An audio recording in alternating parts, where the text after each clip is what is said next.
and say it again. Who is it that's left to win? See it in the black sands of their eyes.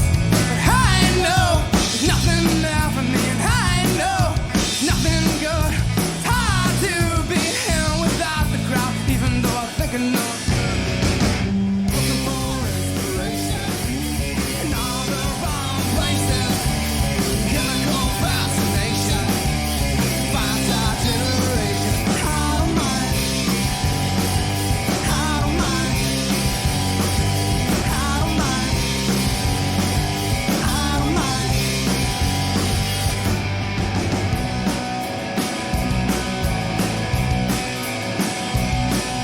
You know I said the horse is dead and blog and beat and bitter end. You realize in the curtain call it now. Well, I don't wanna give it away, 'cause nothing in this life is free. Nothing the way you can say no how. But I know nothing there for me, and I know nothing real. It's a short line to the ride you end your life, knowing your breaks will work in time. Looking for inspiration in all the wrong places. Chemical fascination spends our generation. I don't mind. I don't mind. I don't mind. I don't mind.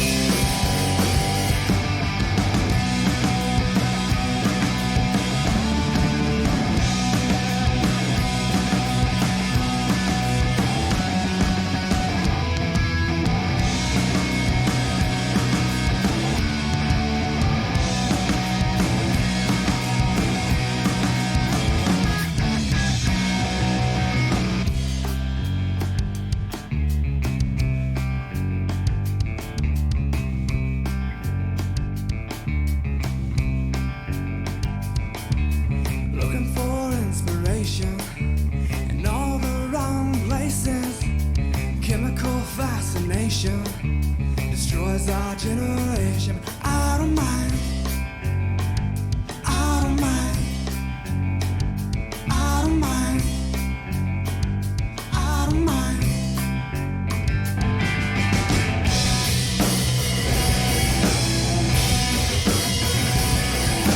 Looking for inspiration in my life. Looking for inspiration all the time. Looking for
Yo, how we doing, everybody?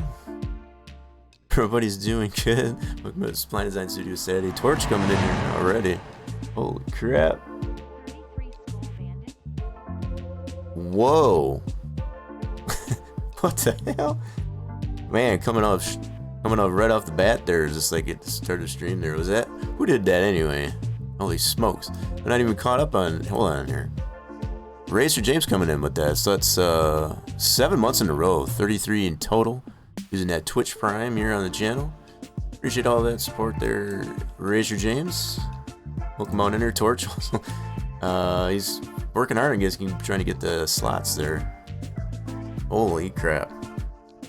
Yeah, trying a little bit different settings here on the stream here, I guess, for Saturday. I've noticed just a little bit of crudiness, to say the least, I guess, on the look of the stream, I guess, as far as the quality of the video and such like that.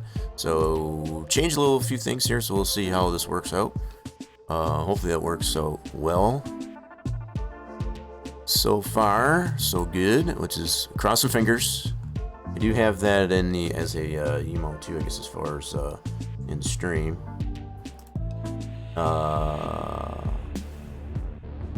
Second here, just making sure that is working there. And the BTTV emotes, I know Twitch is doing some things too with the way the emotes are in the chat.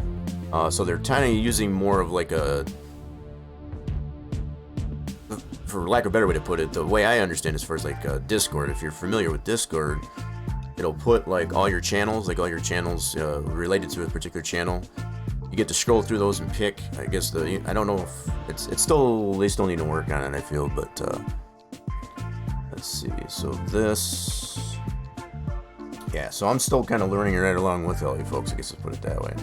So there's that. So yeah, we've had the cross fingers there for a while. Just making sure it still works here. Yeah, so it does still work. So this one right here. Right. Yes. Is this the one? That's not. Crap. Oh, it's a lowercase finger, so you got to spell it right. Yeah, that's one I would really like to get added as an emote, to be honest. There. James even trying his luck on that. Torch came pretty close 2 times there. He missed it by 1 emote. Being able to get the slots there. Okay, just checking a few things, I guess, as far as before we got a lot to go over. Last minute things, I guess, being done, I guess, as far as to get the latest and greatest, I guess, in the Texas Motor Speedway build for the NASCAR Racing 2003 Racing Simulation. So I'm just getting things all situated, making sure everything is good there. Bear with me, I'm still kind of feeling out this new settings here, I guess, as far as with the graphics and all that. I hope this doesn't puke itself, I guess, is for lack of a better way to put it. Okay, so without further ado, let's see if we can bring this over here. We need to, yeah, it's this one. Nope, get this one here. Hold on. Discombobulated. Let's switch this over. Alright, let's try this. This work? There we go, now it works. Cool. So yeah, here we are. We got the latest and greatest for Texas Motor Speedway build, as I was mentioning. One of the biggest things is the outer ground, I guess, as far as the outside here. So you may notice, I guess, as far as from last time, I think this background music may be a tad bit loud. Hold on a second. Turn that down just a tad. There we go. Turn that playlist down just a little bit.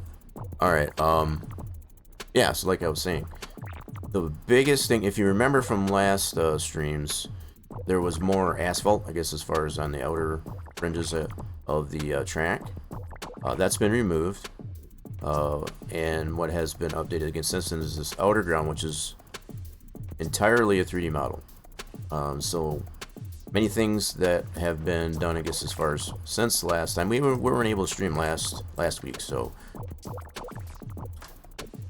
we've had a whole entire week. So we got 2 weeks worth of stuff that gets to go over here. So let's take a closer look at this outer ground plane. So there's still some other things like in the infield here that still need to be adjusted. That's in the notes, I guess, as far as the completed. But just get a closer look, I guess, at this outer ground plane, which is, like I said, entirely 3D modeled. Entirely 3D model. So I just got this latest version here, I guess, from Torch. One of the previous versions of this was using the ground plane, which is basically the same as the background image for the build of the track. It's taken a different approach with this, I guess, at this point. You use textures that are already in the track. And if I remember right, Torch, you can correct me if I'm wrong, and we're going to be going through a lot of this stuff here.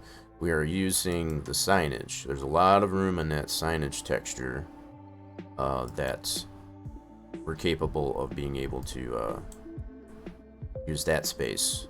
So in an effort, I guess, to optimize what textures are being used and the size of them and so on, and being able to use to balance all of the texture usage out and not have to add an entirely separate texture, and maybe even possibly eliminate a texture.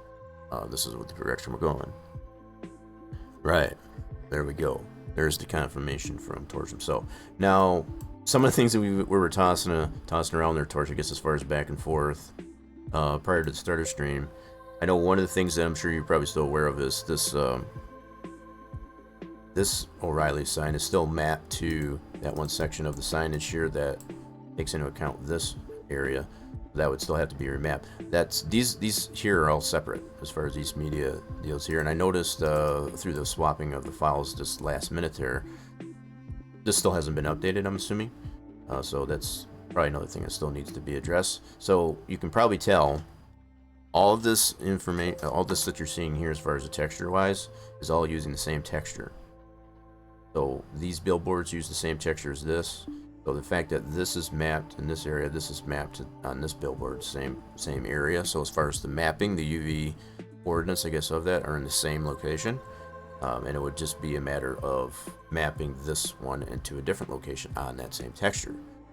So that's just putting it in simplest terms as possible, I guess, as far as and where things are textured. There's plenty of room, if we've come to realize, in that signage texture, I guess, for a lot of these items to be able to do so.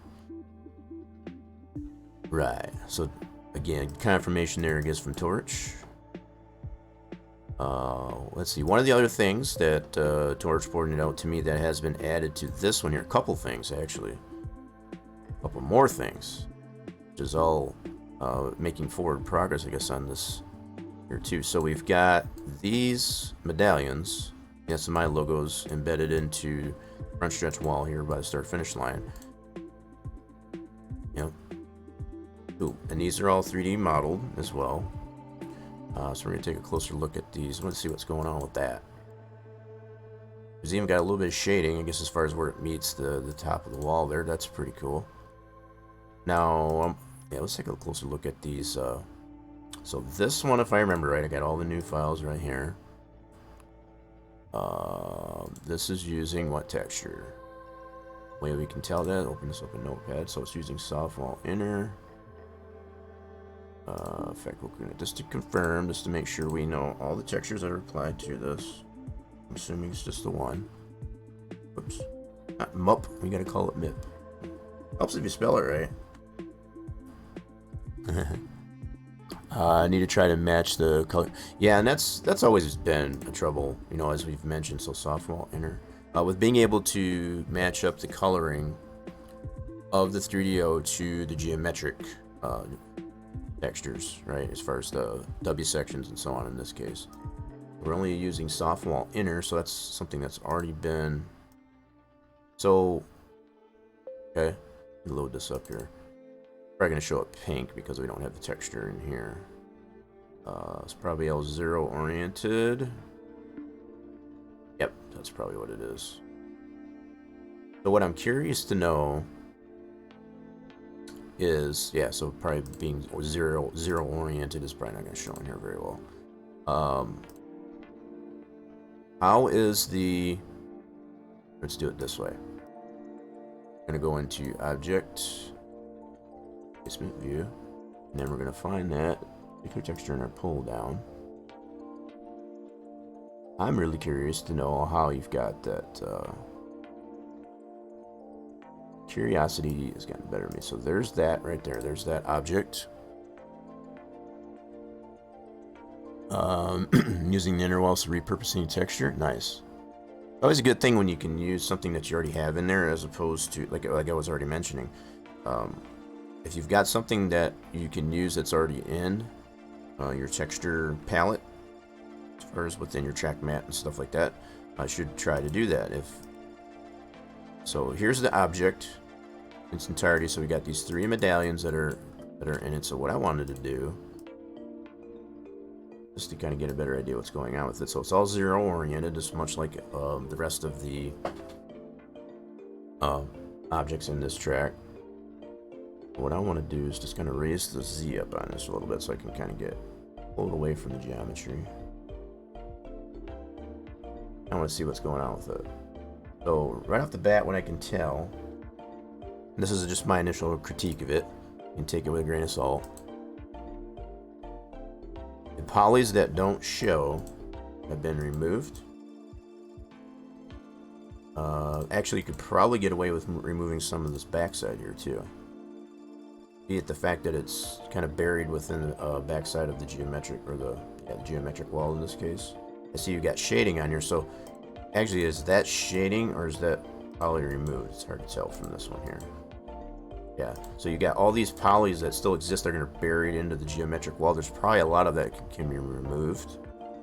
Because keeping in consideration, you're going to be applying these medallions throughout, a lot more areas of the track than just the start-finish line, for example.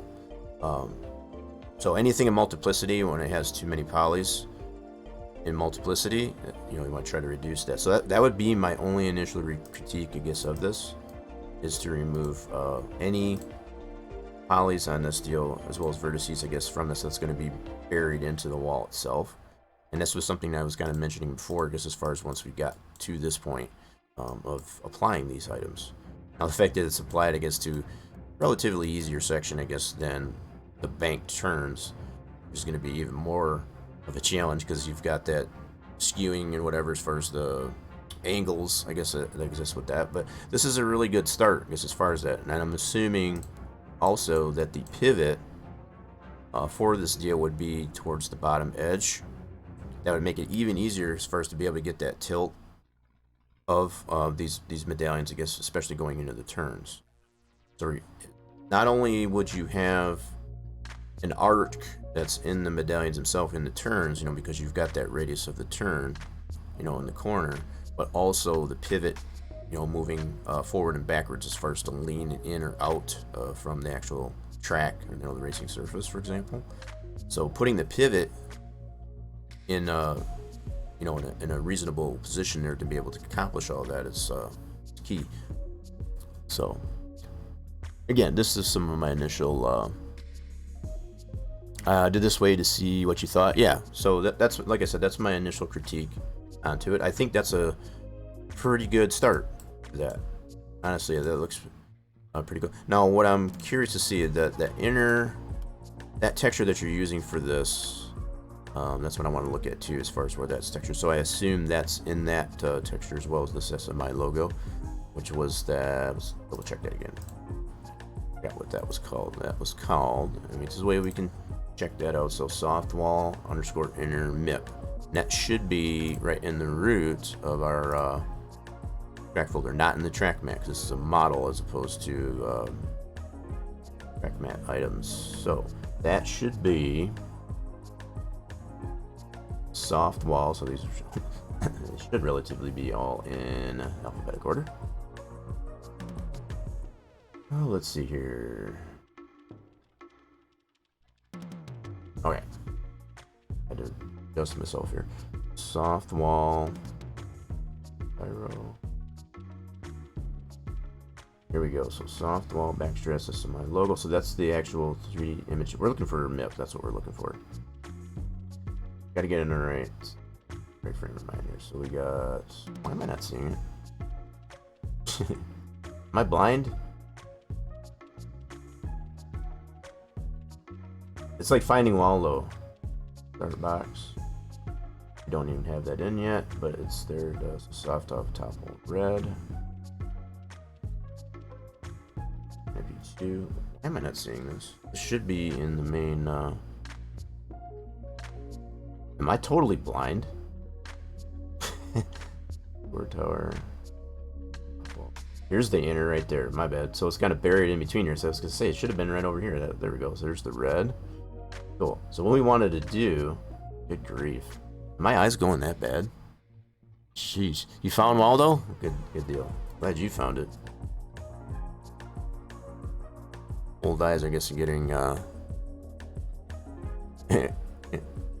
think I need better glasses. I need to get those checked out, I guess, apparently. All right, let's go ahead and look at it this way. So we're in our. Here, let's go. I just wanted to make sure it was obviously in there. Should be, because the track is loading. If it was not in there, we wouldn't be loading. So here's softball inner, and this is what we have on it. So the fact that this texture was already previously used in some other objects that are, I think, in the infield. Again, Torch, you can correct me if I'm wrong. So this has already been in the track since, well, you know, initial onset. As far as all the models that are in the already applied here, this is what texture we're using. So again, it's utilizing, I guess, what's already in the track. It's like if you have that ability, I guess, to use it as opposed to creating an all new. I never really took a really good look at this texture up until now, to be honest. It's a pretty detailed texture as far as, like, got a lot going on here. It's got some shading into it. It's got the SMI logo. So this is where that is all textured from, is from texture. And it is using that alpha in it. Now, is there a reason for the alpha? Just out of curiosity too. We never really divulged into this, you know, as far as to know how the construct of the models that are using this texture actually are applied. So the alpha, I guess, as far as is that, is there a particular reasoning for having the transparency or the alpha channel, I guess, in the texture? Yeah, so how we doing? Welcome on in. We're just doing some explanation, I guess, as far as the use of this texture, I guess, for some of the models in our objects and such, I guess, that are in our Texas Motor Speedway build. I should say Torch's Texas Motor Speedway good.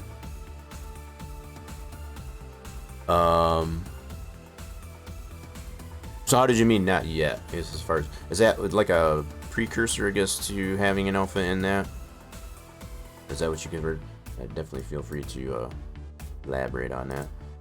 So what I want to look at here, so yeah, that again, my only initial critique on this, I think this is a pretty good start, just to remove some of the polys, I guess, that we don't need on this. So I'm going to put this back to 0. I just pulled that up there just to kind of give everybody a chance, I guess, to look at the initial idea behind this. So if we go put this back to 0,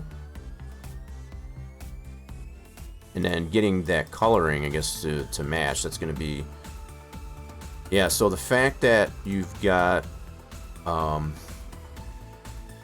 it may even work out too, I guess, as far as for the infield items too, I guess, as far as that are using, any objects that are using that same texture, to get that to balance out between, get the shading and the coloring, I guess, to match so it's, you know, looks like it belongs there. Because as it stands right now, it obviously doesn't look like it belongs in there.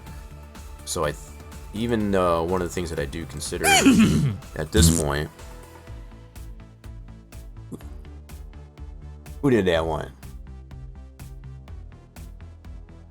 Let's see, in case I add something to the texture that might need it. Okay, so you're just anticipating it. I guess that's what I was thinking too. Right, so you don't have any objects in there, you know, using that texture that are utilizing it just yet, but it is in there just in case. I'm with you. So I'm just going to take a closer look. So one of the things that the objects that are using that texture are these inner walls, hence the naming of the texture, I guess, as far as being soft wall inner. A a lot of this is all 3D models, so you don't have any. Currently, you don't need it. You don't have any need, I guess, for the alpha channel. That's all there. This is pretty neat too. I do remember seeing this, I guess, as far as the initial model. So this is all 3D modeled, as opposed to just a flat texture to it. I think it looks much better. So it doesn't go entirely through. It's just on the very end. It only goes in so far. But it does give you that depth, that depthness, I guess, to that, as far as being tubular steel, or square tubular steel. Racer James just playing some slots. He only almost got it. So did Torch. Holy smokes.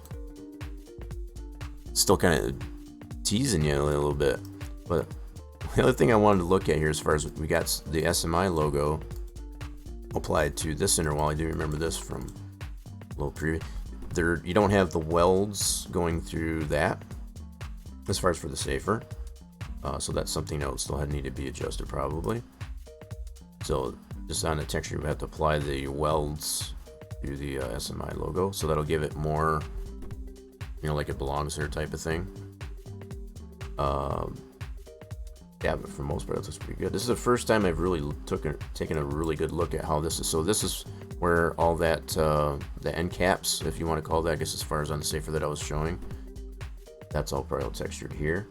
And as Torch already mentioned, you know, this alpha channel in here, as far as magenta, it's not used yet, as far as any, but it is available in the texture, I guess, as far as that alpha channel. You would still have to apply,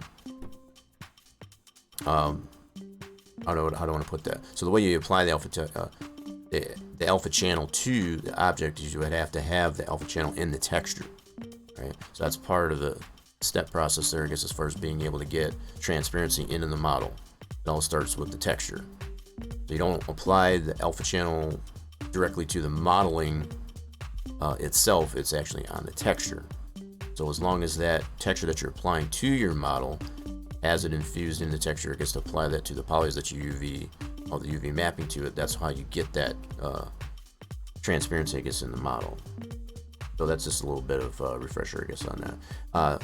With that being said, I've noticed that there's a lot of, you know, speaking of alpha channels and getting that into there, I'm going to be getting into, through the course of the stream here, the Victory Lane model.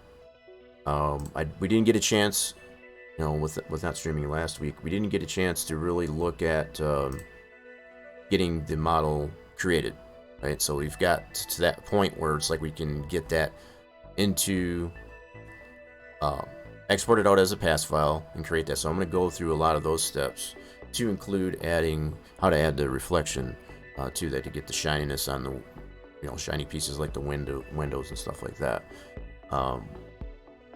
The other thought that I had there is I was looking through all the videos that we have available between my own YouTube channel and the Safer Barrier Project YouTube channel. The videos that are on there are pretty dated. They're pretty dated, and it's we're talking the better part of, you know, 6 going on 7 years old. So a lot of them are pretty low quality, for lack of a better way to put it. So there'll probably be a segment today, I guess, as far as to kind of create a more up-to-date version, I guess, of some of those videos on there, so just to make it a little more clear, because I know one of the videos that goes over adding reflection to a model, it's so dated, I don't even, there's no voice in it, there's no sound, it's all just typed text, you know, as far as explaining, I guess, as far as the whole process, but still showing it in the video, I guess, as far as, yeah, so that goes to give you an idea of how dated it is, and it does need to be, I think when I was going through those, I've got them memoed in there, I guess, as far as in the description of the video. It's circa like 2014. We're now in 2021, so do the math. I mean, it's pretty dated. So what we knew now then, as opposed to what we know now, as far as being able to relay this information and, you know, how to use it, is much clearer. So, yeah, that's what I'm gonna do. So I think I've gone over just about all the new stuff there. The other thing that's new, besides that, kind of passed by it here on our way over to look at the inside wall. is these stands, is these people in the stands, I should say. So this is the first initial model that Torch has come up with for 3D crowds in the stands. Now, but I'm not 100% sure, we can test this actually. I know this is an initial model, so you may not even have that in there, so but I'm going to test it anyway, because that's just what I do on here. So we're going to do state variable weekend, and if he's got the population switches in there, that should go away. So, yep. So this would be during testing. You wouldn't have any people in the stands. State variable, so if we go to 1, this would be during qualifying and all that jazz. Still no sense. So they don't show probably till race. So if we're going to adjust that to race, state variable, which is 2. And now this should be populated in stands. So they don't show up until the actual race. So again, I just want to, you know, get an initial feel, I guess, as far for how these objects are working. So far, this is looking pretty good. You know, so pretty good start on the creation of these medallions, these 3D medallions that are embedded into the walls, and using the suggestions that I've made, I guess, as far as how to, you know, remove the polys from that. And these models here, I don't know how many polys are in it, and Torch, you can feel free to elaborate, I guess, as far as how many polys do exist in this model, this one little section, I guess, of 3D crowds. What I did notice, I guess, as far as initially look at it, there's no backside to them. So that might help in the long run as far as like if you're going to add these to the stands in multiplicity. It's much like anything else. That might reduce the amount of frame rate loss, possibly. You know, so if you're going to do this, you know, to apply these all throughout the stands, you'd want to make sure that this is optimized, I guess, in such a fashion. So that might be a compromise, I guess, as far as to, if you're going to see him more from this angle, I guess, as far as from the track side, as opposed to camera angles that are out this way, right? This is what you can take into consideration. Now, what you could also do, and I'm sure you've probably taken this into consideration, on some of these sections for these 3D crowds, you could add some of them with the backside and some of them without. So that way you're still getting the sense if there are people in the stands from this perspective in a, you know, in a camera shot, as opposed to just having nothing there at all. So that's something I would think of. And then you would have to balance that out to see how much of a frame rate loss and how much, you know, resources are being used up, I guess, as far as coming into this area of the track, I guess, as far as with all that detail and such things as it stands. So far, feeling that's looking pretty neat. So as you're coming down the track there, you could actually see these people in the stands. And the randomness of it too, I guess, as far as it's not looking like cookie cutter people in there. It's very random. That's another hard task to do there. Well, we've seen Torch, you know, apply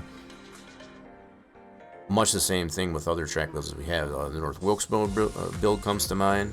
They've also been applied, I guess, to his Dover build, which were all previous renditions, I guess, of streams on the channel here. So not a first rodeo, I guess, as far as when it be able when it comes to creating models, I guess, for stands. And it brings so much more dynamic to the stands.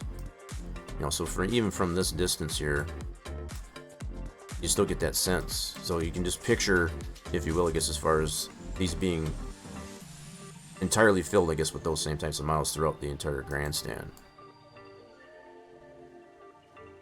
Pretty cool dynamic. 111 polys just in that one little section there. 42 in the medallion. Yes, just so 42 currently in the medallions, right? So once you take the approach, I guess, as far as to reduce some of the faces on those medallions, it'll be even less than that. You know, and again, just considering the fact that you're going to need to apply those medallions in several other locations around the track, you know, be it in the turns, the backstretch, so on. So again, anything in multiplicity, as far as having too much of, you know, as far as poly count vertices and such like that, you want to keep it to a minimum as much as possible. yeah, so that's the bulk of main things that have been applied to changes to the track. There we got these little section of 3D crowds, these medallions, and that ground, that outer ground, which is, you know, they all are still a work in progress, WIP, we like to put it. But when you really get the sense that, now I know the initial model that you shared with me, Torch, prior to this one, with the outer ground was taking the approach of using that background image, as I said, as far as the satellite image. You had made the last minute changes, I guess, to apply, I guess, to the signage.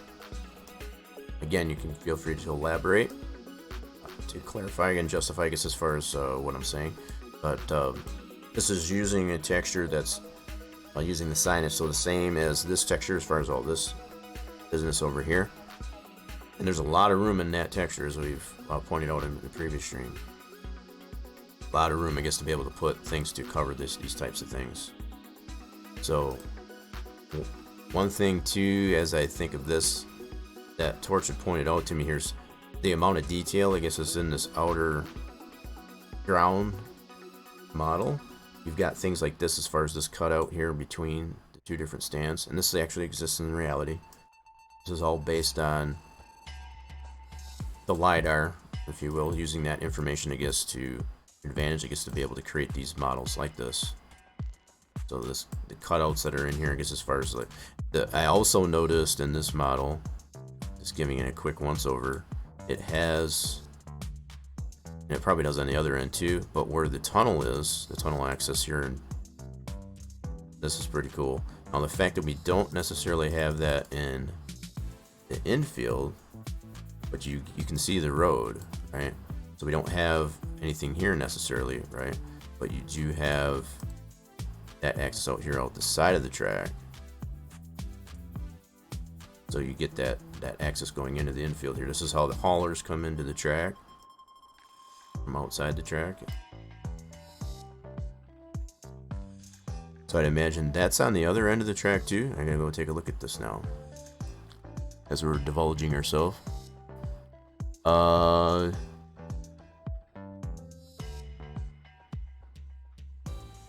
You know, you don't have it on there, so you kind of spoiled it for me. I'm gonna go over here anyway, just go ahead, check this out. Track is looking pretty good. You know, there's still this issue here with the infield object, which again, it's definitely on the bucket list, I guess, as far as to be able to get that corrected. That still needs to be addressed. So out here, I don't even know, do they even have a tunnel? Yes, they do. You can see from based on the infield that there is a tunnel on this end of the track as well. But obviously there's nothing here. So I feel at this point it really comes down to how much detail do you actually want to put in these types of things. We have the ability, I guess, to put quite a bit of detail in there, at the risk of adding too much, you know, too many vertices, too many polys. That's what you have to keep in mind. So it's like in a model like this, again, Torch, you can feel free, I guess, to elaborate, I guess, as far as how many polys are in this outer ground. You know, if that seems to be a little bit too bulky, then you might tend to digress, I guess, from wanting to apply any additional detail to it, because that's going to add potentially more polys, more faces, more vertices to it, which is going to take away from other areas that you can apply more detail to. So it's all that balance between. Yep. So the fact that we don't have it on this end, so if you maintain, I guess, the detail for the tunnel axis, I guess, on this end, but not this end, that might be another compromise. And you know, it's not necessarily a terrible thing. You know, just to balance out, I guess, that. So if being able to put more detail, I guess, in other areas as opposed to putting that over there, that's something to take into consideration. You know, so even as I pan around here, you can kind of get a sense of, you know, this, as you're, I know as I'm building anything like this, you know, it's like you tend to pay attention, I guess, to, you know, if I was to put a camera here, how would this look, right? So noticing these gaps here like that, eventually you want to be able to fill that in there so you don't have that showing up, I guess, in a camera view. 208 polys. for the entire ground, outer ground. So again, consider this, if you will. Let's just kind of pan this out here a little bit. So if we go like this entire, and this goes all the way from basically the one end of the grandstand all the way around here to include all this here, 208 polys. Now, most would probably consider that seems, you know, pretty reasonable, okay? But again, it comes down to, it's like if you add any more detail to it, as far as like cutouts, things like that, to it, that's going to add to that poly count. So if this seems reasonable, if we test it out in the sim for, you know, putting it all together, you know, putting in the sim, if it's already balanced as it is right now, if you add more to that, it's going to take away, I guess, as far as from that in the long run, as far as adding additional items that have quite a bit of detail, especially like in the infield. There's no buildings or anything as of yet, as far as garages, things like that in the infield. So if you want to be able to add more detail to those types of items, it may be taken in consideration, I guess, to not put as much detail in such things like this outer ground. So also in the front grandstand, so it goes all the way around the track. Okay. Well, now that you've said that, let's take a look at the actual model itself. And I did have it open here previously, so this is from a previous. So I should have that right here. Yep. So it's using this signage for that, as opposed to the ground plane, as I mentioned earlier, which was that base image, the base sat image, I guess, to create the track. So if we open this up in 3D SimEd, we can see exactly what's going on with the model. So we do have a little bit, like Torch was mentioning, as far as on the front grandstand. This is all the backstretch. This is around the Lone Star Hotel in turn 2. And then here's your turns 3 and 4 that has that deal there, I guess, for the tunnel access. So, just as Torch mentioned here, this entire model, 208 polys. And again, you have to kind of ask yourself at this point, is that enough? You know, as far as can I add more to that without taking away from being able to add other items in there that I want to add more detail to? These are things you should keep in consideration. As much as we want to add all the detail in the world to every object that we applied to such a build like this track, you always have to keep in the back of your mind the amount of polys and faces and vertices that already exist in the geometry on the track itself, to mainly like the racing surface. There's already a ton there as it already is. So that should really be the the thing that keeps coming back, from the back of your mind, as far as like you gotta keep that in consideration, as far as all the detail that's in the track itself, the geometry, walls, fences, the actual racing surface, and so on. So you don't want to take away, I guess, as far as being able to add more detail, I guess, to other places. So okay, I don't want to beat that dead horse, but I think it's a pretty good point, I guess, to make.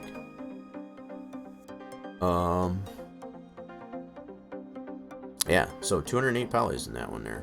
So that's taking a closer look at that. And just like always, you don't want to take what the item that you're loading in here in 3D SimEd, especially for Inner 2003, looks in here. You always want to definitely look at it in Sandbox, which we have, and also in the sim. And if there is any adjustments to the coloring of the texture, things like that, it's just as far as how everything looks because of the way the geometry of the track breathes in the sim, for example, you want to look and see how that's lining up, I guess, in those two environments as opposed to just here. So it just gives you an idea, I guess, as far as what it looks like, as far as from this program, at least anyway, that it loads and so on and so forth. So if it's good in that fashion, then chances are you're in good shape. That should only be used as a general reference, I guess, to the model. Okay. Yeah, so far I kind of feel that it is enough too. I mean, it's maybe some tweaking, I guess, to the texture. I did notice, and I'm sure you probably have too, there is a little bit of warpage, like, in the texture, as far as like in the grass here. It won't matter as much, as far as just the little swirls, not swirls, but like little wavy skewing. So for that part here, it probably won't matter as much, but like over here, I did notice there is maybe some adjustment to this grandstand here, how it's kind of wavy through here. So just some minor adjustments, I guess, to the mapping, I guess, of this area of the model. I guess using that signage texture, that'd probably be about the only thing. And again, that's just my initial critique, I guess, on it.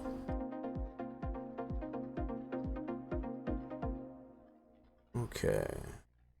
So yeah, with looking at the outer ground tag object, those medallions on right there, still have them highlighted over there, and the 3D crowds. Those are the three main big pieces that have been applied to the track, along with some other tweaks, I guess, to the PTF, I guess, to get all these things to line up, you know, properly. But that's the bulk of it right there. Yeah, so I'm still just kind of panning around just to see how the track looks. The infield does look very barren and very bare, I guess, at this point here, but that's because we don't have a lot of objects other than the score tower, and we do have, as I showed last stream, not last week, but the week before, I guess, as far as we did the victory lane, which we're going to get that created. We're going to get that, we're going to go through the process, I guess, of getting that exported out from into a 3D model, so we can put that in place. So I think that's probably a good spot. I guess that's where we're going to start here. So I got Max loaded up here. Load that scene up there and get everything set up so that we can export what we need from there, I guess, as far as to be able to apply it to there. And like I said, probably what I'm gonna do is I'm gonna have a segment in here, I guess, as far as that'll show the entire process of getting the reflection applied and running that through Make 3DO and being able to have that reflection applied to the model upon export. So being and having a more up to date version, I guess, of that anyway. Look at the signage texture. Has there been changes to that? Because I still had the one, I think we were discussing that previously, I guess, as far as the fact that there really wasn't any changes, I guess, since the last, which I got from last stream. Let's take a look at this though. I could be mistaken. Let's go ahead and open up the signage texture. So that I'm gonna go right from the track edit folder that we got here. So that should be what we're looking at here in Sandbox. So the signage textures right here. This is a big one. This thing is a big one. So just like I was mentioning earlier, the fact that that one media sign that's on the backstretch, that's the stand up there, it's more than likely mapped to an area like this, so it would have to be mapped to a different area so it doesn't have that shading onto it. That's on the seating area, or the previous seating area, I guess, of the backstretch stands. So this is what's going on to, yeah, you can definitely tell now. From what we can remember, I guess, from the last time we looked at this one here, there's a lot of empty space in here, if you will. So the fact that it's been much more utilized, I guess, as far as to take advantage of being able to apply texture to that outer ground that we've been looking at. So something else I do remember as I look at this here, there was a little bit of warpage in the texturing of that the Bush dart bar. Look at that real quick as we're looking at things. Still kind of on topic here. So from last time we looked at this here, the first initial time we looked at this, there was a little bit of warpage in this here, and it still does kind of exist here. Maybe not necessarily warpage, but I think it's more of a model issue as far as how it kind of clips into the grandstands here. So that looks like that still needs to get addressed a little bit. I mean, it's just minor things like that, very minor stuff. So I think it's just a matter of bringing probably one or more verts, I guess, as far as to be able to pop that up so it's not clipping into the seating area there. Yeah, that's something I do remember from one of the last times we looked at that, but even from this perspective here, you can really get a sense of what's really going on with this from ground level. And that's the whole idea behind this. Not only does it probably work very well for the drivers, you know, but even probably spotters and crew chiefs, I guess, to kind of know drivers are in particular zones.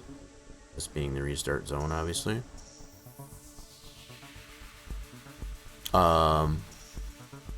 Right, you know, and I'm just pointing out, I guess, as far as, you know, just to kind of recall, I guess, as far as what I mentioned from last time. So it's just little things like that. I mean, it's not critical at this point. It doesn't take away, I guess, from, you know, the functionality of the track itself. It's just one of those things.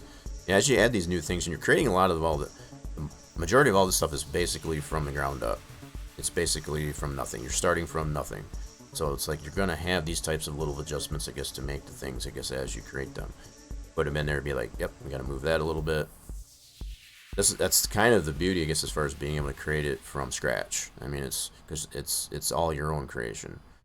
So you only have yourself to blame, I guess, when it comes to, whoops, I got to fix that. Nobody's fault but my own.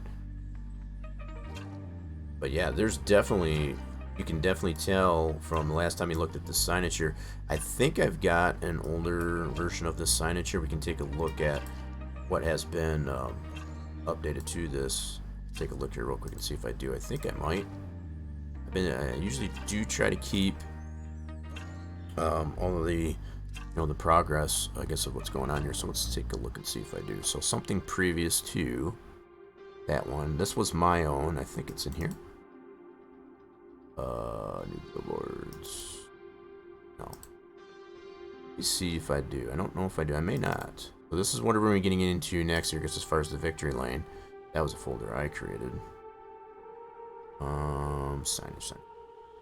I might not have. Oh, here it is right here. So this was the previous version, I think. Just went out. Open this up here real quick just to see. Nope. So that's the new one. Okay. That is the new one. Okay. Let's hoping maybe I did save a previous version of that. I might have that still in the game directory, if nothing else.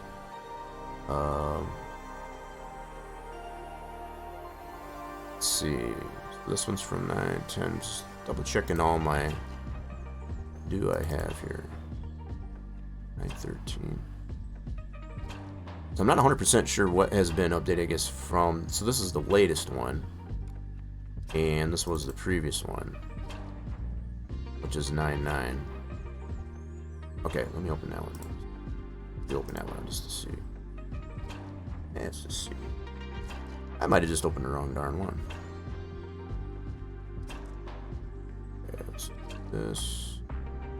Sometimes it helps too, I guess, to kind of save some of this works like this, so you have something to fall back on to see, okay, what did I have previously? Yeah, so you can already tell as far as what's been changed on this one. So all this empty space, that's what I wanted to show.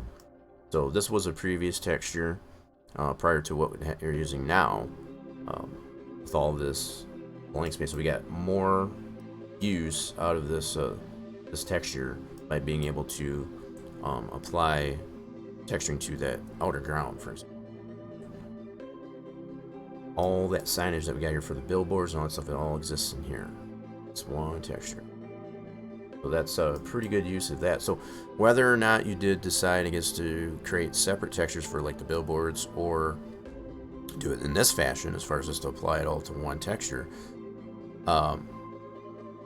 Torch says, just as you had mentioned, as far as using that ground plane, I guess, to initially texture that, the fact that it was so much bigger.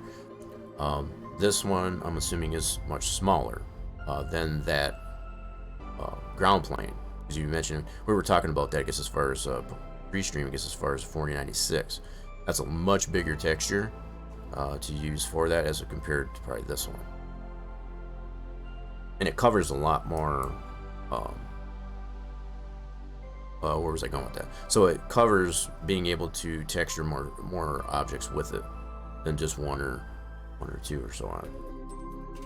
We got a huge priority on this one here. We've talked about that before, I guess, as far as the amount of priority that you put on such textures like this. So depending on how much quality that you want to have into how the textures apply to the model, you have to really take in consideration how many more textures do you have that at that same priority.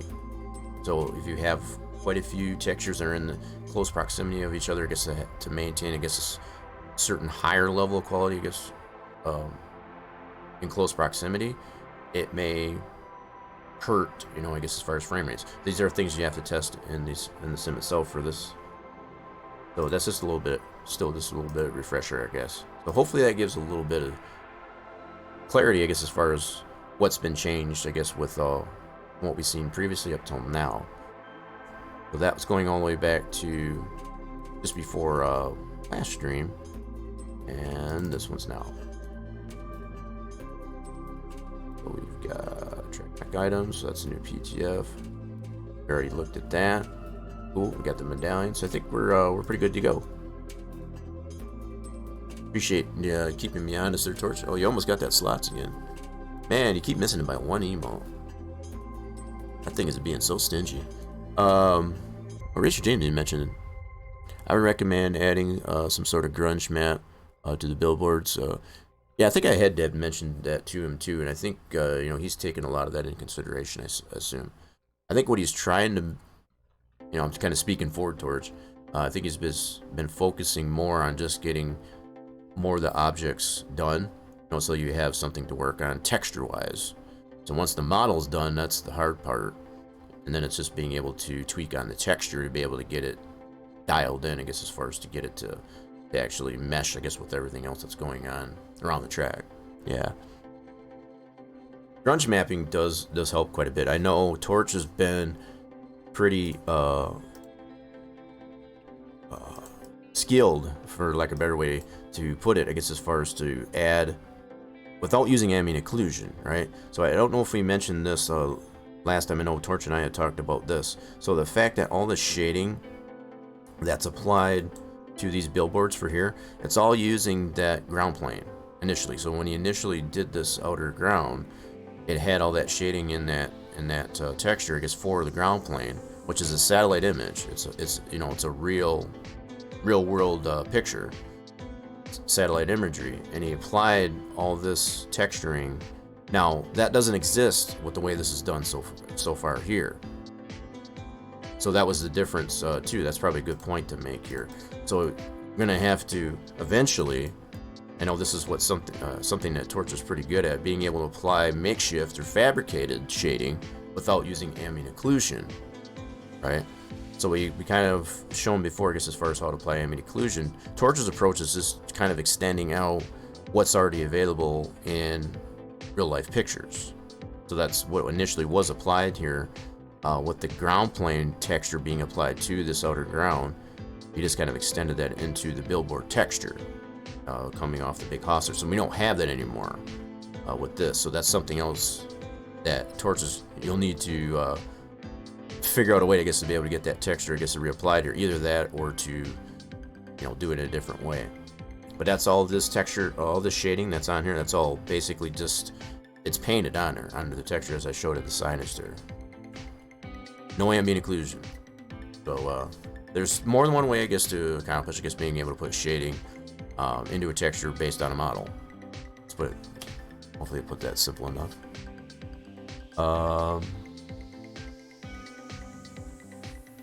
Yeah, it dials everything in. So you have saved making multiple textures just by, right. That's probably a good point too.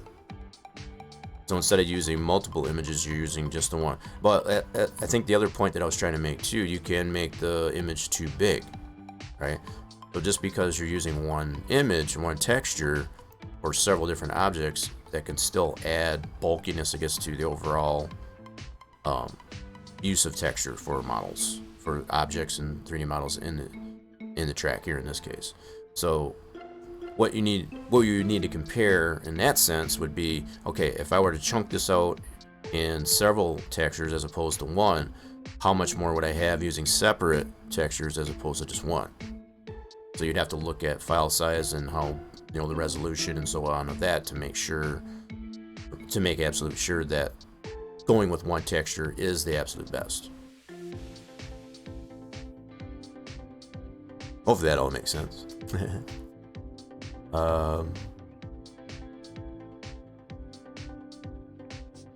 Right, and that's something that we looked at.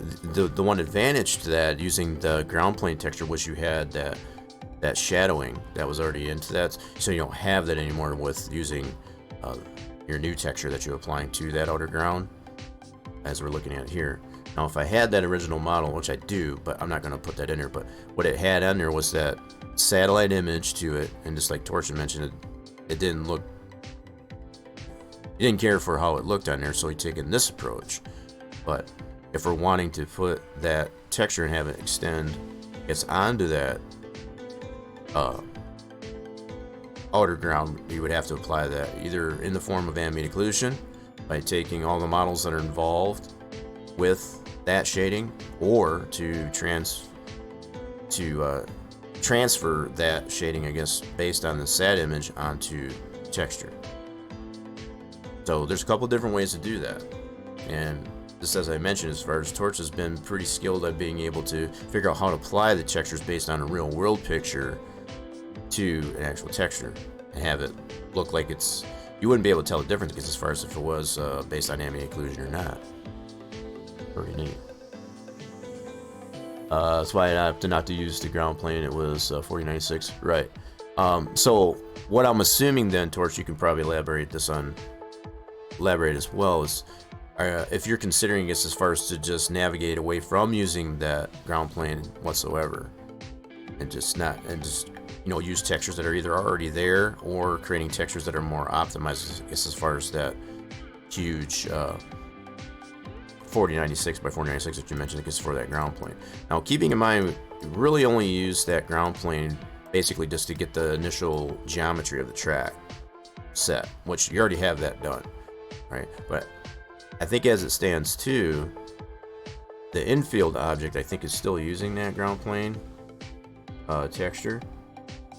So let's take a look at that while we're talking about these things. So the infield object, which is just like most everything else in here, right,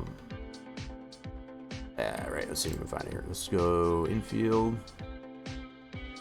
That should be, what do we name that thing? Was it infield? So I guess the infield fencing.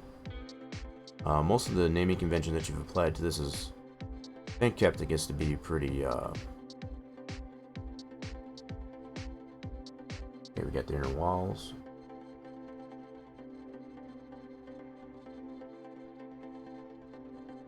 Gonna change to a bit, okay. And that's the only point that I was trying to make there. What was the name of the actual info? Okay, let's go this way.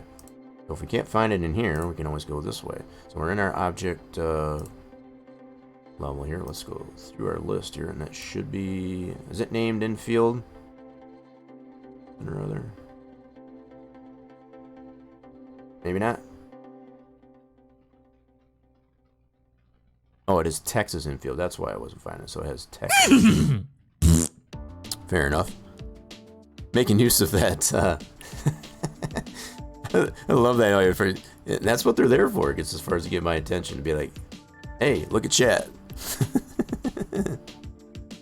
Yeah, so it's named Texas infield. All right, that's probably why I wasn't able to find it. Yeah, here it is right here. So that object, Texas infield, there that is in here. What I wanted to look at is what texture is that actually applied to that. I want to say that it is still using the that ground plane, that 4096 by 4096 that we mentioned. And the way we can tell, anything else? Overhead too. Yeah, so that's one of them. That's that 4096 by 4096 texture.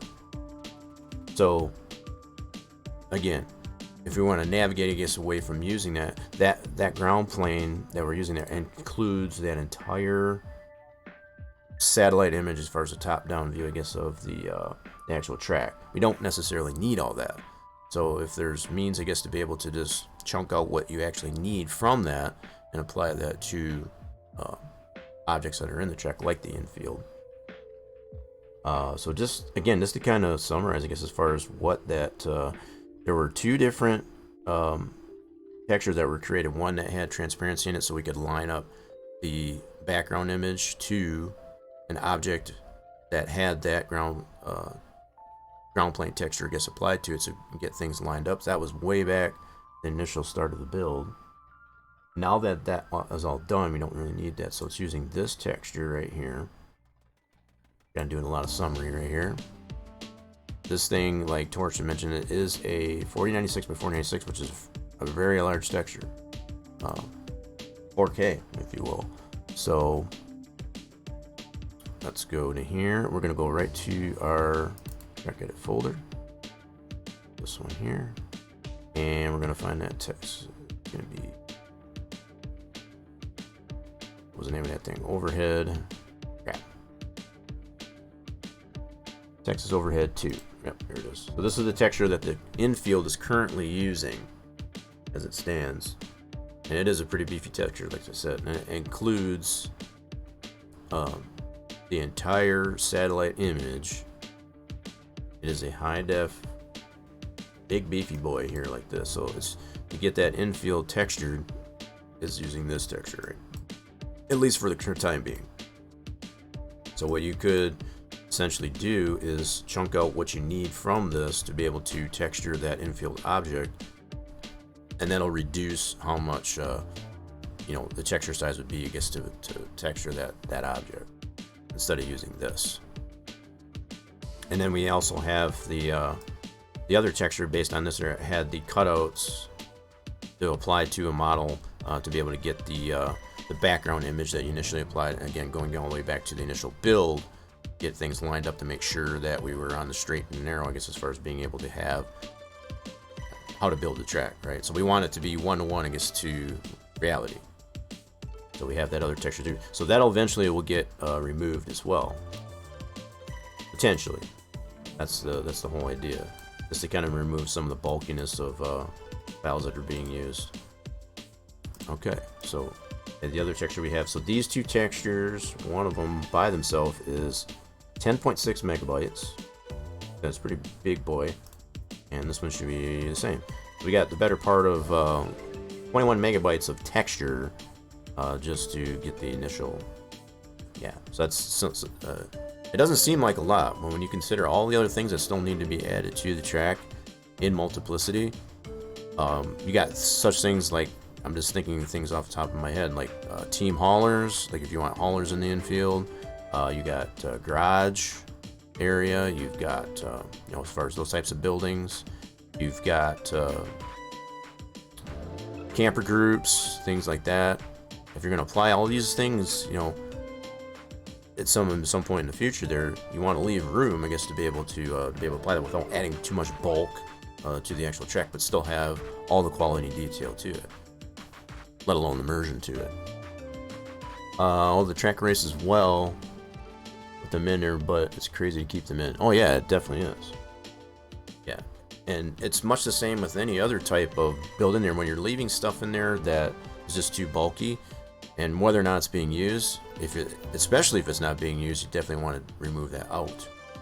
Don't leave that stuff in there, because that's just going, just like with anything, and this is what a lot of confusion with those that don't know, I guess, as far as when you leave stuff in there even though it's not being used, and you kind of see you're keeping it, you know, you're keeping it for later use, if you will. It's better to pull that out, put it in a separate location, because those files, even though they're not attached to PTF in this case or whatever, it still needs to be loaded by the sim.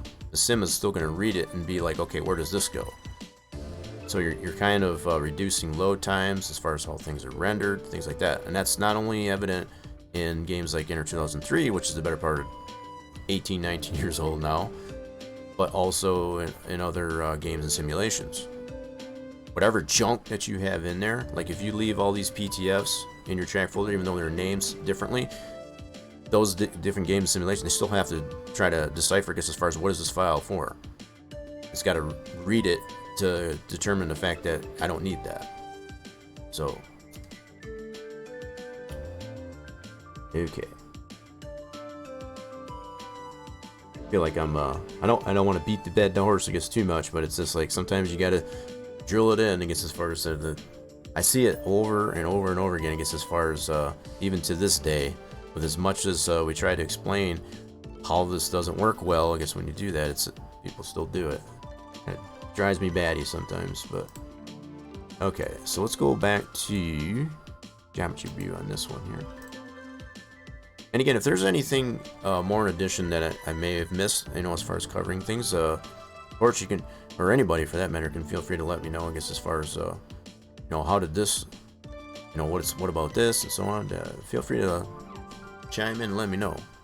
Keep me honest, if you will. Ride that horse and dig them spurs. Racer James hanging out there.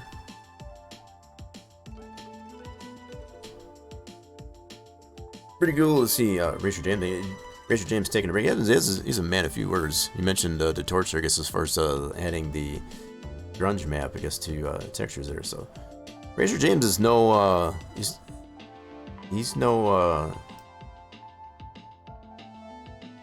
it's where I was looking for. He knows a few things as well. We kind of bounce these ideas off each other, and we usually come up with some pretty spectacular things, I'd like to think. So here's one area too, I guess it's kind of looking at things here. So this one doesn't have a little bit different approach, I guess, to how the safers apply to that. Ooh, I see some texture mix skewing here. Minor oversight there. Oh yeah. That could be easily corrected, I guess, on that fence texture, but yep. So not a huge big deal, but these are something, I guess, to keep in mind, I guess, as far as definitely want to go through it with a fine-tooth comb, I guess, as far as all the potential problem areas. Whenever you have a break in a segment like this, chances are you're going to probably run into this. I see some clipping in this here too. I don't know if that's what the foam. Oh, maybe it was just my eyes. Yeah, there's a little bit of clipping on this one here, and I don't know if that's let's see. Yep, there it is right there. So I don't know what's interesting. I mean, it's very minor, but yeah, you can see a little bit of clipping. I don't know if that's the back side of the this is all modeled walls, as opposed to being geometric, so keeping that in mind. But it does have that collidable property, I guess, for the W section, so you do have that collision property to that, so you're not just running off the track, I guess, into the infield, I guess, without just running right through this without any collision here. You haven't done much this year. Hoping that change soon. Well, you've had some things to do, I guess, with getting that house done. You know, as far as just things around the house. I mean, priorities. I mean, but yeah, it's good to have you in here, I guess, as far as because I know you've probably been missing out, I guess, on a lot of this stuff, and it really gives me some pleasure, I guess, for lack of a better way to put it, I guess, as far as to see things come to fruition. I mean, as far as it's always usually an idea in your head, and until you can actually get it into its element, I guess, as far as like that to it, where it comes to reality, it's like, yeah, there's a huge satisfaction in that. Whether or not I'm doing it myself, or if it's just coming from those like Torch or anybody. So I'm just kind of panning around here just to see if there's any other. So yeah, utilizing, I guess, what's already been applied on the infield walls to the outside walls. So that's a potential for that, I guess, as far as on the front stretch here with that medallion. So I think that's a pretty good start. How you would get that balanced out, I guess, as far as being able to use on the geometric walls as in comparison to the 3D modeled walls, that's going to be a little bit of a challenge, and I think that's going to be interesting to see how that actually does turn out. I think there's room in that texture, as we showed in that inner soft wall, that you will be able to maybe add a different medallion and not touch the ones that are in infield and vice versa, just to get that to balance out, so that these things here will, look like they fit into place.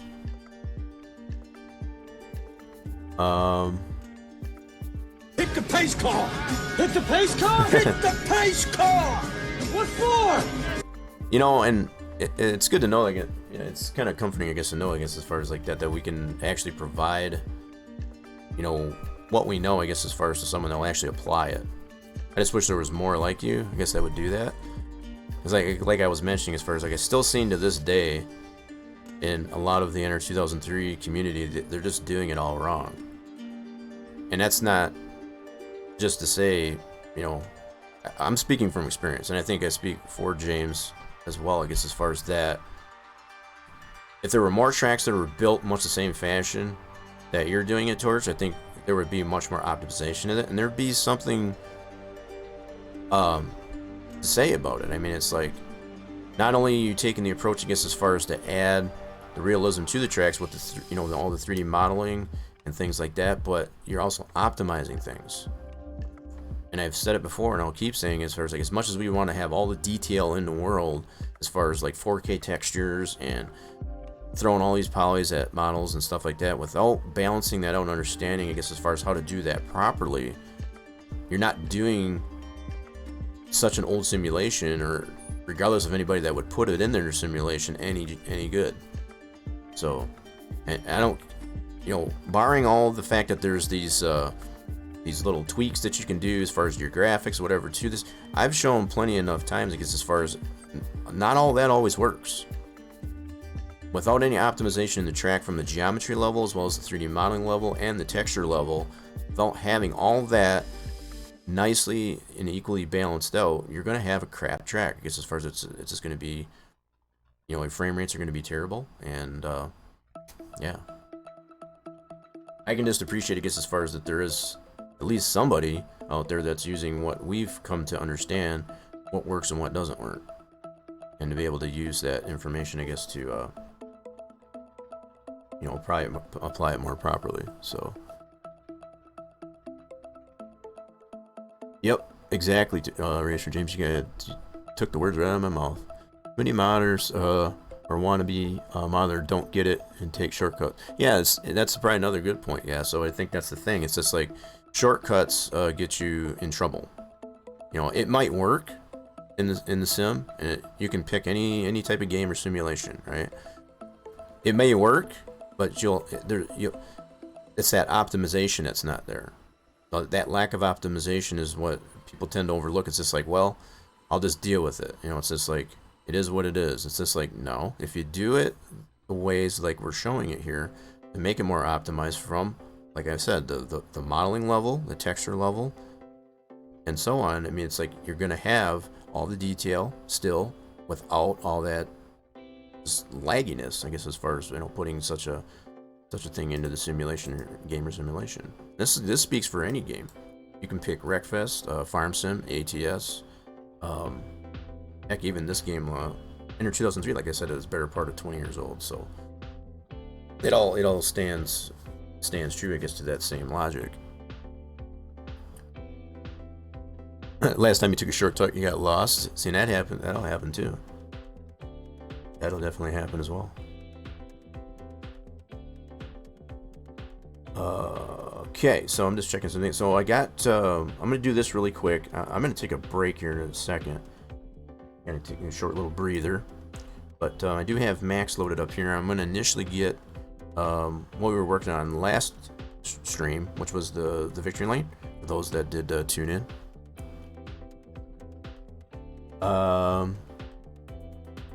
It's good for it to be erasable. That's what I took. Right. So you're just talking about.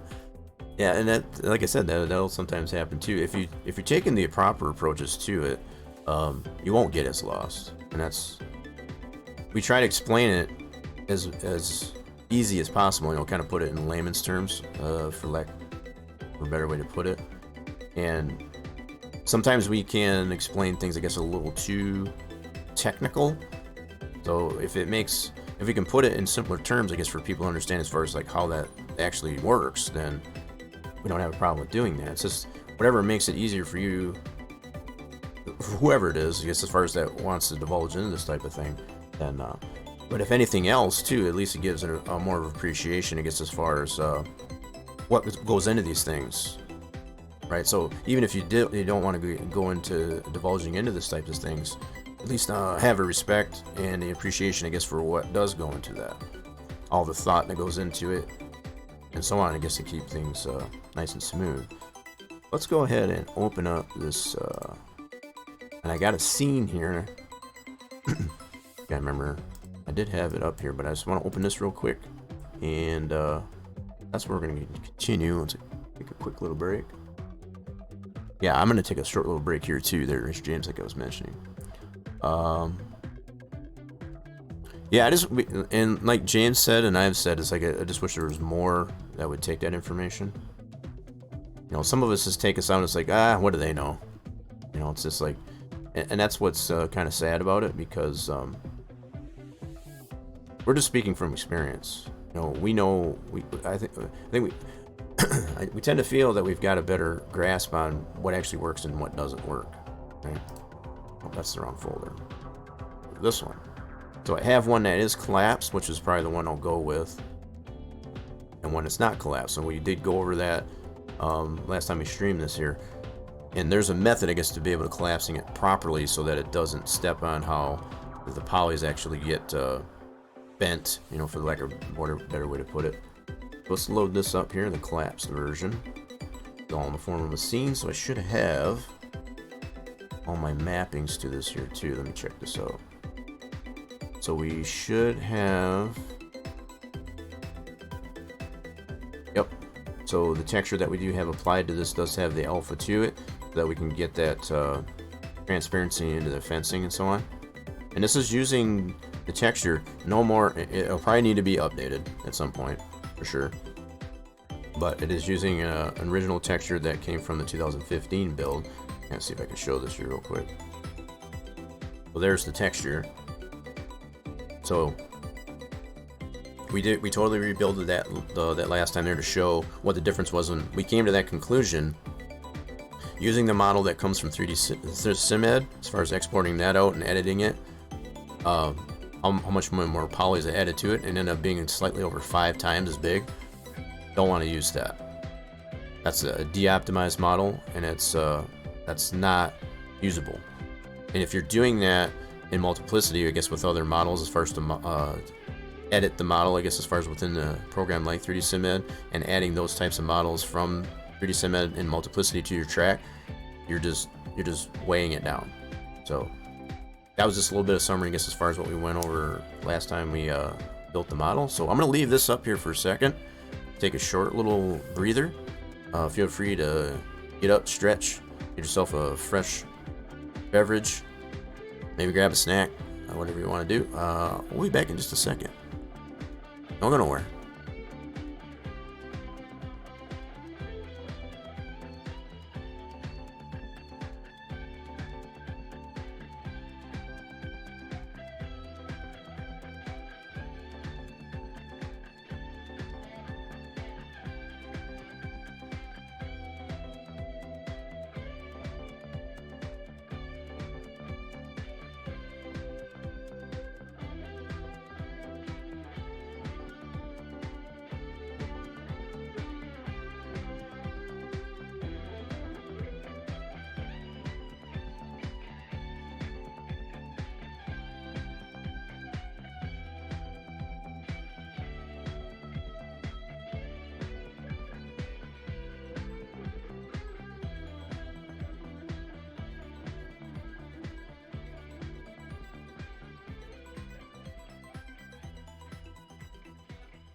Alrighty, folks.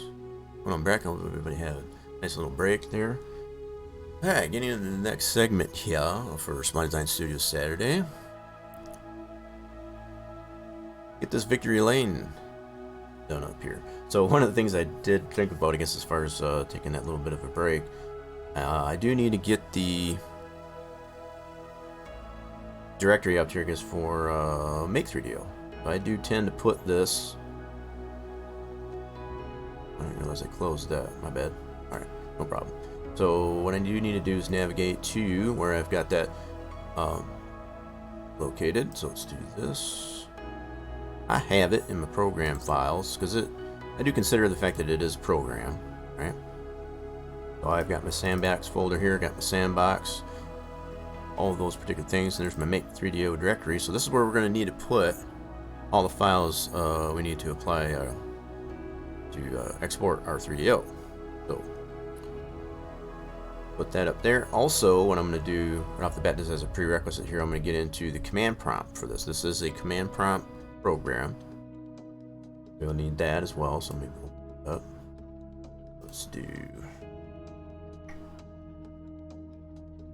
Go. So let's bring our command prompt up like so. So now we're in that. Now I need to change my directory for this. So I'm just prerequisite things is all.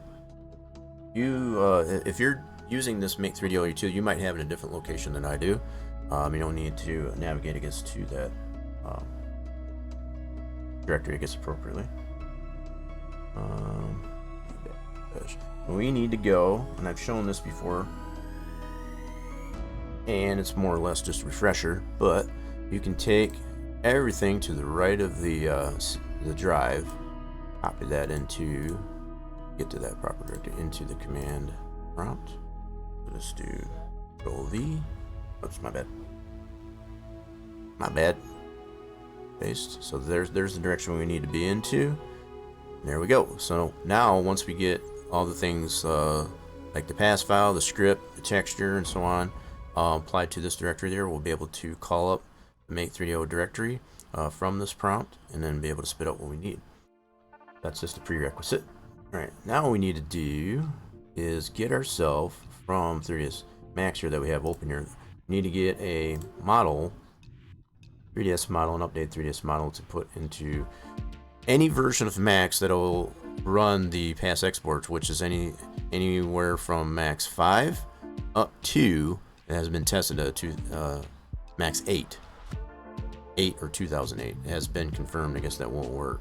So as long as you've got a version of Max that will run the pass export, which is the extension or plugin, I guess, for creating a pass file, I guess, for models that are related to NASCAR Racing 2003, need to have. So okay, so where's my model? Let's go this way. We gotta go back to this folder. So we have, yeah. So I've already opened this scene here. That is the collapse model. That's what we currently have open here. So just to confirm, in here we only have this one building, and we can name this whatever we like from this point. Oops. So I might just go ahead and name this, whatever we like there. So we can do DL building, or how we want to put this, DL building. This will translate over into. Now, keeping in mind too, the 3DS. Now I think of this, the 3DS format. When you export that out there, you can only have up to 8 characters as far as the naming of this thing. So it'll probably step on the naming of this at this point. So it probably really doesn't matter at this point. You'll be able to rename it in the scripting as far as, and once we get it into Max 5 is what I'll be using as far as to be able to apply that pass export to it. But I'll go ahead and apply this anyway. It'll probably step on that because it's going to be over 8 characters. It's going to chop some of that off. But we do have this named what we want. And what we need to do is export this out into a new 3DS. That's why this original model that we created through 3D SimEd, which was based on the 2015 model, we don't want to use that, obviously. We showed all those comparisons. So we need to make a new 3DS that we can bring into our Max 5. In this case, this is the version that I would use. Then we'll get into the scripting, I guess, as far as of that. We'll go step by step, I guess, with that too. So what I'll do is I'll copy this name, actually. Okay, so that's what we want to name our export of our 3DS here. We'll go File, Export. And we want to navigate to that folder. Is right in here. Go. 2020 build, and this one right here. Lots of we had a lot of process. We started all the way back to the beginning of July. We're already well over 2 months, I guess, into this year, and there's been a lot done, I guess, even previous to that too. So we want to save this as a 3DS like that, and I already copied the name of that, so we don't want to step on this one. We want to show the comparisons, I guess, as far as that. Alright, so I can do this. I don't need the extension. I'm gonna name it this way, like so, and spit that up. Yes, I want to preserve that. And this is where it's going to tell me a couple different things that'll happen. The name of the texture and the name of the actual mesh that is spitting out there, it's probably going to step on that, which is fine. That's normal for the 3DS format. Go ahead and close that. Then, take a look here, make sure we've got our new 3DS, which is right here. That's our new 3DS that we just created. We'll be able to import that into our Max 5. Okay, so we can close this version of Max out. Don't need that anymore for now. Got what we need from it. Okay, so now let's push this over real quick. And we're gonna get Max 5 loaded up here. Still got Sandbox loaded up here. Why do I got this still open? Gotta close some things. There we go. Okay. Just taking a second here to load up Max 5. Once we get that up, get the model loaded up in here in the Max 5 so we can get our pass export. We'll go through the scripting, I guess, as far as to apply what parameters we want as far as population switch, things like that. Yes. It's just yelling at me for having duplicate, I guess, entries for the plugin for the pass export. That's normal. Okay, let's switch this. There we go. So we got Max 5 loaded up in here. So that little bit of, it was barking at me a little bit, like I said, as far as this told me. I got the plugin for the pass export, I guess, in more than one location. So it was just telling me it had duplicate, which that's fair enough. So we want to import that model that we just created previously. Right here. When we build, that will load that up. And at this point, we want to completely replace the scene and do not convert the units. So always usually a good thing, I guess, to not convert the units, even though you might have your units of measure set up to meters, just so that 3ds Max doesn't change the dynamics, you know, as far as the scaling of the model, I guess, from one, especially one version to the other. So these are usually the settings that you want to apply, I guess, as far as to completely replace the current scene and don't convert the unit. So when you load that in here, it's going to be all size it needs to be. So here's our model, all oriented that way. So a couple of prerequisites we need to do.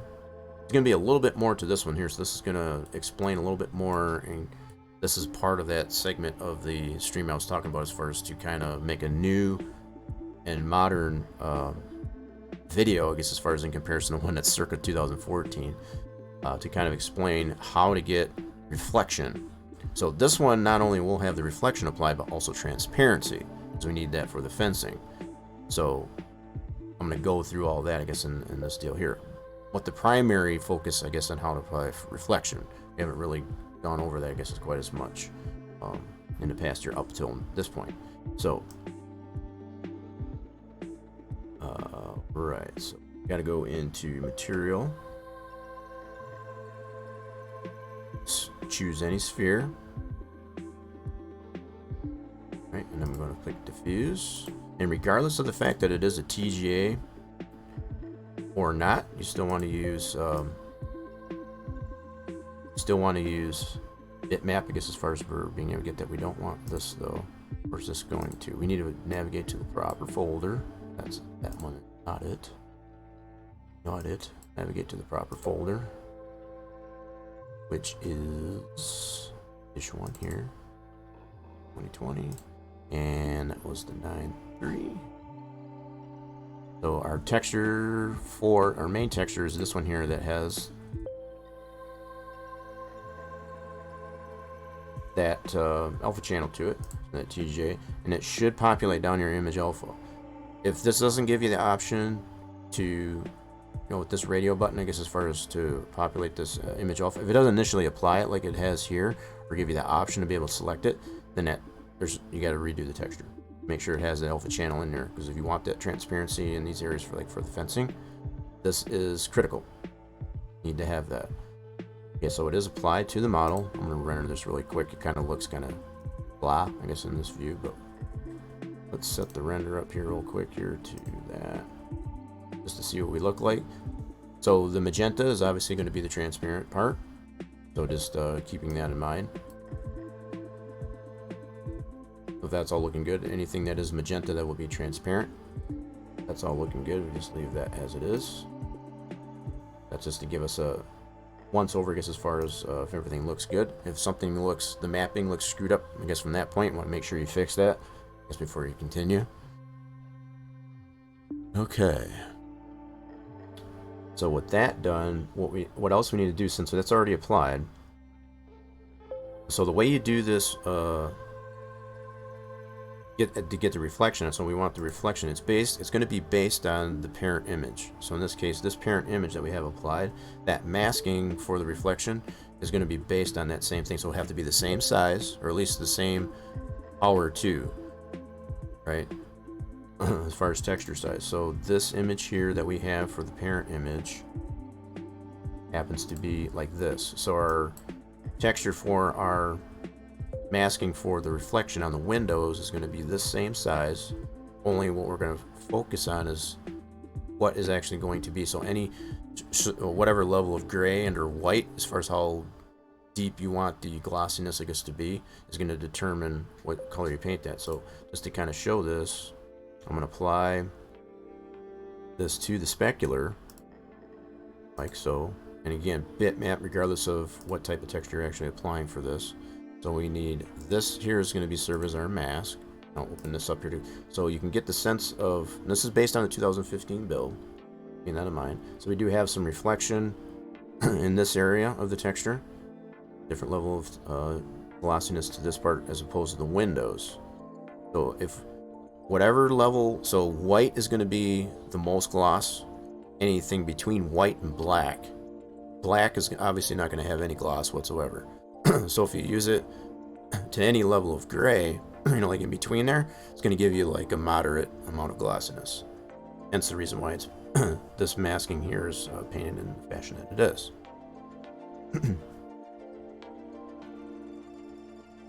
Oh, I forgot my drinker real quick. Alright. Hang it.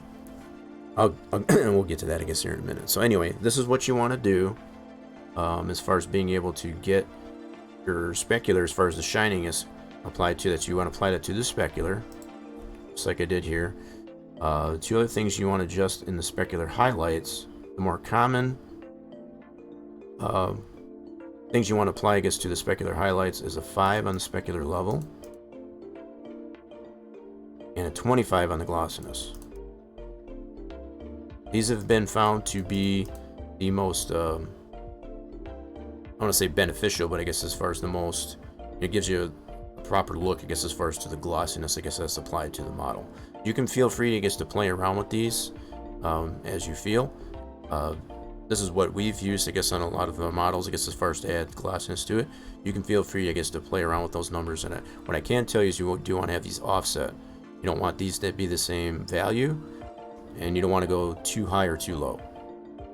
Otherwise, it either won't show or it'll show up rather not a very good way. Let's put it that way. So just to confirm that we do have that applied in our mappings here, we should now have diffuse, which is our primary texture, and our masking, which is the specular. We also need to apply a reflection map, and for this you're going to need a DDS file and that is related to the environment map. So any environment map that you have in the game here, this has already been created. I'm gonna open this up here, see if it'll load. Yeah. So this is based on environment map, environment MIP.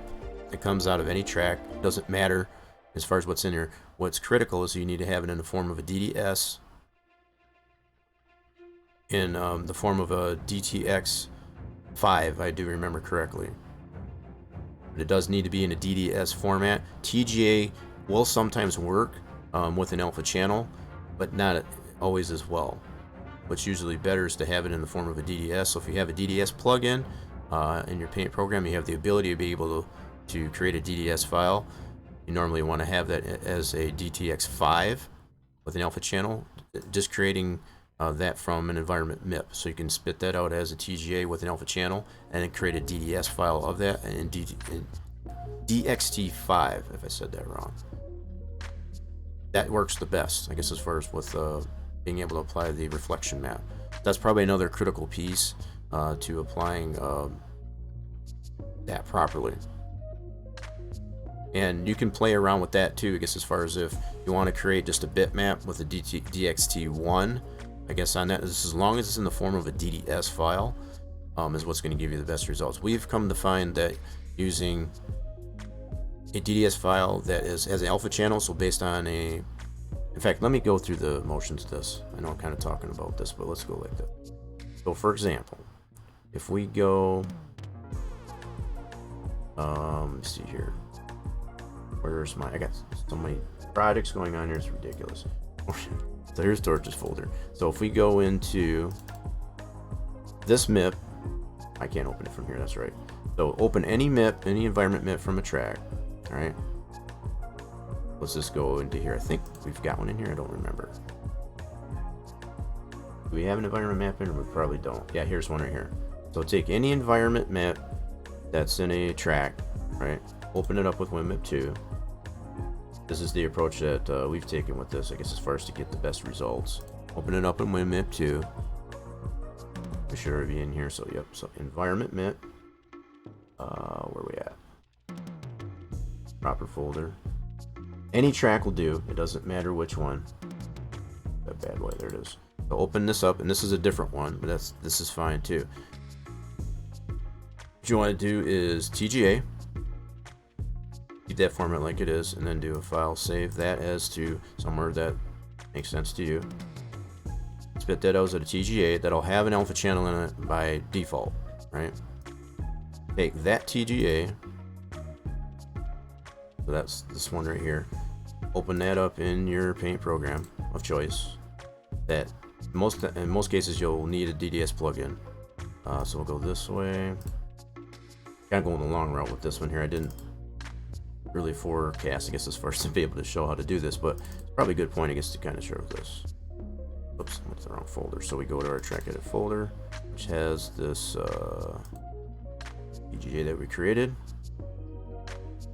right here. So open up the TGA.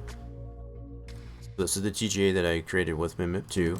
From here, what you want to do is do a file, save as, and we're going to put this DDS file just in our track edit folder. We can discard it, I guess, as far as later. This is just for demonstration purposes. You want to choose DDS. Like I said, in some cases you will need to have a plugin, I guess, for that. Right. So create DDS. Go like this. Now in this dialog, the fact that we did it as a TGA that'll automatically have an alpha channel into it using WinMap 2. You want to use DTX5, but it has that, and you do not need any MIP maps. Okay, so just do it like this, and then I'll spit that DDS out. So now we have. Here's the DDS file right here. So you can take this DDS file and use that to plug this into Max. Now you can get away with using just a bitmap of your environment map. Instead of using DXT5 that has the alpha channel to it, you can use DTX1. Okay, so either way you can do that. We have found, like I said, as far as to the most useful way of doing that is as far as the way I just showed, as far as having that alpha channel in there. What that'll do, because that in that DDS file it has that alpha channel already applied to it, it's going to add some transparency to whatever environment texture that you use. So you can see the difference between these two, and this one here might work better, I guess, as far as using one method over the other, I guess, as far as if you want that alpha channel into it or not. This one here that has been created based on another track, and it's, again, you can choose any one you want and just kind of play around with that as far as what gives you the best result. This is what we found that works the best. So whichever whatever type of look that you're trying to go for, I guess, as far as in the reflection and whatever you're trying to apply to the model, then use that. But you have those a couple of different ways, I guess, to go about it anyway. So this is the one that we've already created that we're going to load into Max. I'm going to close this out. I'll have to remember to remove those, I guess, from the track there, but that's all. Let's do it. Alright, so go back into Max here. So just to kind of give a little bit of clarity on where that environment map comes from. You don't want to use just the bitmap or the TGA directly, I guess, as far as a reflection. I guess that's probably another fair point. It needs to be in the form of a DDS. So when you export out via pass, using that pass exporter, what that reads as far as the DDS, especially with the alpha channel in it, it's telling that pass file, whatever, that there is some type of parameter in there that is more than just transparency. So in this case, we're using reflection. So by using this in 3ds Max, the pass file will pick that up as far as the export to say that, okay, there's a reflection that has an alpha channel into it. Hopefully that makes sense. Try to keep that in simple terms as possible. So what we want to do is, again, regardless of the fact that it is a DDS, we just want to use bitmap, doing OK, and then navigate to that, which we're already here, and it will load that same DDS file that I was already showing, and like so. And with everything else applied here, we don't want to do anything else to that. Just populate it into here as far as the maps. We got everything that we need. This is what you'll need to have. You have your parent texture, which in this case also has transparency to it. That's totally separate from what we're doing with the reflection. And then your specular map, that'll include that masking for what area of the model that we want to have reflection, as well as our reflection map, which is this environment DDS. So we don't want to physically apply that texture. The only thing you want to get initially applied to the model is the primary texture. That's it. Okay. Don't try to apply the texture with all this populated in there, because you will not get, the result will be unreasonable, I guess, for lack of a better way to put it. It will not be a very good result, I guess, as far as if you try to apply all of what you've got populated in here now directly to the model. The only thing you need to have initially applied to the model is your primary texture. That's it. So with exception to specular level of that value, these are the values that I've mentioned, I guess, as far as that works for what we've tried. Again, you can feel free, I guess, to use whatever values you want to try to see what type of result you get. This is what we found works the best. So with all that being applied, we've got, I'm going to check the name of our deal here. Wait, why do I got multiple selected? Hold on a second. Oh crap, there was something else still in the, see, that was something I probably didn't check. Oops, I might have to go back once. So I got 2 items in here. Whoopsie. Okay, so I screwed up somewhere. Probably something that I didn't do, I guess, as far, I thought I ensured, I guess, if we didn't have anything else in the scene, but apparently I did. So we got 2 models in here. We got to fix that. I goofed. That was my goof. We got to reset this. That's totally my goof. I'll be going back over that again, I guess, as far as just in summary, so don't worry. I could probably do that from that level, but I'm going to go all the way back to, yeah, let me try it this way again. I think I talked myself into it. Let's go like this. So what I've got in here, apparently, and it's all collapsed, so I don't know. Let me go back through this motion here again real quick. Alright, here. So in here I've got 2 models. So what is what? Let me hide this one. Okay. heck do I got in here? I thought it was all collapsed and I thought I had it all cleared out, but I guess not.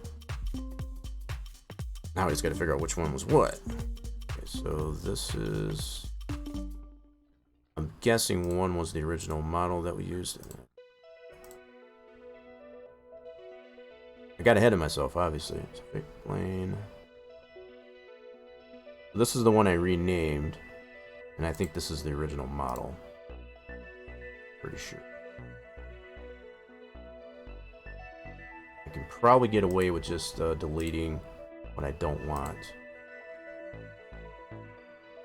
I don't even know what this is doing in here. Okay. Yeah, so when you remember, as far as it was called building, and that's probably the one I wanted to keep. Now I just got to make sure. Okay, let me apply a texture here real quick just to see. No, I'm not 100% sure. Let's see. Whoops. Here. Let's see what we did here. So Victory Lane. It looked good, I guess, from what I had there on that. I should feel there, but... Oh, come on. Why aren't you applying to that? Okay. Okay, so this one is... Okay, that one is hidden. I just gotta remember what I did here. I might have to go back to the other scene just to kind of verify. Change the background color. That's a little too dark. Yeah, let's go like this.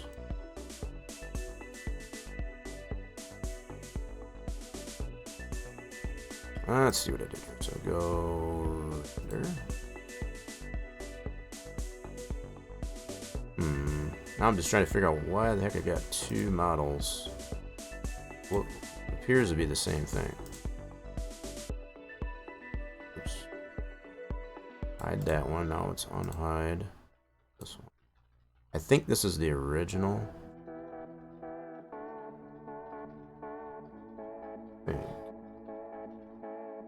Yeah, so I think this is the original model. I want to say. No. What the heck? One has end guns into it, so I'm thinking this is the one I don't want. Yep. The fact that it's got end guns in it, this is what I don't want. So I can probably... Okay. Yeah, I think we're good. I think this is based on the original model that we did recreate. So I had that still in that scene. So I can probably get away with just deleting this one. Yep. We're going to try that. So that initial one that I had loaded in that scene from Max 14 prior to export, that's probably the one I want to keep. The one I renamed to VL_ building. So this one I'm going to go ahead and delete. And then unhide this one here. This is the one here. This is the one we want to keep. And the way I can tell, that's why what I was going over here is as far as I can tell what the way the polys are. See how these are just one solid poly? This is what we fixed. That one's got two there though. You son of a gun. Hey, gummit. I'm not 100% sure now. Yeah, this looks good here. That looks good there.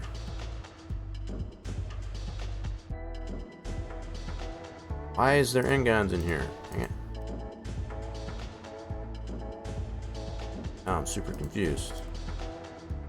Oh, in some of these parts it looks good. See, this is what we were trying to get rid of, is all these end guns. In fact, I'm seeing all these end guns. I'm gonna have to go back to the original model and see what the heck was going on there. I don't know, something got broken. Let's see what we got here. Let's go ahead and reset. Yep. So, okay. Give me a second here. I'm going to reload Max 14 again here. I hope I didn't break something, I guess, in the... That was the collapsed model, too, so I'm just trying to think of what... I might have to go back to the one that was not collapsed and go from there. So we just need to verify, I guess, as far as we got the proper model. Because the whole idea was to create the the one that doesn't have all the end guns into it, and that one did seem to have all the end guns in it. We don't want that. All right, let's see here. Let's see. Got that. Hello.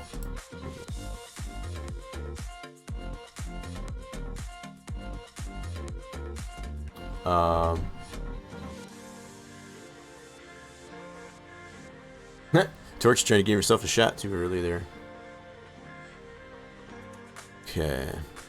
Alright, so let's look and see what we got here. We have here. Yeah, so I know I did collapse this one here. Let me open this one first. Just kind of see. I might end up having to open it, so that's why I got the other scene there too that's not collapsed. So in here, apparently I do have this building. Let's take a look at this one. Yeah, so this does not have the end guns into it. Okay.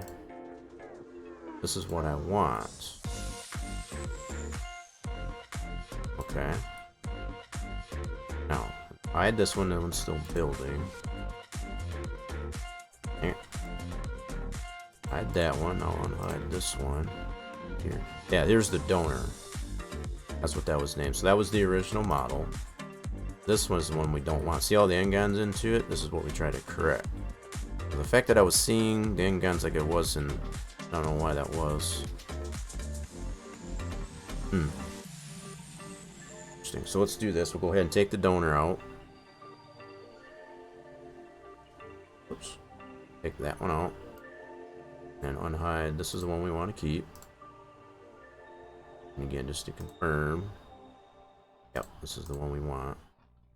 No end guns into that. Okay. So we're not going to worry about naming it. That'll get stepped on anyway. We'll rename that once we get it into Max 5. Alright, let's go ahead and export this one. We're going to resave that export of the 3DS. Obviously that one that we had wasn't going to work. Something got broken in that one there. Fix that. Definitely very critical, I guess, to make sure you don't have anything else hidden in the scene, because those will populate in your past export. So if you've got pieces in the model, like that we had that donor model, you definitely want to make sure that you get that out of there prior to whoops. So we got the 3DS, and we're going to save right over this one. Yes. Okay, that's here. Alrighty then. We're good to go. So we'll go ahead and reset this and alright. So over so we can load up X5 again. We'll get it right.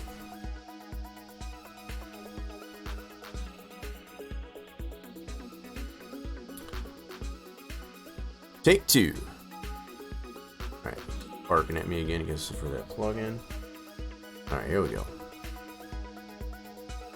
Re-import that in there. We shouldn't have anything else in it other than that one model. Okay. Yep, completely. Alright, so starting over, you want to have this set up on completely replace current scene and do not convert the units. Regardless of what you have your unit set up to, if it is properly in meters like what NASCAR Racing 2003 does use, just to make sure that it does not. So all the proper scaling to your model, I guess, as far as from especially one version of Max to the other, does not get stepped on. Alright, so here's our model. And just to confirm, everything is still solid. We're going to take a look at this from this standpoint. We don't need to worry about that because we're not modifying it, I guess, in here. But yeah, just to make sure we don't have any end guns. Yeah, so we do got some back facing to it as far as with the fencing. This has got, is it doing that? I don't understand this because this wasn't doing this in the other version. I'm not knowing why that's happening. How many polys do we have into this, just out of curiosity? Yeah, so On 3ds export, I guess from 14, it seems to be adding n-gons. I don't know why. I don't understand that. Right, let's see how many polys we got in here anyway, just out of curiosity. We have 120 faces.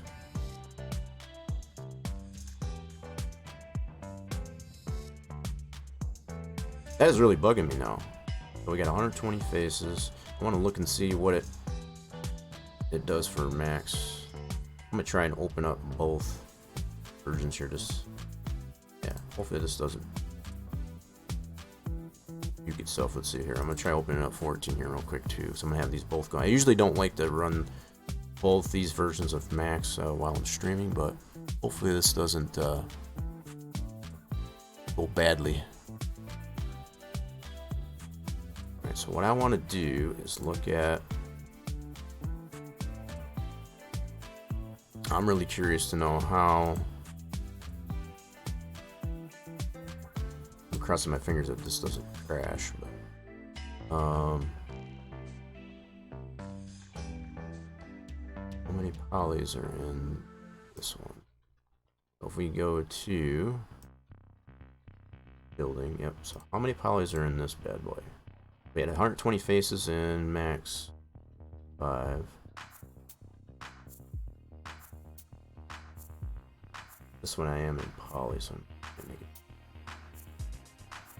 58 poly. So why is it? Yeah, for some reason it's doubling those. I don't know why.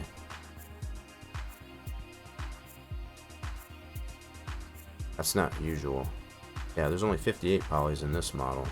So the fact that there's double the amount this way, that's strange. 120 faces in this one. What in the heck? That's not right. Okay. Well, we gotta figure out what's going on with that. See?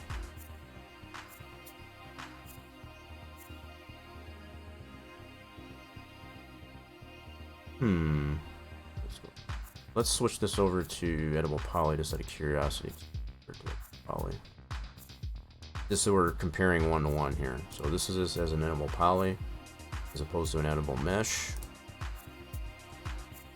And this one's here. So this one now has 83 polys. So it's still got more than what's in this one here. 58. Why is it doing that? That's not normal. This is not the normal process of this here. For some reason it added polys.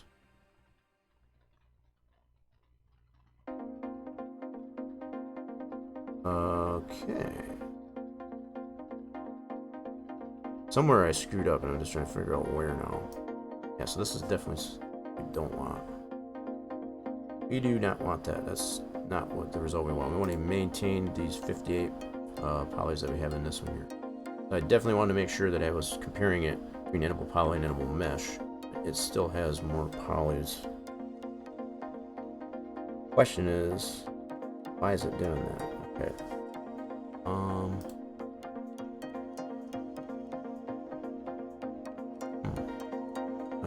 This donor. The donor.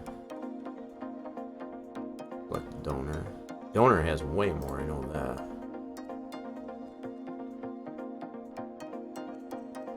$294 polys, yep.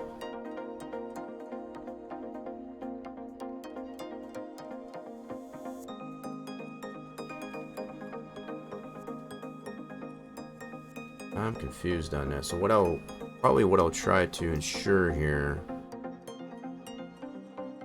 that we reset the X form and all that stuff and see if that's what's causing that.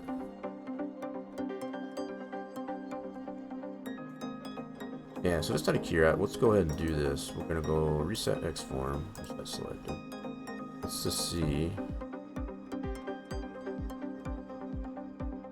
Install.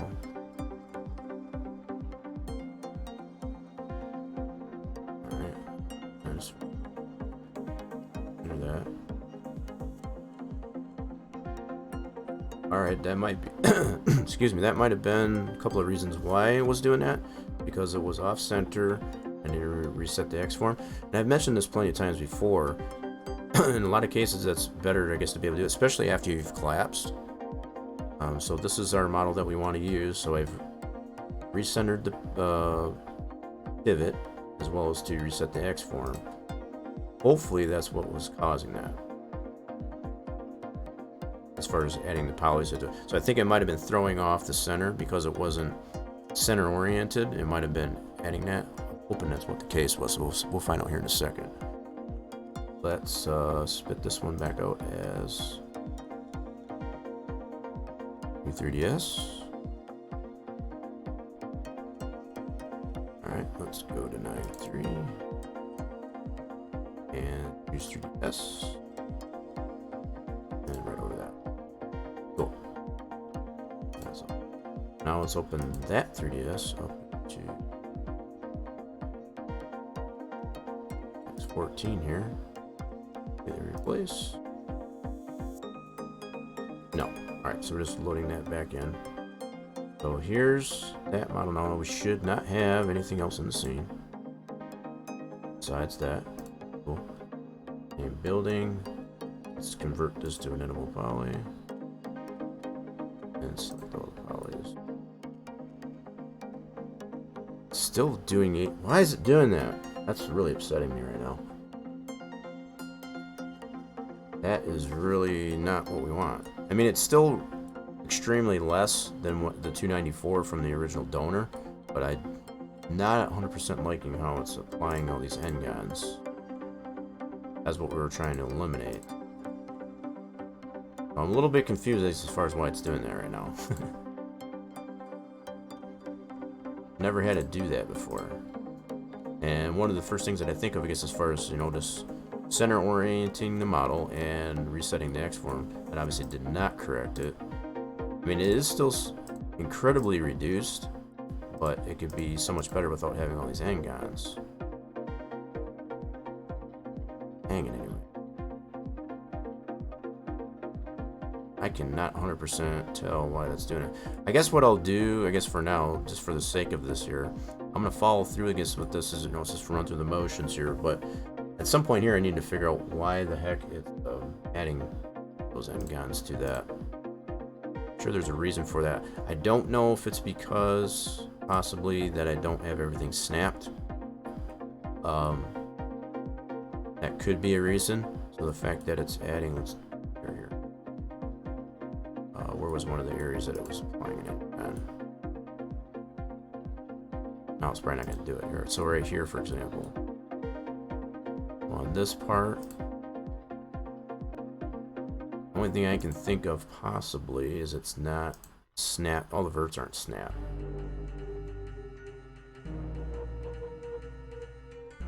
As far as to be welded together and such. Let's see here.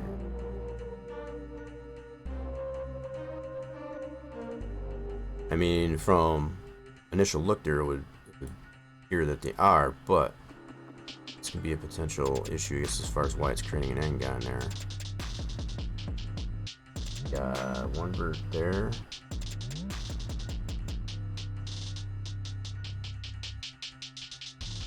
There's only one vert there. It's like, oh, go this way. So that seems to be only one vert there.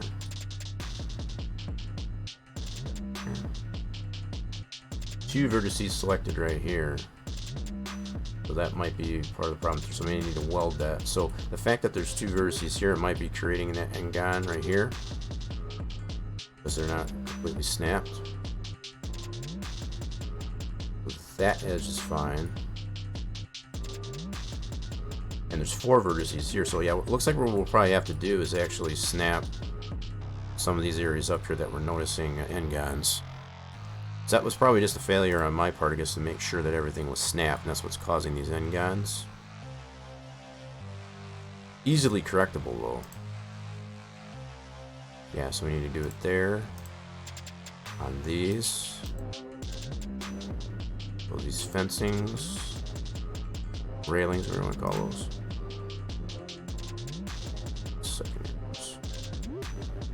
Wait a minute, is that missing? Wow, that's even missing railing there. What the heck? What happened there? Did I delete those by mistake? I'm not sure. Definitely got them on this side. Well, that's interesting. Let's render that real quick. Does it?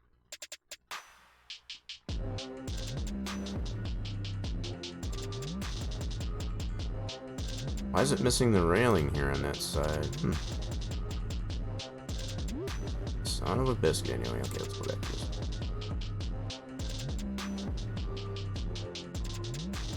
Do I have that flipped the wrong way?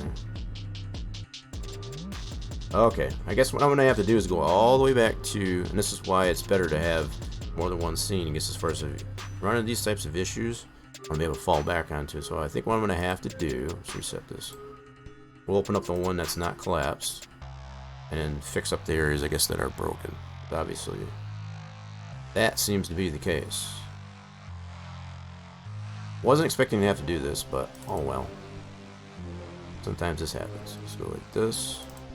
What we do have something to fall back on is this. Unhide. This still has the donor in it. Just want to make sure. What I need to make sure on this. Still notable poly. Let's see what we got in the way of faces on this one here for that. So apparently I did not put the opposing faces, I guess, on this part. Render that real quick just to see. Nope, apparently I didn't. Now I have to also keep in account that a lot of times when it'll render, if the opposing faces, just like right here, how it's cutting through that, it does have opposing faces, but the fact that it's clipping, so it usually doesn't render that, right? That's part of backface culling, is what is primarily called. And that's will happen quite a bit, I guess, when you have opposing faces that are really close to each other, as far as especially opposing faces.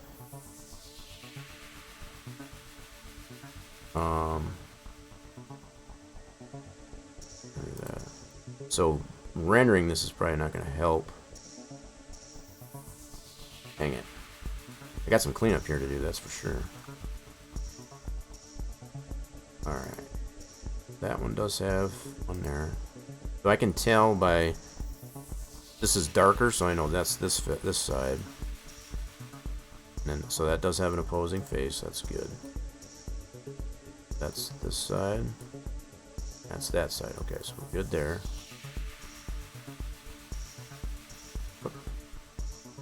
That side. This one does not seem to have opposing faces to it. And it's the reason it's... I'll be dang. I could have swore I did all that, but apparently I did not. What this is showing me. Okay, so let's take these here and we'll detach. Interesting. That's probably why I was showing in here. Not have anything going on there. Oh my goodness, this is crazy. I thought I had all this all done. Apparently I did not. Let's do detach. And let's... Nope, nope. Oh. Oh, okay, I got fencing. I don't remember what the heck I did here. It's been a while. Had a good week here, I guess, as far as before. Okay. So there is double sides here. There's that one. Okay. Unhide. Object 1. Maybe I just forgot to flip them. Probably what it is. That's always possible. On this object that I detached. Dadgummit. Object 1. Stay on that. Yep, I just forgot to flip these, it looks like. Apparently. So this is on object 1, this is what I detached. They're all flipped inwards, so that's probably why it's... Okay, I might have just forgot to flip those. Okay, so it's... I just need to verify one more time because this is gonna drive me nuts. So let's select that, hide. So on these here, this is on the building, so I definitely do have duplicate polys there, but this one's flipped that way. Okay, so those are all facing inward as far as this area. All facing that way based on how that's highlighted. Okay. Now these, let's do it this way. Let's go hide this building. Unhide object 1. There's those. They are flipped the wrong way. So what I need to do is select all those and flip them. Yeah, some minor adjustments here. Flip those, so now those are facing outward. Alright. Bring back the building. And let's check this side here. I think this one should be fine. Based on what I see here in Max 5, that's this side. That all looks good for railing. Okay. It was just this one side I did.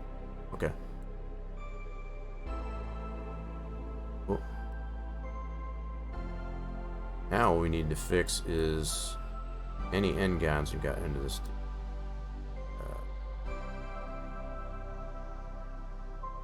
We do know we have some here.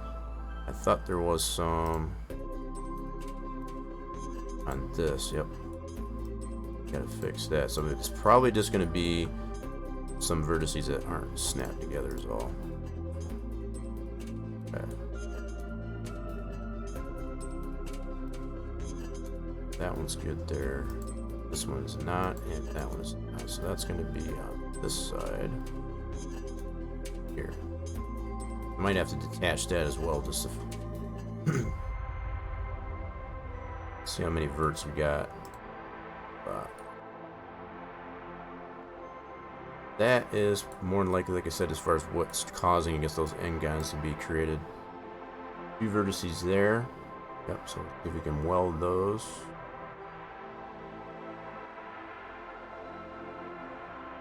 Yep. So I'm taking this approach this way so I could, if I really wanted to, there's a couple of different approaches I could take this. I could take and select all the vertices in the model and just weld them all, just to make sure that everything's welded, or just go, you know, one section at a time. So basically all I'm doing, what I'm initially thinking about, is just taking where I can see the end guns and making sure that those vertices are actually snapped so that we don't get the end guns. This is one approach to take, you know, just go to those areas that are causing the end guns and making sure that the vertices are actually snapped. Like these are not, there's 2 of them here. Those should be welded together. So go ahead and weld that. Now if I go like this, there'll only be 1 vertice there. 1 vertex now. We'll do like this. So I can do it this way, or what I could do also is just go like this. Now keeping in mind I still have that detached for that object here. Fencing looks like it is still separate. Yeah, okay, that's cool. So just remember, I have to collapse that. Let me go ahead and take this building, this object. Yeah.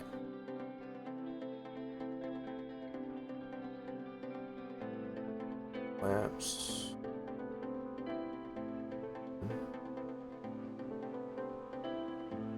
I'm having to backtrack here a little bit, and that sometimes will happen when you're creating these things basically from scratch. So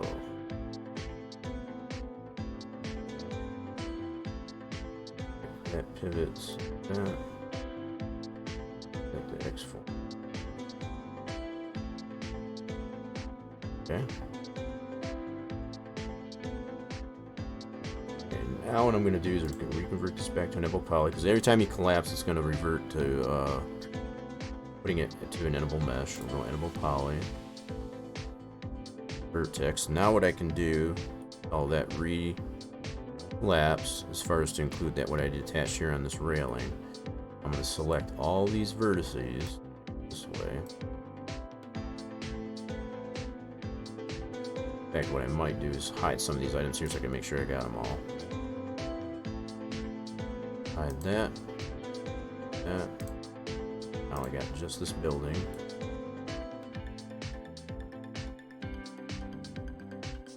Okay, now I'll go to vertice and we'll select all the vertices, so we can do it this way. So there's this method, or going to each section like I was showing, where it's showing N-gons in this case, and just welding those together.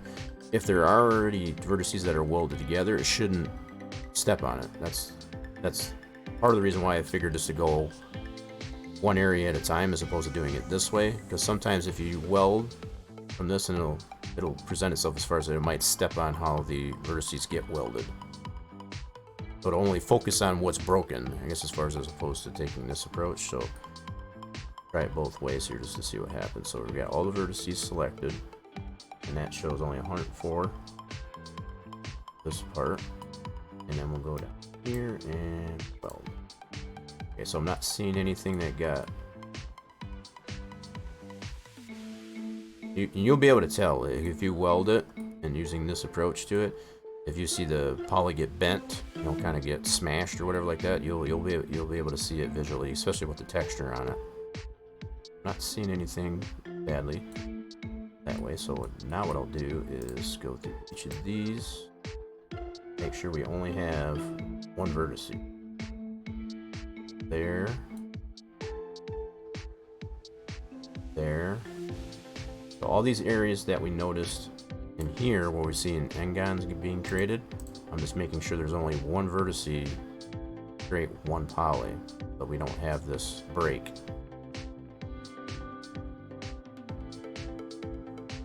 Probably a good thing this probably did happen. This is something you have to keep in the, especially when you're recreating, I guess, a model that has a lot of N-gons into it, like the original donor model that we used here. Kind of, defeats the purpose if you don't have all your vertices welded together. That's only one vertex there. One vertex there. Now I'm making sure as I position this on here, as I'm drag selecting this, I'm drag selecting it. I want to make sure if there's any more than one vertex there after I've welded this, I want to make sure that. So I'm putting this in a position where I know I'm not going to select any other vertices. So as I drag select it, I can confirm that there's only one vertex there. This is only one vertex there. One vertex there. Okay, so where else were we witnessing? Okay, go through this whole model here. So we got that over here. Come on now. Yep, so on this side, gonna be up here. Check these. Already checked that back part there, which is, so that one's one vertex. Few vertices here yet.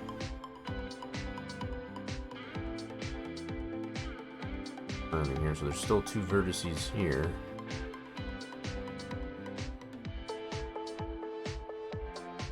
I just want to confirm.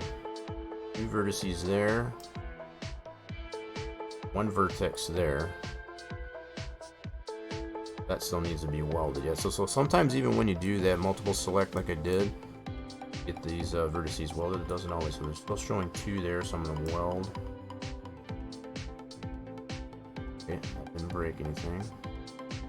Good.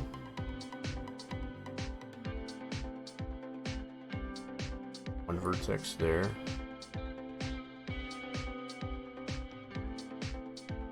Just going over with a fine-tooth comb. One vertex there. 2 vertices here. That's why we're getting an end gun there. Across that rail. Sometimes it will require, I guess, even doing that multiple select like I did. That's a fair point. Sometimes you still got to go through manually here to make sure. One vertex there. Still 2 vertices there. Anyway, that won't. Yeah. Yeah, that's not welding for some reason. I don't know why.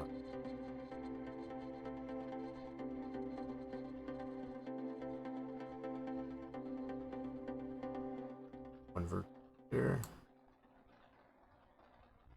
There. So for some reason, this one here is not wanting to weld. Figure out why here. And again, when I select these, I drag to select these. I'm making sure I'm out into the void here. Just as far as I'm selecting any vertices that would be in the way as far as drag selecting. As opposed to just clicking on it, that's not going to tell me. So I got one vertex there. It's going to be hard to select which other vertex is obviously in that area. Telling me there's 2 vertices here. I need to figure out why that's not wanting to weld.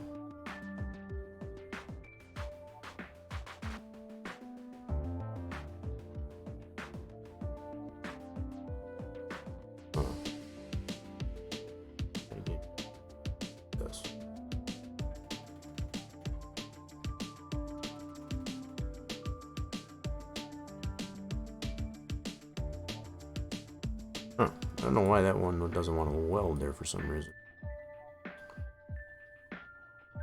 It'd definitely be good over here. Back. Yep, one vertex there.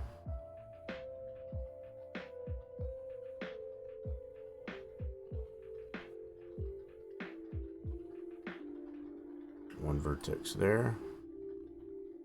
Yeah, so that seems to be the only spot doesn't want us weld. Still 2 vertices. Do it new way. So let's try attach these. If we did. Let's see if we can't correct this. We'll go that one.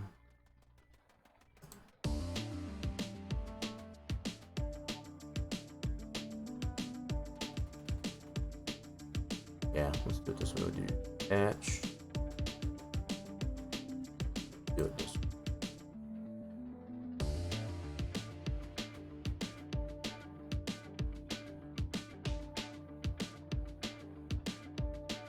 You haven't got that slots yet. I know I'm noticing over there. Trying your luck. Alright, so now we got that. Let's hide the buildings. So now we got all these.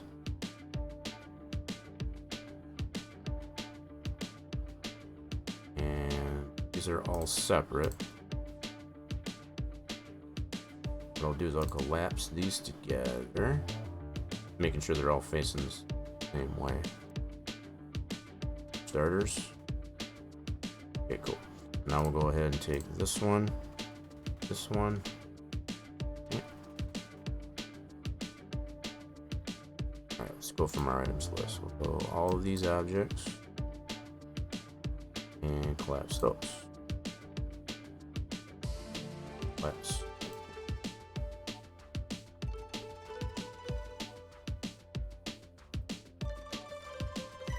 And we'll do.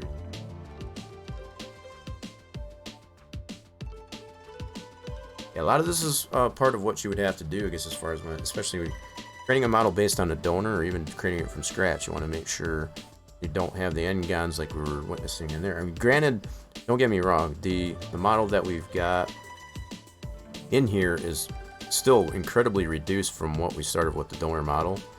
294 polys in the donor, and this one has 83, but we can definitely make it much better than this, right? So what we're, yeah, if we're gonna go this far with it, I guess as far as like that, to do it the right way. A lot of people wouldn't necessarily take this approach to it. They'd just be like, screw it, you know, and that's, I don't know, to me that's pretty sloppy, I guess, as far as, for lack of a better way to put it. It's just kind of sloppy. Okay, so now we've got this one all collapsed back. Now we're gonna bring the building back. Oh, not the fencing. Now we got this one here. Let's hide this object. Oops, that first. Finally, what's finally? Oh, on the skull? Bot kind of gave in there a little bit, did she?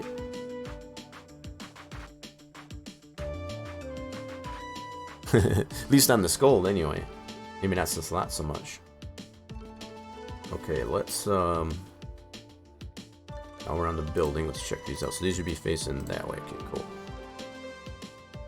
Now, I think what I'm gonna do, while I've got these still two detached, I'm gonna bring back this object, like so, and that's in the list. Cool. Now what I'll do is I'll take and try to snap vertices from this object to building. If you can't do it that way. We're going to take this from the object, put our vert snaps on. Snap it that way. So that was the one that was giving us trouble.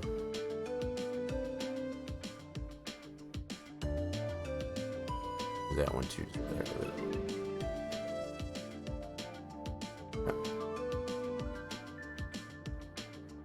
Okay. Let's see if that doesn't fix the problem. So now vert snaps off. Now it's recollapsed building the object. Take our hammer, collapse. Now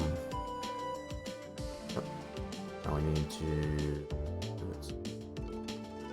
and reset our X1.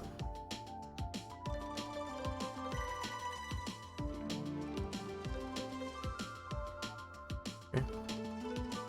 Just kind of see what we look like here. Sweet.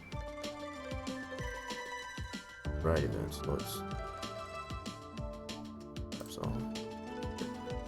And reconvert this back to a minimal poly. Okay. Now let's see what we got here in the form of our vertices.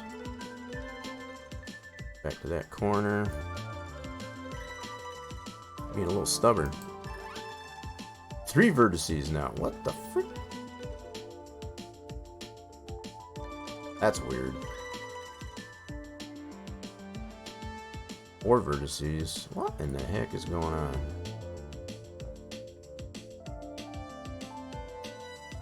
Say what? That's 1 vertex. Alright, let's just do like this again. We'll go select all the vertices and we'll try and weld them all again. That's super strange. Actually created more vertices. Didn't have done that. Let's weld all that. Okay, we didn't see it break anything, so that's good. Let's see what we got here for now. Okay, so that's 1 vertex now. 2 vertices there yet. Pretty rad. Vertices there. I don't know why it's doing that, to be honest. 6. Alright, so there's still 2 vertices here. Down here. So instead of them being down here, now they're down here. Very well. Yep. That is super strange.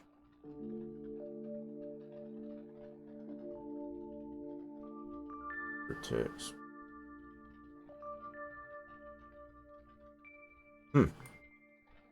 Not 100% sure why that doesn't want to weld. Now we still got 2 vertices, so more than likely what's probably going to happen is we're still going to get an end gun this area because those aren't just one vertex. That one's one vertex, that one's one vertex. Two vertices here is what the frick, man? Oh my goodness. So yeah, if that's going to continue to do that, we're going to definitely still see n-gons. What I don't get is why is it doesn't snap. Four vertices, what the frick is going on?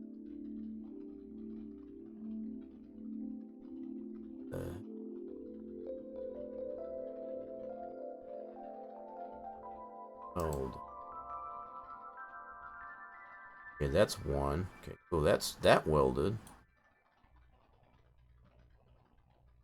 Okay.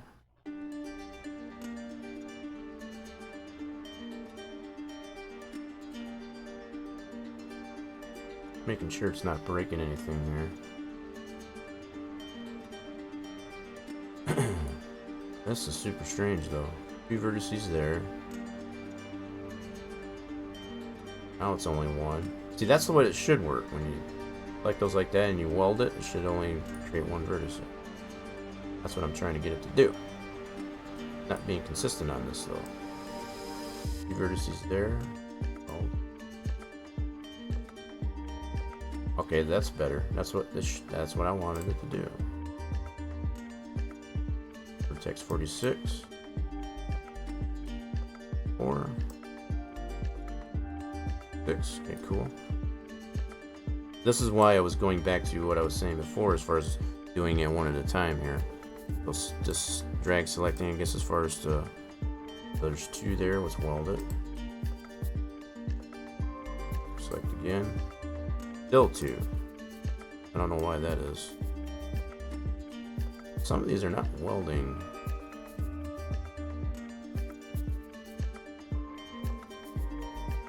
Nope, still two vertices. I don't know why that is. I don't get that. Let's see if we can pull this out. Don't know why it's doing that. Now my OCD is just getting the better of me. So the fact that I got two vertices there, let's see if I can select one. That's one vertex. See, those are separate for some reason. That should be pulling that whole corner out. The question is, why is that not welding there? Let's try a different selection method. Go this way. Don't know if it'll be that simple. Weld it. I don't get that. That's super strange. I don't know why that doesn't want to weld. Never had to be that stubborn. I mean, I have, but it might have been a long time. Let's try here. Two over here. There's something with the way that railing to this wall. Get why it won't weld.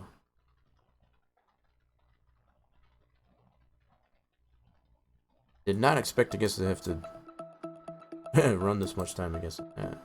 Vertices there as well. That is strange. I just don't get why that won't weld. Weld.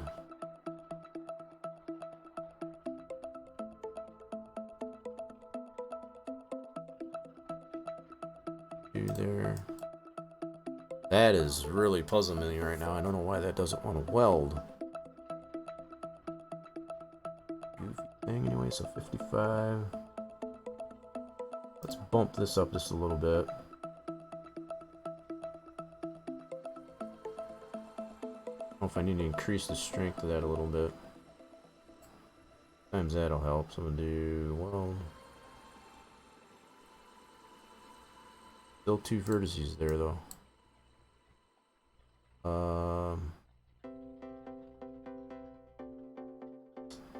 Yeah, that's weird. That's only one vert. One vert. Two vertices, but I think I might have selected. weld. I'm gonna try and clean this up as much as I can. Still 2 there. So for some reason there's, I don't know, it doesn't want to weld in that part. It's kind of strange. So there's only 1 here. 1 there. There. So it's just where these join for some reason. I guess what we'll have to do is just see what how it turns out here. See if we got end guns there or not. But over here it welded fine. We shouldn't have that there anymore. Yep. These should be good. Alright, where else were we witnessing? Second here. More other than the railing. Got it here, which we think we fixed. And up on the top here, which I think that should also be fixed because we did weld all that there. So we shouldn't have any of this anymore. The only thing that might still exist is the fact that there's end guns in these railings here. Can't seem to get those to weld. So we'll probably still get this, which might not be a terrible thing.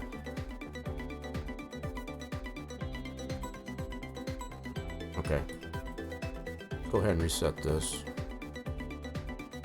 We'll check it out. We'll see what's going on. Leave that open. Cleaned it up as the best I felt I could. But I think we'll probably still get some end guns either in this railing and or on this these walls, I guess on these portions here, but it should definitely be fixed on here. About the way we got those welded there, so we'll see. So we get that exported, so we'll go Vicboard. Fencing, we'll have to collapse this one. And we also got the donor. We're gonna leave that one hidden. Let's take building, fencing, Vicboard, and collapse that. Actually, what I'm gonna do is I'm gonna save this scene before I collapse it. We didn't need to make those fixes there. Go save as. Get over this one. Yep.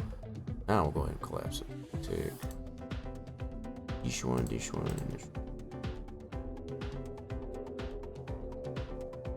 Selected.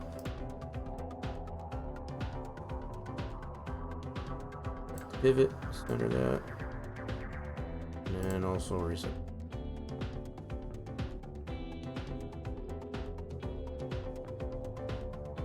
Oh. There we go.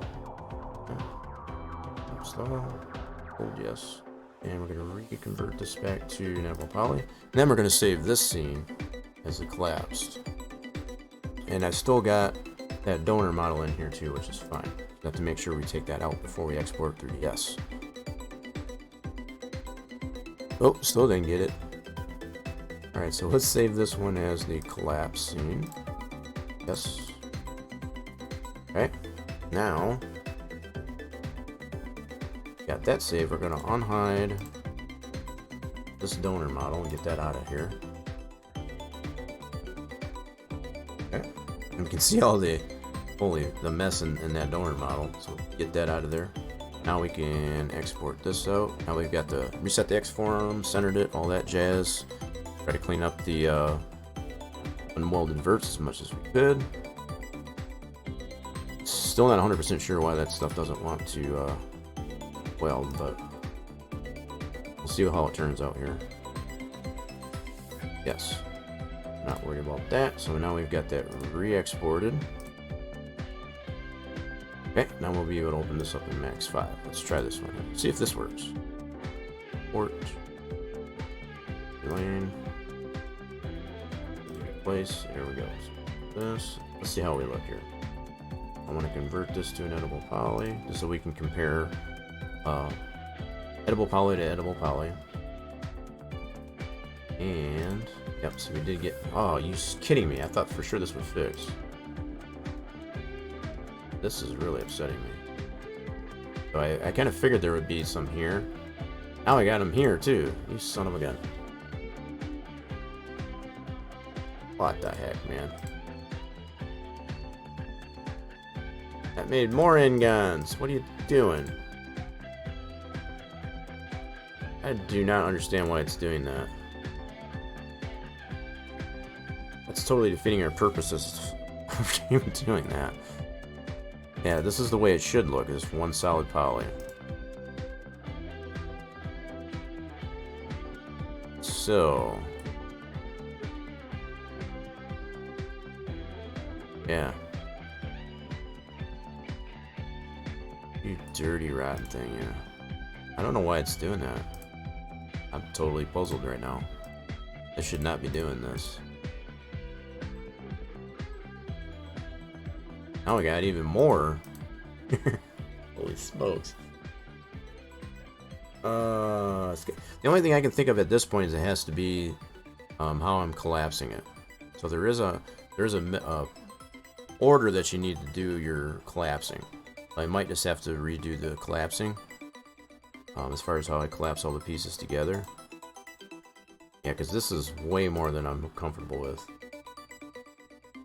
Now we've got 96. We started with 83, so that definitely made more. What the heck is going on? It's got to be the order of my collapsing. That's all I can think of from here. So I've got that scene saved. I'll do a different order of collapsing, and we'll see how that corrected itself. Crazy. But this is what I speak of, I guess, as far as there's a right and a wrong way, I guess, to collapse your models. If you do find that you have to collapse these items, obviously we got these individual pieces that we want to put into one. There's a right and a wrong way to go about it. So as much as we've tried to weld all the verts together, that does take a factor in how it gets welded, or how it gets collapsed when you do the collapse feature, function, or whatever. Alright, so I'm going to go back to that scene. We're going to do no and reopen this non-collapse vert. Okay, start from scratch. Alright, so we're going to go. So the order that I went was building, fencing, and then, you know, just right in order here. So I think what I'll do is I'll do two. Let's do these two first. Collapse that. Okay. Under that. Set the X form. Okay, so that's for those two items. So now from here we'll take building, fencing. Shouldn't really have to do this, but the fact that we're witnessing as far as what we are, it's seeming like it does require it. Alright, so do select it.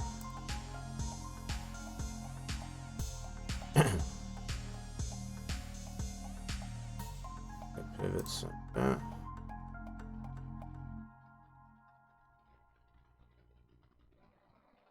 Now we want to reset that X form.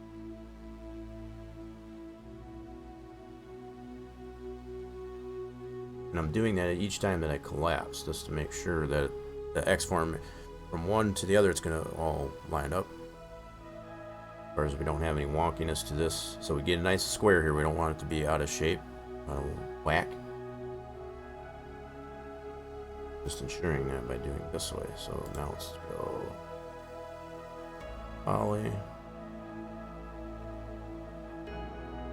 Let's check the number of polys in here. So it should only be like 58. Oops. Change this selection process here. Yep. Well, 59, I guess now. Somehow we gained a poly. Anyway, that's still, this is what we want to have, as far as our exported model. Okay. So we still got the donor model, yeah. Let's go ahead and resave that as a collapse model. Yes. Now we want to undo. Okay. Donor model. Get rid of that donor model. Get it here eventually, folks. Alright, so we got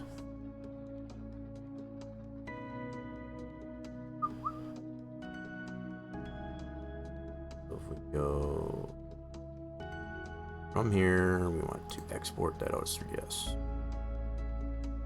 Right here. Yep. Cool. Now we'll bring that back into here. So let's reset this. Nope. And we're going to bring that in. Port. Yes. Cool. Now let's see what we got here. So if we do poly.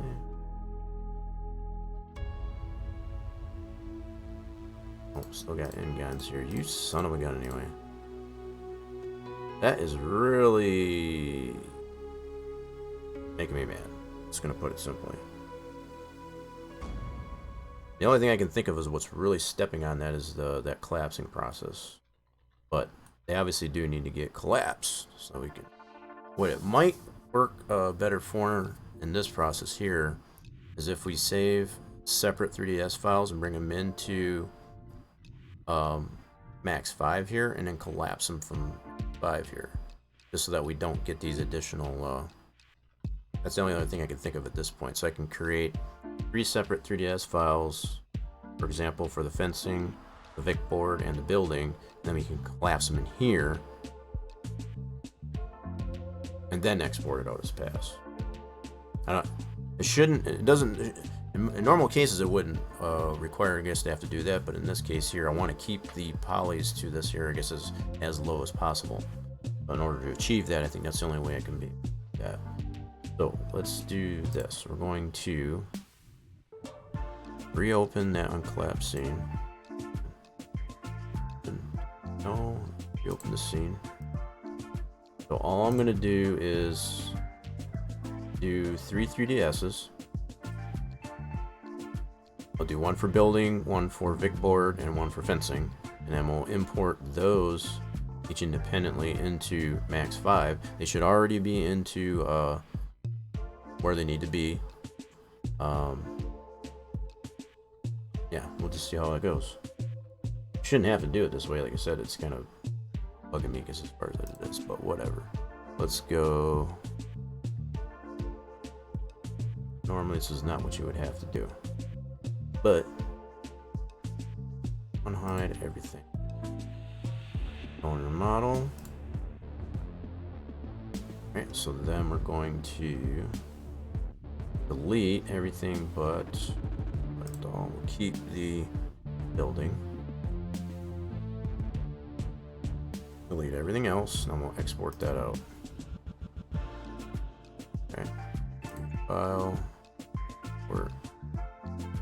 And we'll do this building.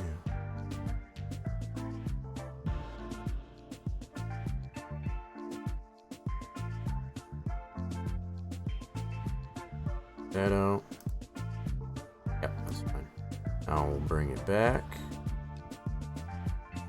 Okay, now we'll do the fencing.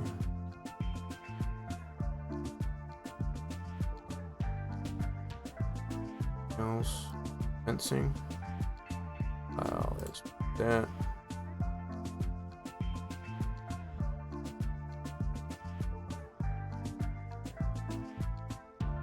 It's kind of a long way, I guess, I suppose, but do what we have to, I guess, as far as to get proper result. Bring it all back. Fencing, and now we need the Vic board. That piece. And we'll export that out as a so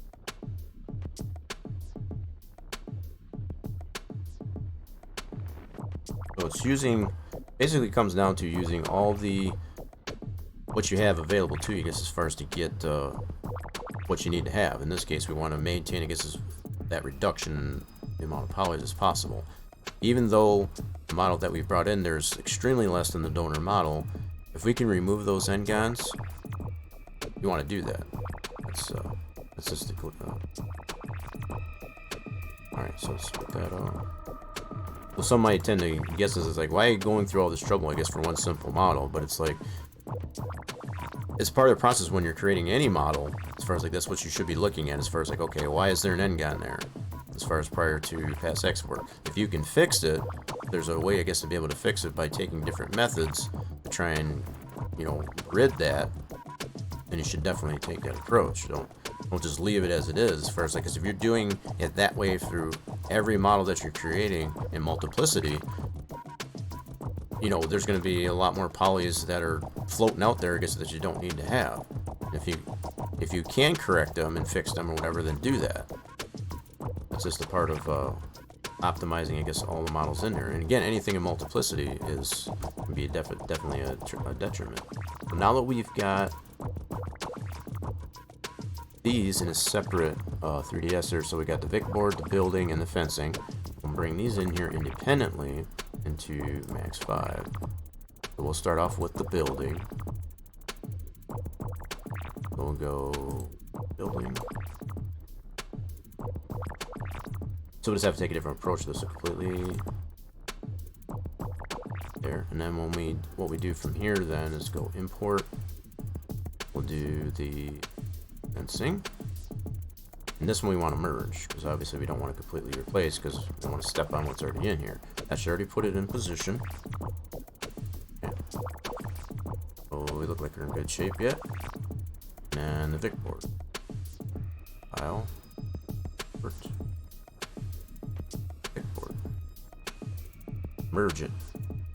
No, so that'll put everything into position.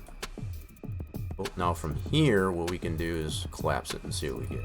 And result we get. We'll take all their pieces here, so we'll go building. And let's do building and Vic board. Hammer, collapse. Selected. Okay. And I'll go ahead and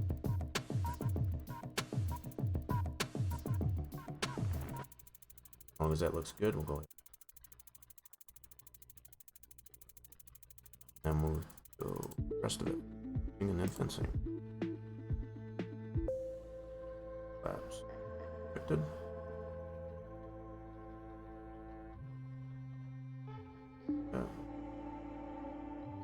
And also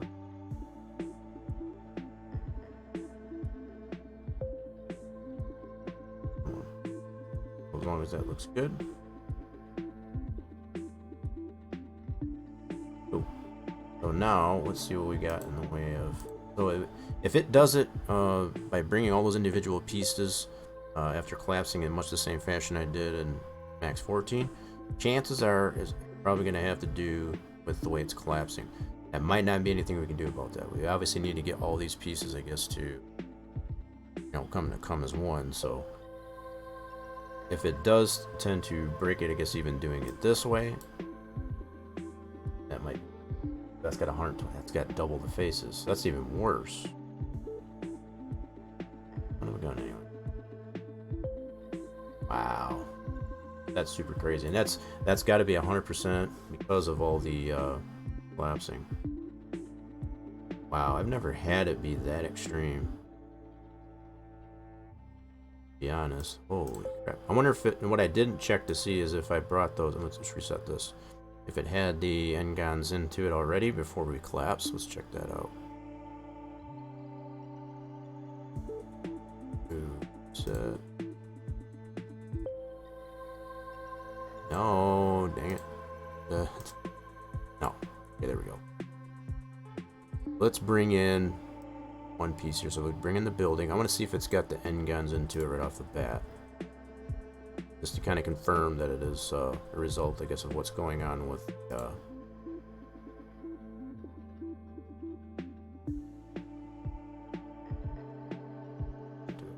volley.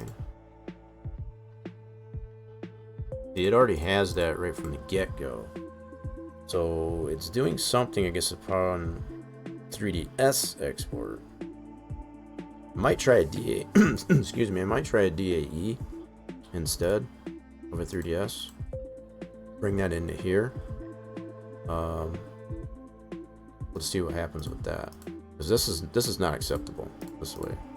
This is totally going. It's adding more polys than we actually want to have to that. Because obviously what we do have in Max here, where the total model was 58, 59 polys. That's what we want to have. So the fact that even upon initial 3DS export, from that, it's already adding polys to it, obviously, for some reason. I don't know what that's all about. So, yeah, I think that's what I'm going to try this time is do a DAE export, and then I don't think, though, fortunately, that's not going to be importable to S5. I could probably try OBJ. OBJ might work. Gotta try something different because I'm not liking that result, that's for sure. Okay, let's reset this. Good. Let's go open, save. Here. So just to confirm, we don't have these N-gons that are presenting themselves in this one. Yeah. This is what we're trying to maintain here as far as all the N-gons, lack of N-gons, I guess, in this one. But what we'll do, trying everything here. We're not just gonna settle, I guess, as far as that's just the way it is. We want to figure out, I guess, as far as what's the best result here. So one other thing I think of is to use a donor model. Let's collapse this down. Let me use the same approach here. So it's collapse. Oopsie. Selected.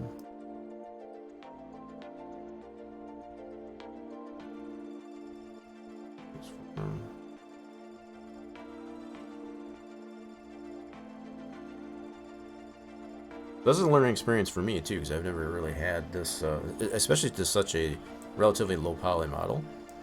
Especially what I'm witnessing, obviously, as far as what that initial 3S export from here, and bringing it into Max 5 in this case, it's already stepping on it before I even collapse it. So that was at least to confirm or deny, debunk even, I guess, as far as if it's being caused, I guess, by the collapsing.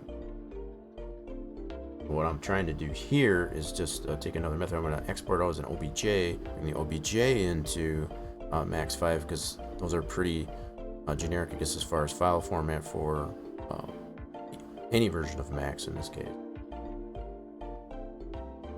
I was initially considering DAE, but DAE is not compatible with Max 5, so it's the next best format I can think of. Building. So we'll go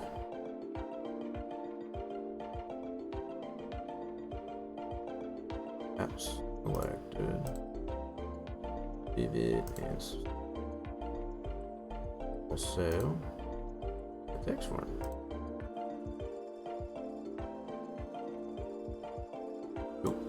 Let's that down. All right, so even from this, let's go editable poly. Confirm. So yeah, we're still solid polys here. We don't have any N-gons. So where we were noticing N-gons, I guess, as far as on the 3DS export, we don't see that still, even with this all collapsed. Right? Now let's export this out as an OBJ. So we'll call it Victory Lane here, but instead of 3DS, we'll do OBJ.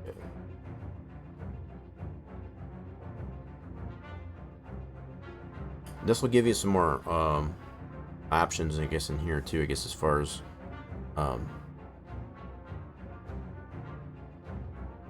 let's see here. So texture coordinates we want to maintain. We don't need to export the materials.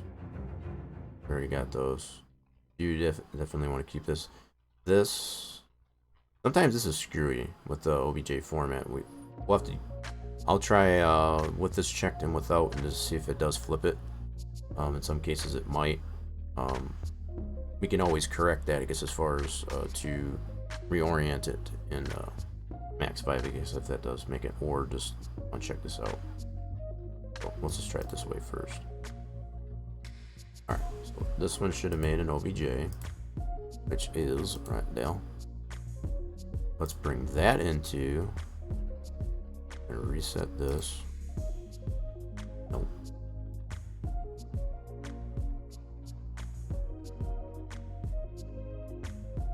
I guess I didn't really mean to do that. My bad. That's okay.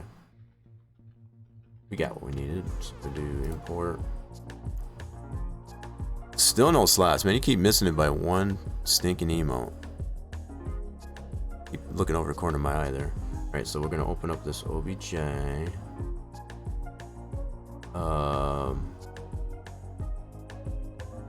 Oh, wait a minute. Okay, hold on. 3DS, yeah. So OBJ. Go all formats. Wait a minute. Why is this not giving me the option to order OBJ? Well, that's a bummer. Interesting. Not appropriate module. Oh, you son of a gun anyway. Alright, so I guess I had for sure OBJ was a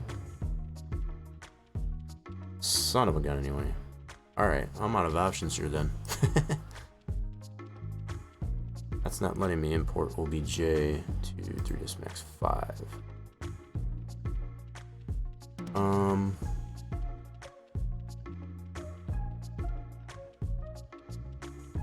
Bummer. Yeah, so 14 I can, but not in 5. Son of a biscuit anyway. All formats. Yeah, but only we'll do S. Well, that is a super big bummer.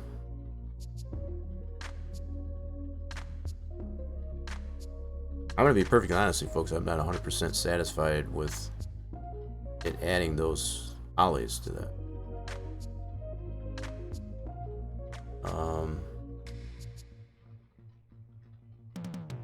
I can't think of any other format to use to bring it into Max 5. Let's reopen. Oops. I didn't mean to reset that because this kind of happened.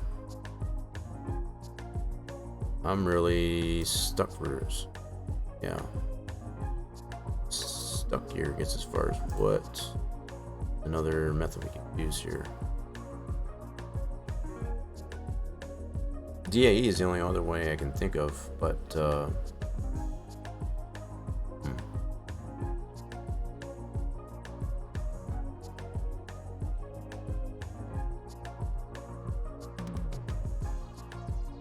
I'm really stuck. I don't know. I'm not, like I said, I'm not 100% satisfied with being able to use that model that has all those polys in there with the end guns and whatnot. That's super sloppy. I don't want to use that as a model. I guess I could always just, I can go ahead and go through the motion, I guess, as far as the steps that we need to be taken, like I was trying to show up until we witnessed this issue. Only it's going to have to get redone, I guess, as far as to, yeah, just figure out why or how we can eliminate, I guess, all those polys that we don't want. I guess I can do that. It's against my better judgment, I guess, to do that. It's kind of showing the wrong way, I guess, to do that, but I can't think of any other option at this point. I guess as far as to be able to get, I know there's probably one that's there. I'm not 100% thinking of it right now. I've exhausted everything that I can think of right off the bat. So yeah, I guess what I will do is go against my better judgment. I'm going to go ahead and create it. Whatever number of polys that we have into it, I'll just go through the motions. And yeah, so at some point I was going to have to figure out what is causing that to do that and fix it. Alright, so let's do this way. This is one way we haven't tried yet. Let's collapse it this way. I know it's not anything to do with the collapsing, obviously, but hoping maybe I can keep it reduced, I guess, as far as how many more polys that it's adding, as far as on 3ds export. But even taking the method, I guess, as far as that I did to create individual 3ds files, that didn't work either. It's already adding n-gons right off the bat.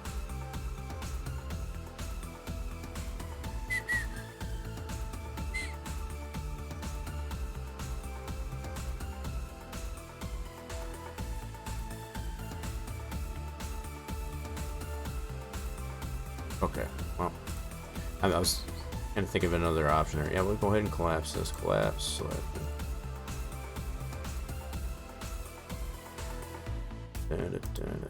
Center. What else we got? We got the building and then the fence. Collapse. Selected.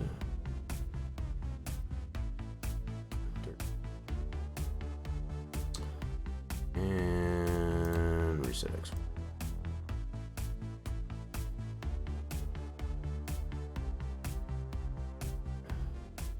I wish I could even say that it was the reset to X form or something like that, but I don't even think that's it either.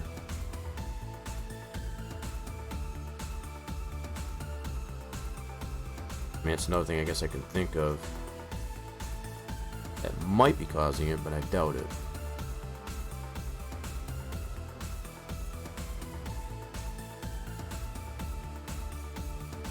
Let me think here.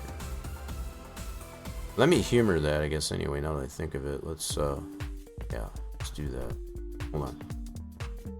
Yep, I'm gonna run with this thought here. So maybe, just to debunk this at least anyway, I can't imagine that it would actually be caused by the reset of X form.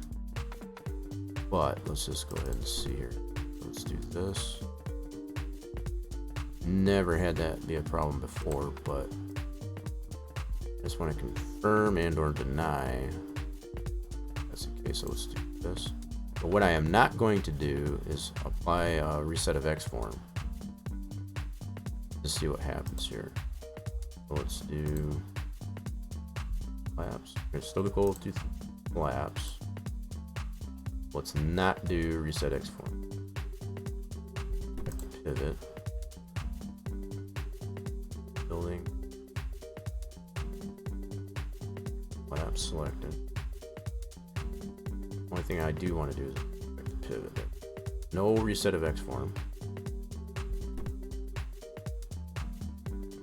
Okay, let's bring.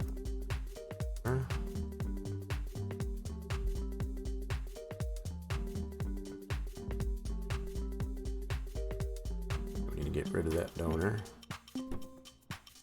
Go. Alright, so now with no reset of X form, the only thing I did is collapsed and reoriented the pivot. Only thing I've done.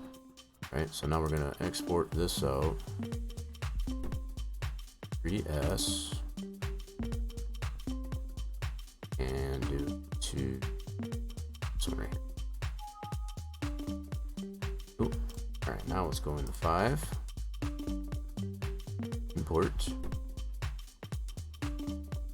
and find victory lane, which is right here. All right, let's see what this does. So this is without any reset of X form. Put that back to double poly. I got a feeling it's still going to be. Yep. So that's. I just wanted to debunk whether or not that's what was causing it. This is adding so many freaking engines. That's ridiculous. I got it to the point where it was 86 and then it was 93. This is 120. I 100% don't get that at all. That's just gross. That's 97. Don't like that result at all, but yeah, I don't know. Just out of curiosity too, let's try this. I'm gonna go from max 5 here. I'm gonna do as an edible poly. I'm gonna weld some verts here and see what this does. Sometimes this will work too. Go into this, give it at a 0.1, 300, so it goes between 300 to 98. So apply.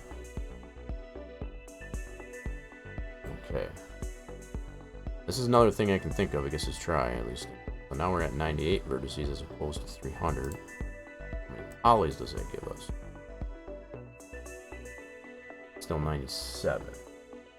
I mean, it is a reduction, I guess, from the 294 in the donor, but it's based on the 58 or 59. That's still way more than it should be. All right. Checking my backups now. I think I have the original.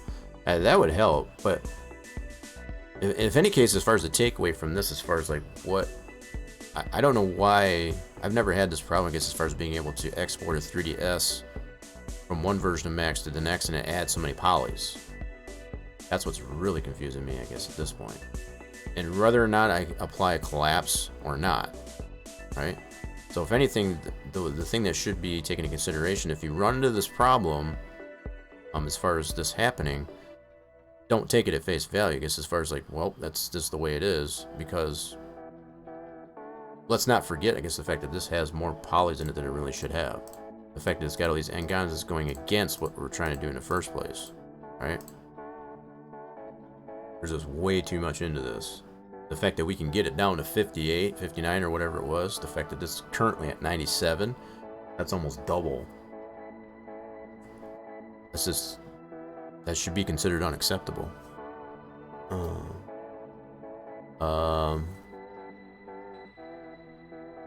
Original file is 68 polys as model 126 Hz. Yeah, see, mine I got it down to 58, right? That's what I was showing in there, so I got it down to 58, and it should still show that way here too. This is the recreated model, right? So just again, just to kind of show that, let's convert this back to an editable poly. This is all collapsed.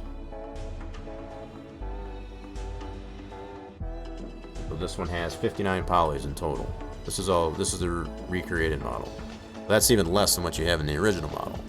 This is what I'd like to be able to use, but for some reason it's not allowing me to do that. As far as many verts,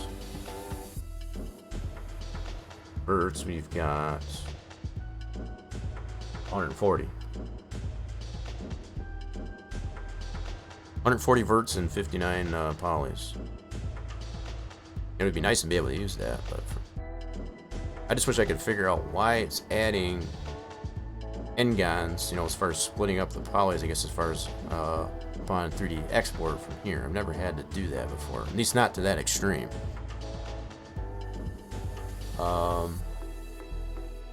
The texture we have, right? We've got that. That's the thing. That's what I've already shown that. Texture and all that, it's already good. We already got that. It was just a matter of recreating this model. But in any case, I'm hoping the takeaway from all of this, as much as I've been stumbling, I guess, as far as to figure out what's going on, it's really should be considered unacceptable, I guess, to just take it. That's just the way it is. You know, the fact that we've got the model to this level, we've got it down to a 3DS, so on, that shouldn't be considered, I guess, as far as that is what it is. I mean, we could do that for sure, but if we do that to every model that we're doing, without trying to correct it, that's just not the right way to go about it. You know, it's the best way you can put it. Because anything in multiplicity, when you've got all these additional n-gons into it, it's not good. But even with the one that you mentioned there, James, this one here is still even less than that. And look at the detail it's still into it. I guess that's the only thing I think of as well. So I almost feel like this one here is a more improved model of the original, if that makes sense. Because even have you mentioned the fact that it had 68, I mean, it is kind of a less than, yeah, I had to reread that, so yours was 60. That just bugs me that's doing that. That's so crazy. And maybe I haven't necessarily noticed that before as far as how much it adds, you know, because it is kind of a smaller model in comparison, I guess, to a bigger model. But again, I have never really seen it add more polys, I guess, to this extreme. I mean, that's almost double. Almost the same aspect, I guess, as far as what 3D Sim is, which is even worse. We've already determined as far as how much more. There's 294 polys in the donor model upon 3DS export from 3D Sim, so that's even worse. So definitely don't want to use that one.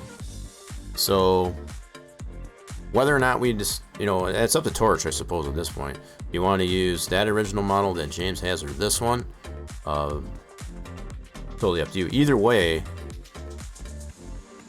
it's going to be a reduction of using that 3D SimAd model. That makes sense. Because we did... And one of the other things we did do to this model, in comparison to the original, was just to kind of clean up. There were some N-gons in that. I don't know. It's kind of out of my hands, I guess, at this point. Because everything that I've done here has been a waste of time. I guess that's the way I'm looking at it at this point. I guess if nothing else, what I'll do, I guess, to kind of close this up here. Again, I'll just have to leave it.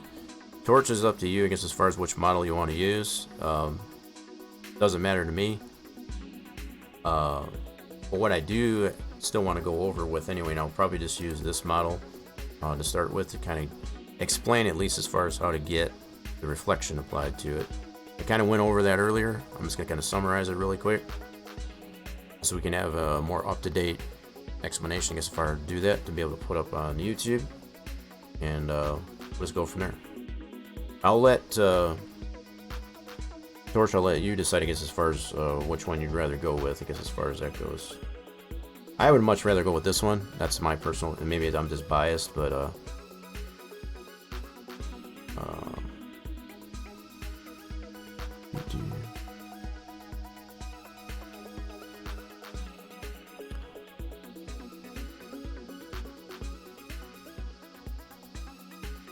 well, you know, depending on which model gets considered, I guess, this is what I think of, I guess, as far as being a waste of time. What I'm trying to look at the positive flip side, I guess, of this thing is here's what you might potentially run into problems-wise, right? So this is what I'm going to focus on, I guess, here the most. I'm not going to think about, I guess, as far as having the original model and being able to use that in comparison to this one. Right, if that makes sense. So let's... what we need to do, since we do have the model in here, all collapsed, we want to name it, I guess, as far as which way we want to name this. So let's call this, because I did also want to get into, I guess, as far as the creation of the script for it as well. So yeah, I know we're already running well into the 4-hour mark, just kind of fumble around and figure out what's going on with this thing, but let's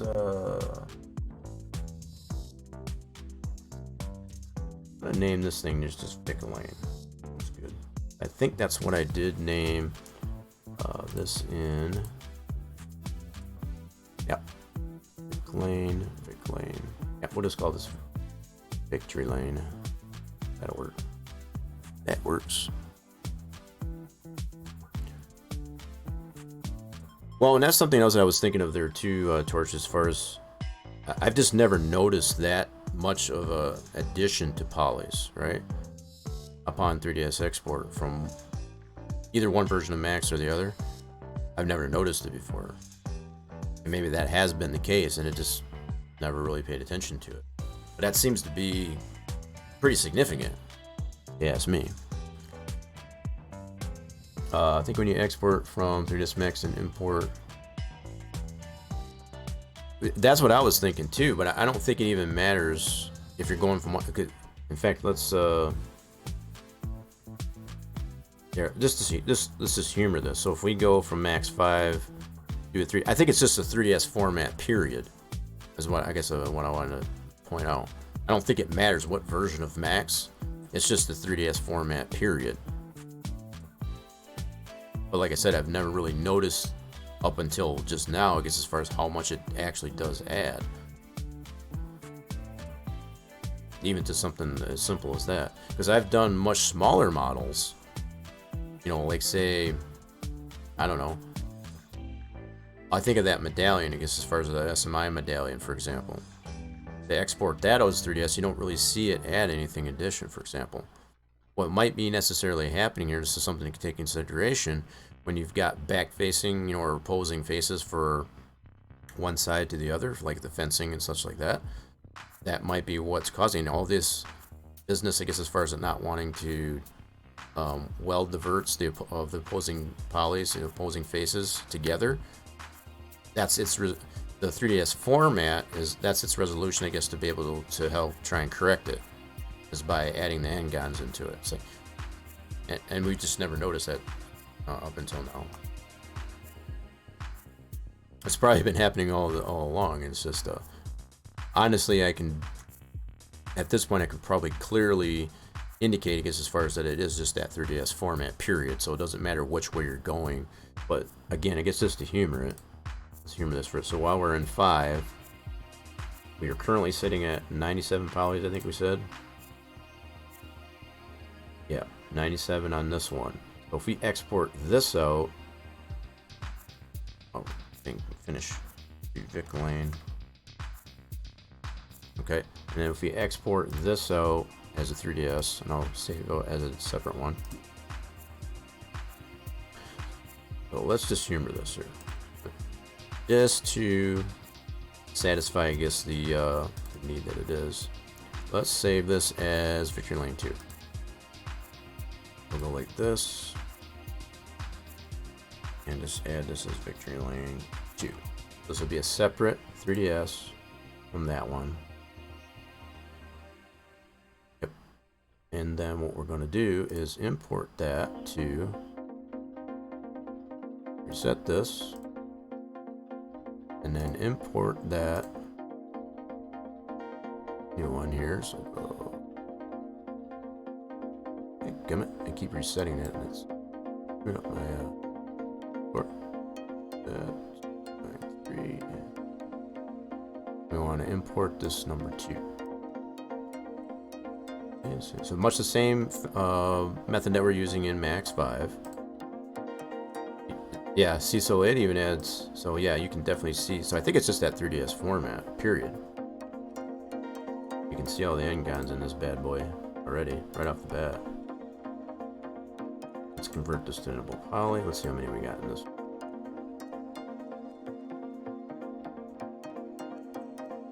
$107, so that actually added more. Jeez, oh Pete. That's insane. So it may have something to do with the different versions of Max a little bit, but I think in general that 3DS format's going to add polys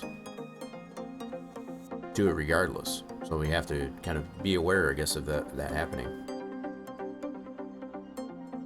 Yeah, so it added basically about 10 polys upon export from 5 and bringing it into 14 in this case.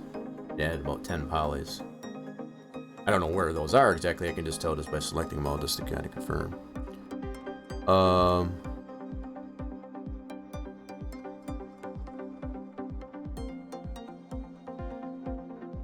uploaded to the FTP. We can probably get that if you got it on FTP. We can just get that. Send it to. Does it let them do that? Let me see if it does let them do that. Does it let you do it? You're a sub in the VIP. It should let you do it. What I don't want to happen here, James. Yeah, shoot, you already did it. Did you whisper that? Hopefully you whispered that.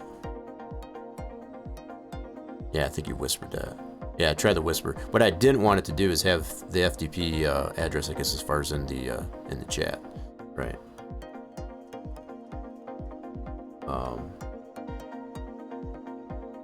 Yeah. Let's see if this works here. So let's. Don't anybody be revealing any information here.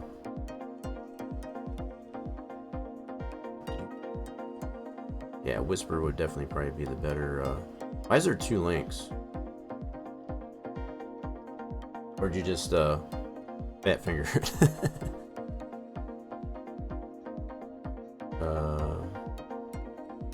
Oh, it said error the first time? Yeah, it definitely got both of them. They're both the same link, it looks like. Alright, let's see what we got here.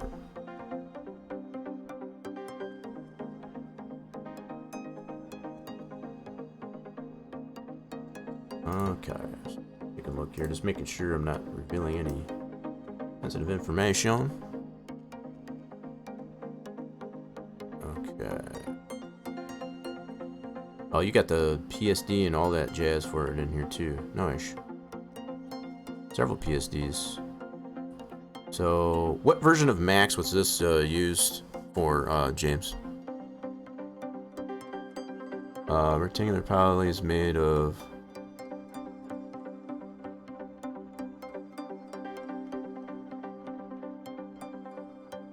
Oh, it's not a... Wait, what was that all about there, Torch? Regular poly is made of 2 triangles. Actually, no. A regular polygon is going to be made of 4 vertices. That's a true poly. An n-gon would have the 2 triangles, right? That's what you don't want, right? But with that 3ds format, that's what it obviously does do. Right, so, yeah, I need to drag this here real quick. Just a second. Oh, I'm missing everything that I want to go over here today. But I guess we're going to have to save it for another time, probably. Oh, you're reading that from the Autodesk site? Well, technically, their definition of that is not 100% true. It wouldn't have 2 triangles. That's an n-gon. That's what we're experiencing here, and that's what we don't want. A true polygon will have 4 vertices. That's a... I don't know how else to put it. That's a true poly.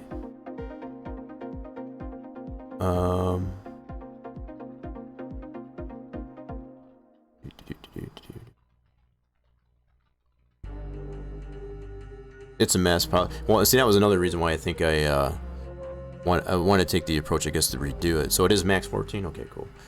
What I was hoping. So I'm gonna open that scene here. I'm gonna extract this here real quick. See what's going on with it. What's really cool, I guess, is the fact that you've got all the. Oh, I guess I did that wrong. Hold on. Give me a second.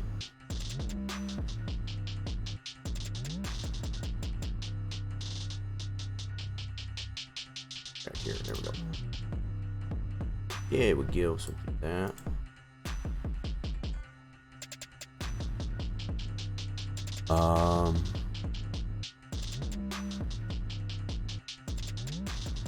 The textures are a mess. Yeah, so the original texture that we've got... Here, let's go ahead and bring this over.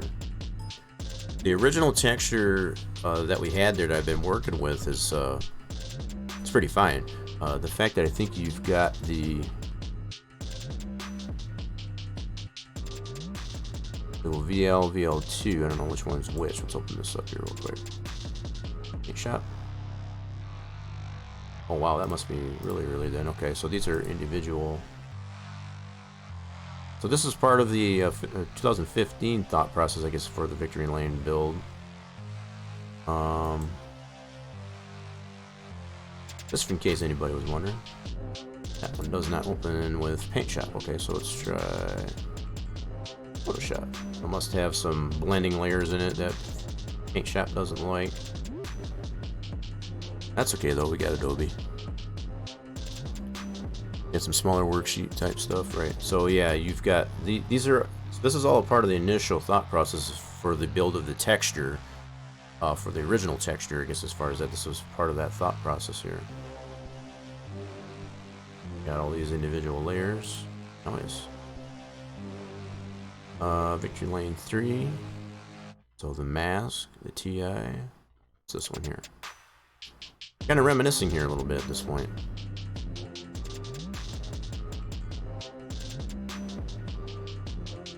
What is this? Okay, here we go. This is more closer to what we're dealing with currently. Yeah.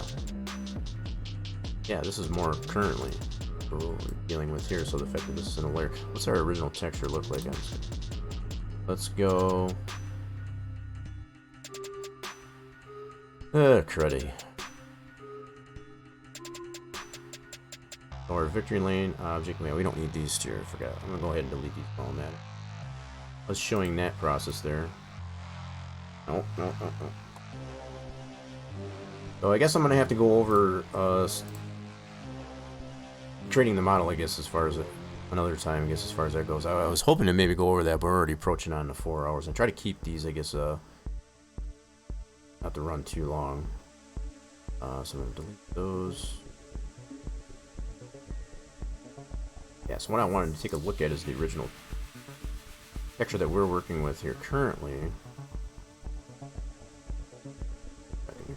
Here we got the Vic Lane texture.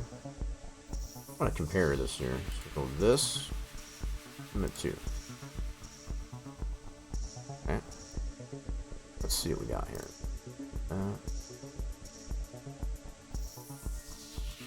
Yeah, so here's the texture that we've been working with here, right? And we can see, this is what I wanted to compare here. So this was the initial construct of the texture.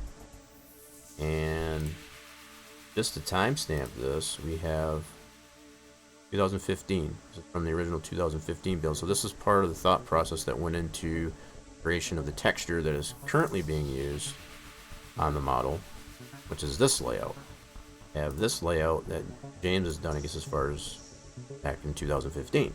But just to kind of show you, and you got all this thought going into here, I guess, as far as to create the mask, segregate the windows, and all this stuff to come to this orientation.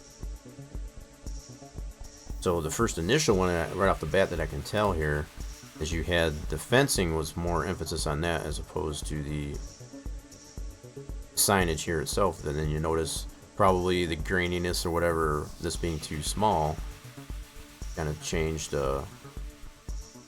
view on that to go this way and put less emphasis on that. So that's part of the thought process as far as when you are creating a texture, I guess, for a model.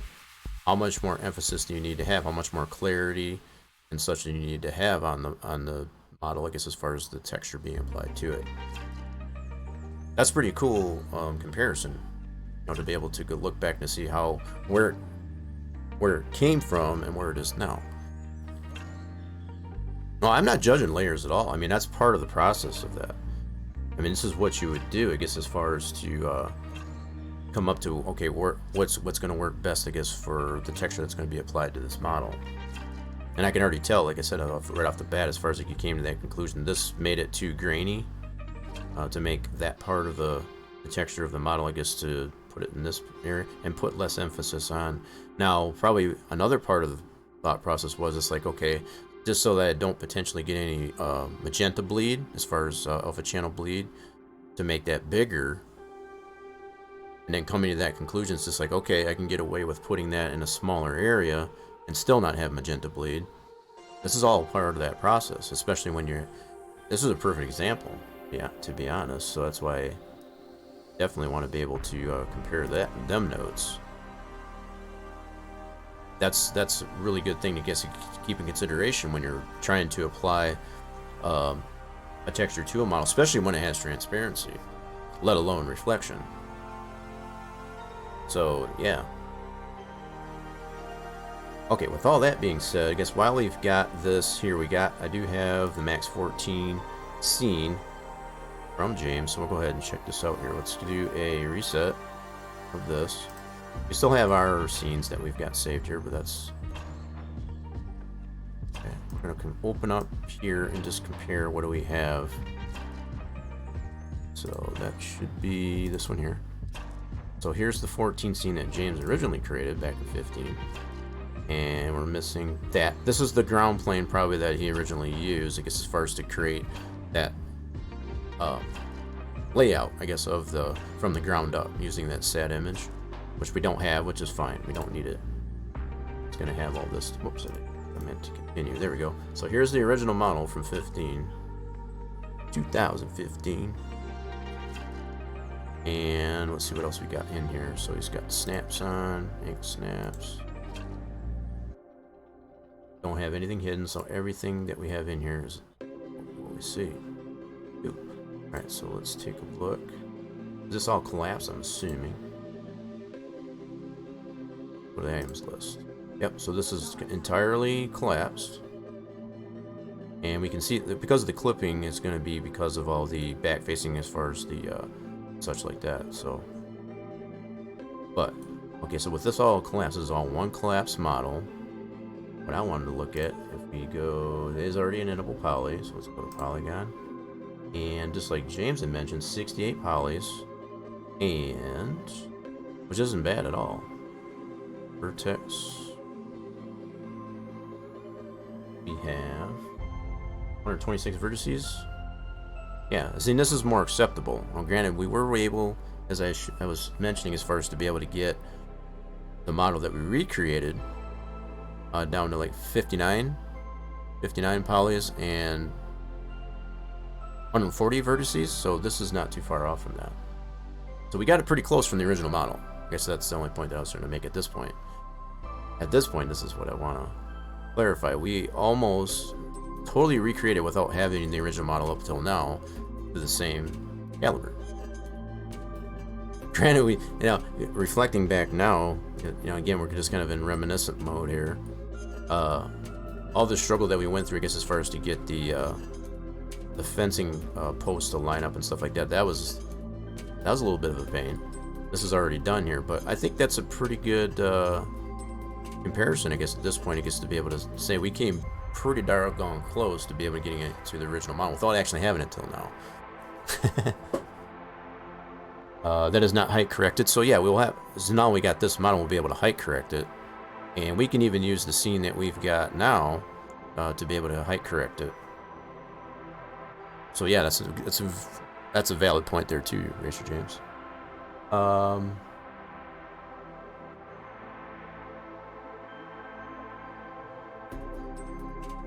What was I supposed to ignore? I guess I want to make sure.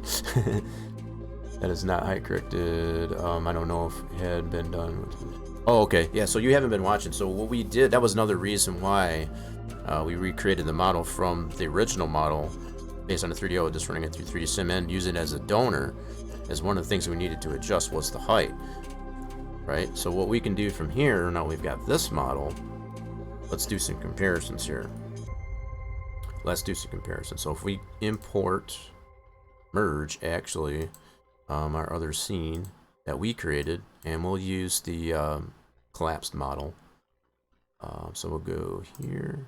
We'll try to salvage, but I guess what really wanted to go over, what I really wanted to go over is being able to get this exported and actually create the model. I'm not going to have time to do that at this point, so we're just going to kind of go with the flow here a little bit. So let's go with the collapsed model. Import that, and all we need is just this building, which is our collapsed model with all of our new pieces. This is the original donor model, like I said, that we created based on the 3DO, and the 3D Sim Ed spit that out. Now we can make some comparisons. So that should be oriented the same way. Okay, we got this one. Okay, that's the original model. And this one is our new model. Both in the same orientation. Almost practically no deviation from it. And that's what we'd expect to see, to be honest. You can see a little bit of fluctuation in there. But let's hide the... I was trying to see if I could tell what the height difference was. So what's being more dominant is at this point is the original model, because it was taller, right? So I guess the only way I can do this, let's do it this way. Got an idea. We're gonna let's put a plane in here in the original model and set it to that height so we can actually tell based on that little ruler, just as far as, yeah, let's do this. Kind of cool. This would be kind of cool. Let's do... yeah, sure. Hide this model here for a second. Okay, so all we got is the original model, right? So what we'll do is we'll create a plane based on the height of this model, right? So maybe what we could do... screw it. I'm gonna go with my original idea. Do create plane. Call it plane. Oop. Plane's good, and then we're gonna go pivot, and I want to do snap. Let's do an edge snap. Yeah, edge snap work. Oh, the missing texture. Yeah. Okay, that's what you. Thanks for clarification. I guess as far as what you meant to ignore that. Yeah, I already knew I probably wasn't going to have everything that needed for that, but it could still load it, so it's cool. Alright, so effect pivot only, we want to just edge snap. snap that to this edge. Oh, and then we're gonna pivot this thing up. Go to angle snaps. And rotate this up 90 degrees. Like so. And it straight up. And then what I'm basically gonna do with this original model in here, I'm just gonna set up the height of this to that vertice on the highest, you know, as far as the roof here. And then we'll be able to see how much difference in height there is between the original model and our new one. Okay, show.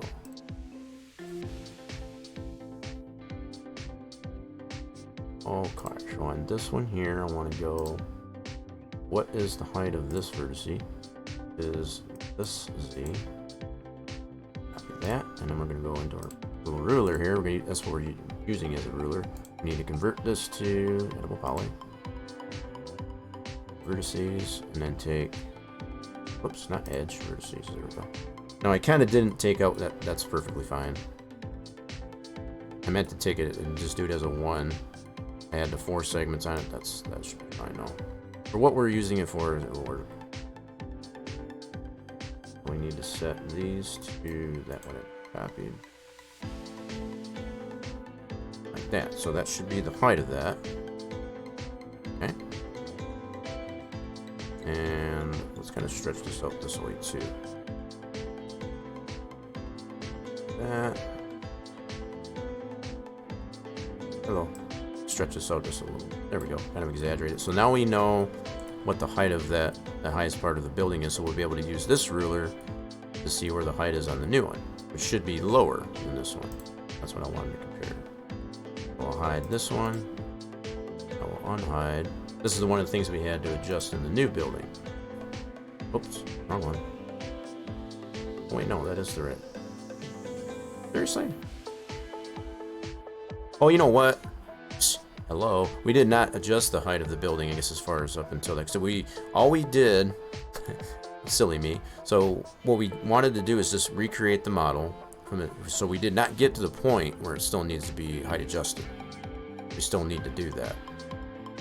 So we would have to bring it into our scene that has our LiDAR and then be able to adjust it accordingly. So regardless of which one at this point, I thought I had already adjusted it. I guess I did not. So the only thing that we did do, I guess, as far as even up till this point, is just recreate that original model so that we could potentially height scale it. Someone finally got the slots after all that. Finally, right? So regardless of what model we go with, either if it's this one, which, you know, again, it's really up to, I know James had mentioned as far as whichever one we decide to use. I think it ultimately comes down to Torches. It's his build. If he wants to use the one I originally come up with or this one, I think what's going to happen, regardless of which one we use, it's still going to add polys to it upon 3ds export so that we can get the pass file. So I think what it's going to come down to is which one's going to be the lesser of the two. And this one, I'm assuming, once I do export this one out, it's probably going to add even more than what the mine's doing. So just to kind of clarify that, at least I did determine whatever we did not height adjust that. I guess even our new model, I guess, yet. I'll get that out of there. Let's delete this and unhide model. So just out of curiosity, we're gonna export this model. So as we seen, we had what, 68 polys to it. Okay, just out of curiosity there. So we know we got 97 in the model that I've done here. Okay, so just to kind of reference that. And then let's go this model, leave it right the way it is.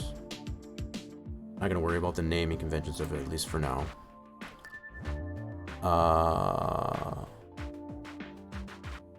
Yeah, that's what I'm thinking there too. That's what I want to confirm. So if I do export, we'll do this as we'll do the Victor Lane 2. I did this one as this was the one I did. Yeah, so that was just a throwaway anyway. Overwrite that.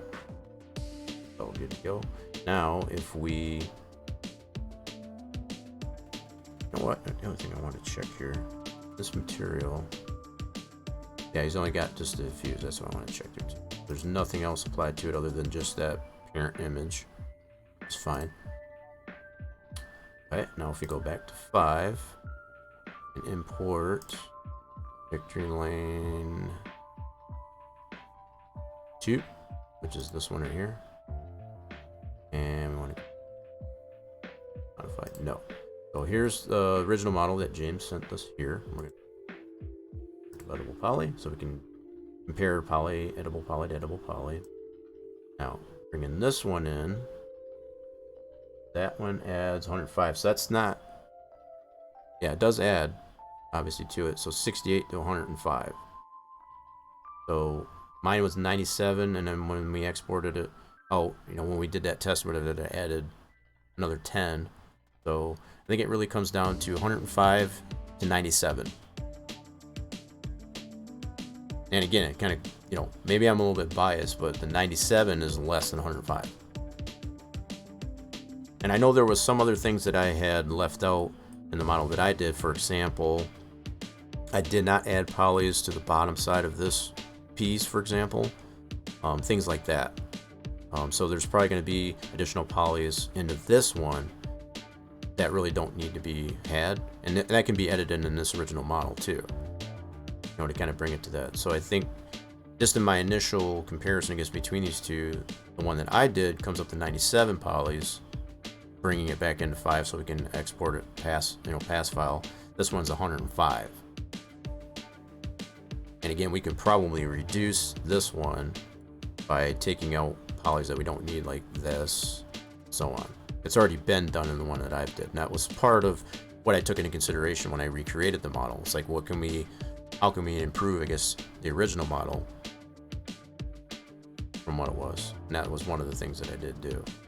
And I think also, as I'm thinking of all these, I think one of the other things I did do was I didn't apply back facing to the Vic board. So that was another saving, I guess, on polys. So just kind of roughly just going from memory, I guess, as far as some of the things that I took to reduce, I guess, the number of polys into it. Because you're not really going to see that. Even while you're driving into victory lane, for example. So, yeah, it's really up to Torch, I guess, at this point. It did increase, you know, from the 68 as we saw to 105. Mine went from 58, 59 to 97. So there's really that difference there, I guess, between the two. Either way we go, I guess, as far as it won't be a bad choice, but it's like. That's I think the conclusion we can make at this point now, it's not going to matter what we do, I guess, as far as that, it's because of that 3DS format, it's going to add polys regardless. And because this is more of a complex one, it's not just like a one-sided deal, I guess, as far as where you don't have opposing polys and stuff like that to get to create two sides. Because we got all that going on with it, I think it's going to add more to it than we would really like in comparison to something that's more simple, like just a simple box, where it won't necessarily add as many polys in that regard. Again, either way, as far as like if just that 3DS export is going to add some, depending on the complexity of what you're exporting out from, you know, in 3DS format. So I think that's probably the biggest takeaway from it. It really is coming down to, I guess, at this point, is which one do we want to go with. And again, I might be biased, but I think the one that I've done is probably a little bit more optimized, I guess, as far as at this point. And, you know, considering, too, I guess the fact that this was done in 2015, what we know, from what we knew then to what we know now, right? It's, I think we were smarter, I guess, as far as that goes. And we're even more smarter, even to this point now, understanding that there is more polys that are added. I think, granted, let's be honest here, because as far as to be truthful, taking the approach of taking the model from 3 SimEd is adding way more polys than you would that is considered acceptable in comparison, I guess, to 3DS export, I guess, from one version to the other. This is a much less impact, I guess, as far as adding polish to it in comparison to using 3D Sim Ed. That's still undeniable in my opinion. So hopefully we can all agree on that. Okay. So I'm good with whichever one you want to use. I know James has already mentioned it out there. I'm kind of at a loss of time here, I guess at the moment here. So once we can determine, I guess, as far as which model is we agree upon, and Torch, you know, this being your build, and we're just kind of, you know, assisting. You have to definitely let us know, I guess, as far as which one. Trust my instinct. Well, and again, I want to remove, I guess, any possible bias, right?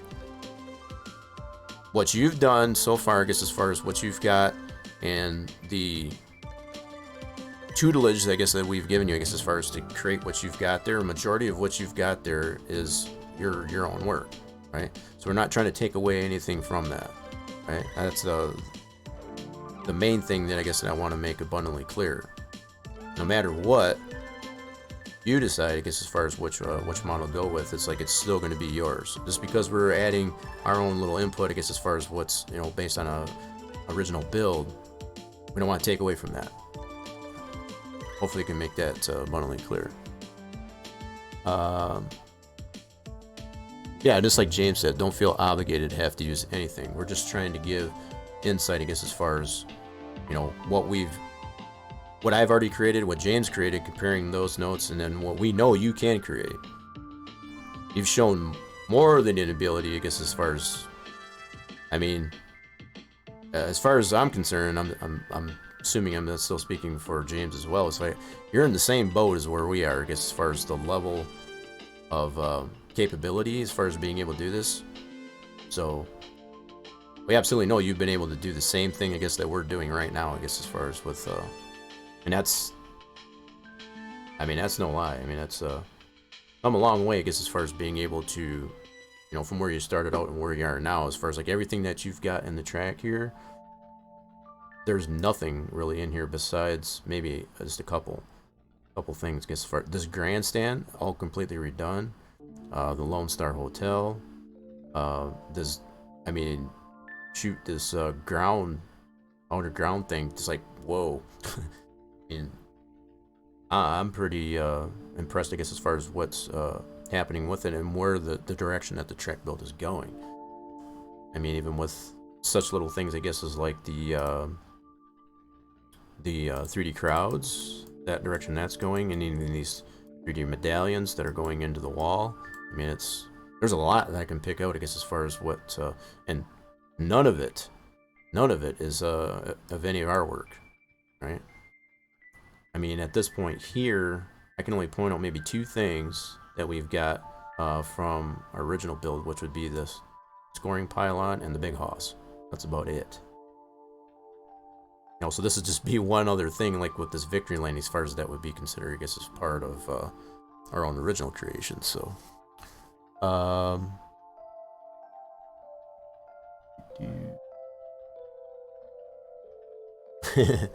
good instructors. Well, that's yeah, we appreciate that. I mean, that's all we're trying to do. But like James said, and I'm gonna proclaim that, I guess, as well. We're not trying to take anything away from what you're trying to do here. And this is just, I mean, everything. I mean, so far, I mean, we're not even close to probably being halfway done with this. I mean, there's just so much detail to this thing here already, just with what's here. It's just freaking insane. And there's not hardly one thing in here that we can completely say that it's ours.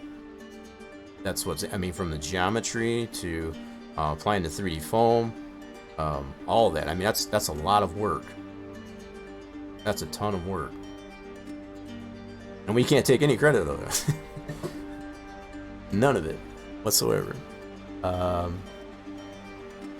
Let's see. The one that you put all the time, it's fine with me. Okay. Then you shoot chess and do only improves it. And that's fair enough. I think if it was my choice, and I know James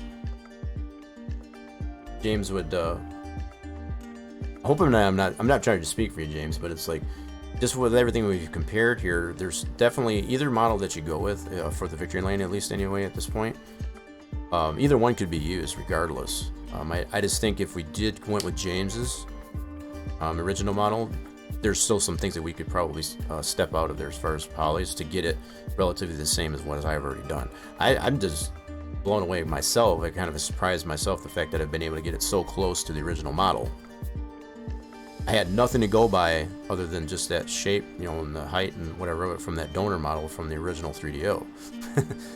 That's the only thing I had to go on. The fact that I was able to get it so close, I guess, to the original model as far as the number of vertices and polys, and to actually improve on it from it, I think that's saying something as far as how far we've come from then to now. And that's not only for us, but also for what you've been able to do, Torch. I feel like I'm just flapping my gums here, but I'm just kind of in awe, you know, so I'm kind of leaving that up there, I guess, as far as just what's in the track, the way it drives, just the overall functionality of it. There's absolutely nothing wrong with this track so far, and that can't be fixed, at least anyway.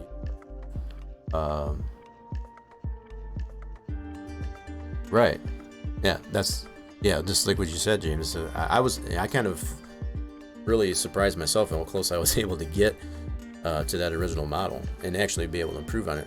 And I showed, I guess, as far as what I was been able to step out polys that didn't need to be there, and so on. So it goes to show where we've come from. I was going to do that, but I'm kind of running out of time here. There are some adulting I need to do here. I think I'm going to save it for next week.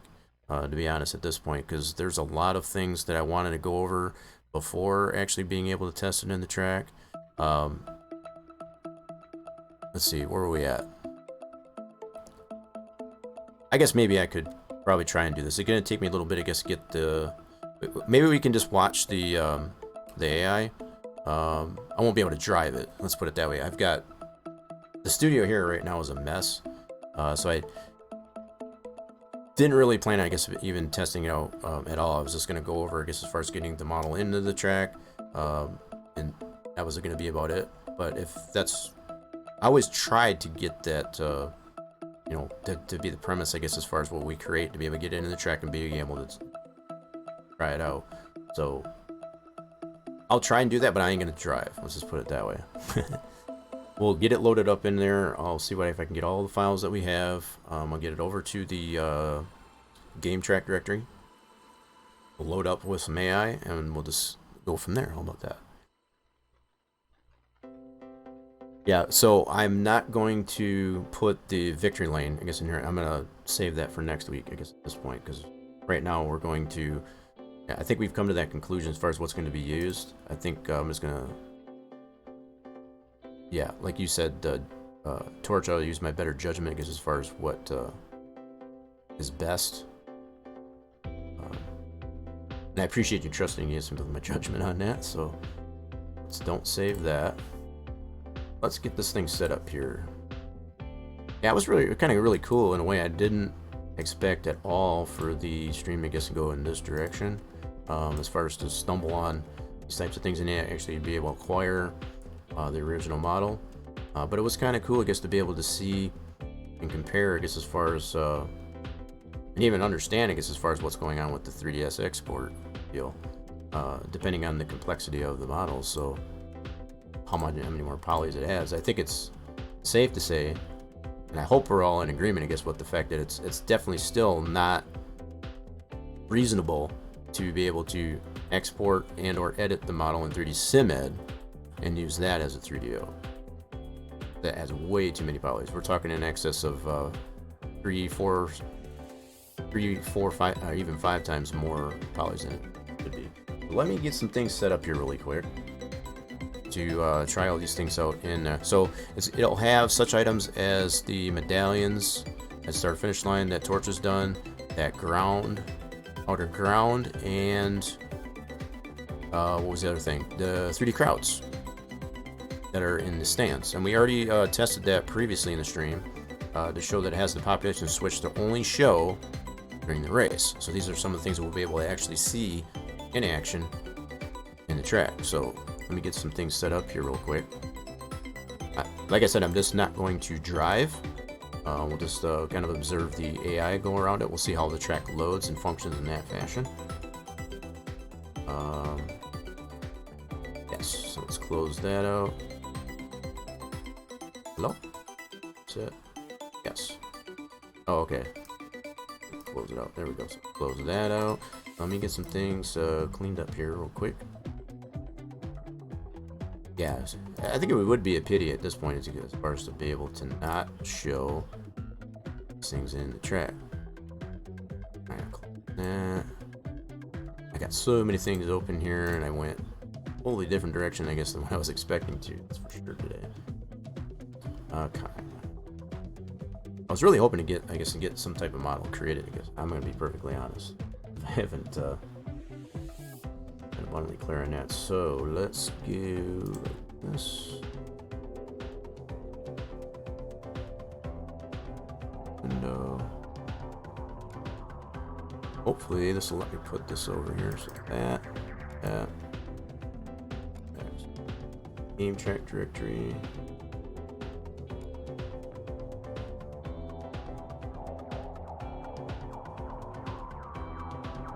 Appreciate everybody's patience. Alright, we're gonna rename this one to backup. So I'm gonna back up this original PTF that we have in our game track directory.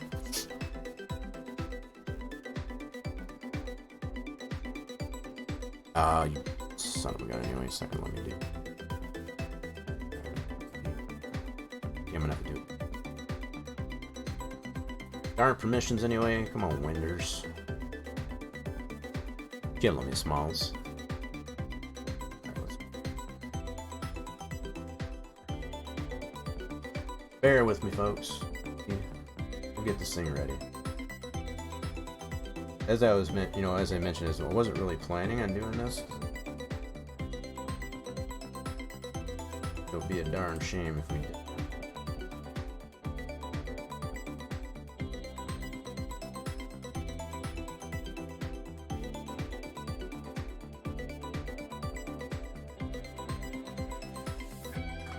Okay, so get that. So all I'm doing is just moving things over, I guess, as far as to our track edit folder, to the game track directory, so we can actually see it in action in the sim itself. Go to this folder. This one. This BTF. That. Oh, we don't want to forget the track mat items. I almost forgot that. Got new track mat items. Hey, we appreciate it, you asshole. We try. Definitely try. So we want to do. Oh, I figured that was gonna do it. Okay. Apologies for not being this much more prepared.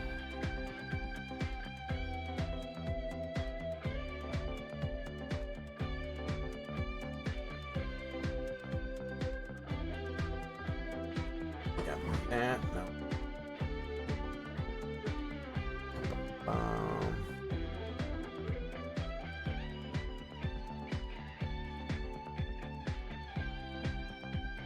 Okay.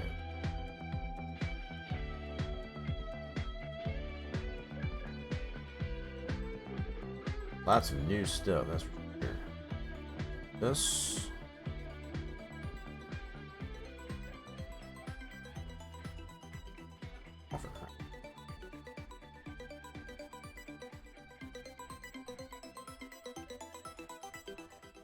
Get everything over.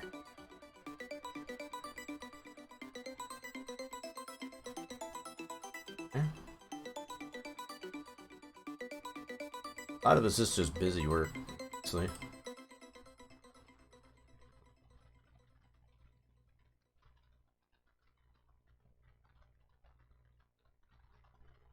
Still getting used to the whole Windows 10 interface on this. That's where I've got the installation for simulation stuff as far as NASCAR Racing goes. Still struggling. Alright, so... yeah.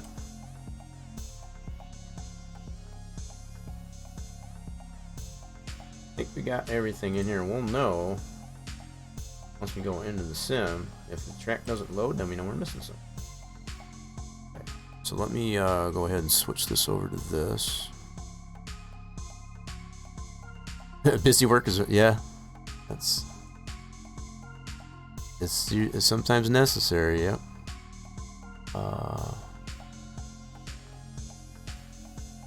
Let's do oh, here it is. I was like, where did it go? There it go. Let's bring this over. Okay, I got this set up well enough. Okay, cool. Cute. Alright, let's load up. Okay, we gotta change over arms and stuff there. I'm not gonna be driving, but I'm still gonna set this up so I can launch this right from the profiler. Another reason why I'm going this. Okay, let's go ahead and load that up there with everything over there and see if it's up.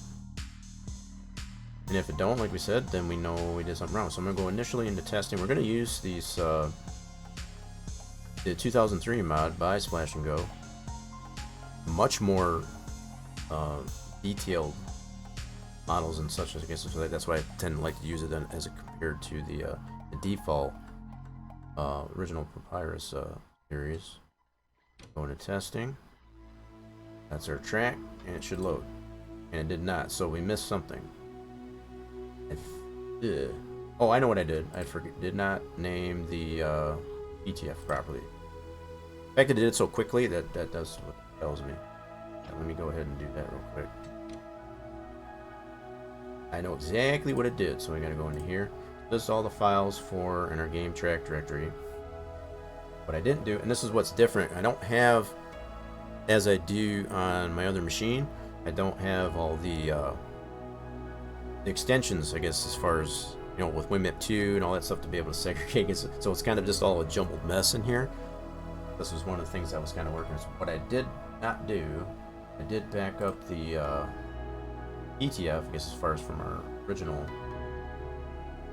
new PTF, not named properly, so I'll go ahead through that.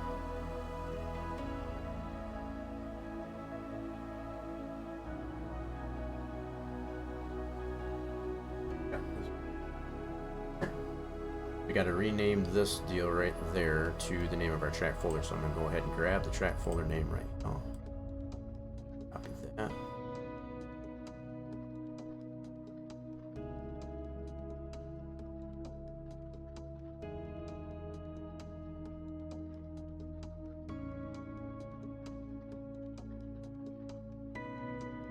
Being careful not to step on that extension because I don't have, like I said, I don't have a lot of extensions like that on this. Recognize as far as register. There. So now the ETF is properly named, track folder name from what it was, which was the annotate, I guess, as far as what was going on that particular PTF is anyway. Yeah, I did get the track items. I made sure that you probably heard me. What I missed there was just naming the track PTF properly. Now we should launch it again. If all goes well, it should load. So Texas load. Go. Oh, still missing something. What did we miss? Now the fact that it hesitated there a little bit, it tells me I'm probably just missing a file. So the way the game, just like any game, what it does is it tries to read the PTF. It must have gotten so far, and then it's like, oh, don't have this. So and then it loads that. So the fact that it hesitated a little bit, it's telling me I'm missing something. So I got to figure out which one. That's why I went and do that in testing. So, what did I miss?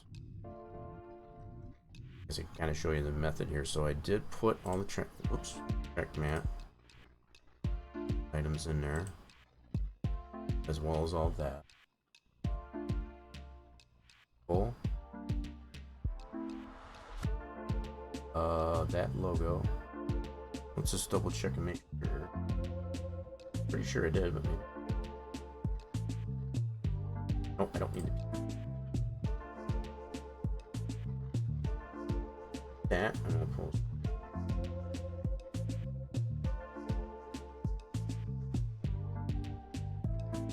Should all be in here.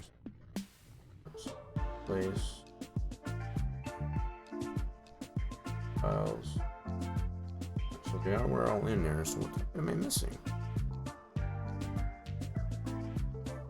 Track mat items. I know the one thing that Torch made a note of was the one texture, white.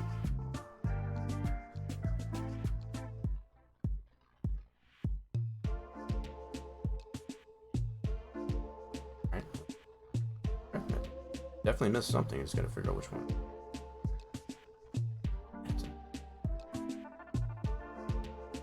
This again.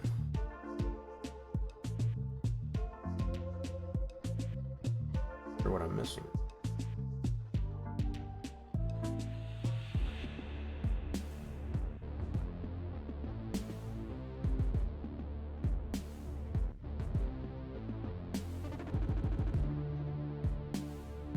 Three files there to include that top white.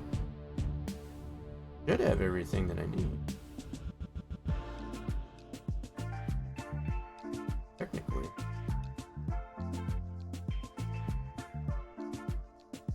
Not 100% sure what else I'm. Alright, let's try it again here real quick. Now, we did get it working last week, so this is the only thing that's been changed since last time we were able to go with that there, so. It's probably just on my end. I'm just missing something, I guess, as far as from what happened last time we were able to run the track. Now, here you're at here. Okay, now I gotta have to check the spelling of the pizza. Gotta be all of it.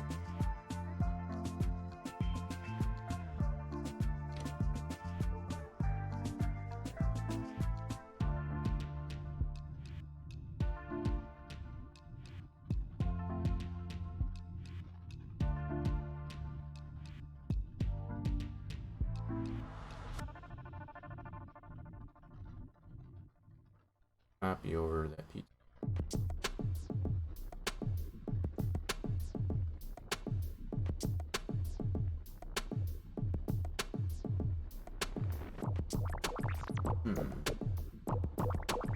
Thought maybe I might have put a space or something.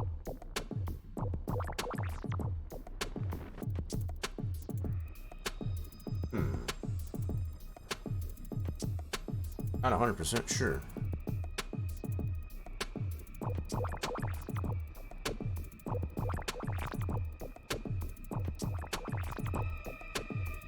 Gotta be either something renamed wrong or missing a file, but there's really nothing. I got everything that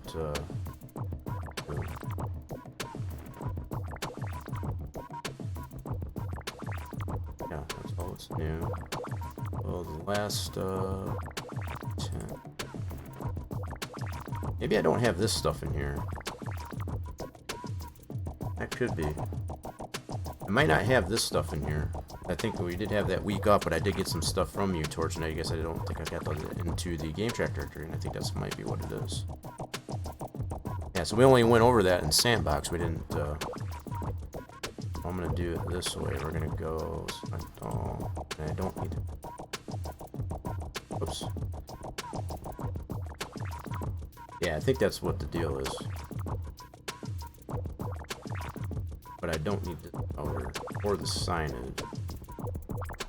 We got new ones. Okay. What I'll do, just to make sure. So we're going back to, so this is from week 4.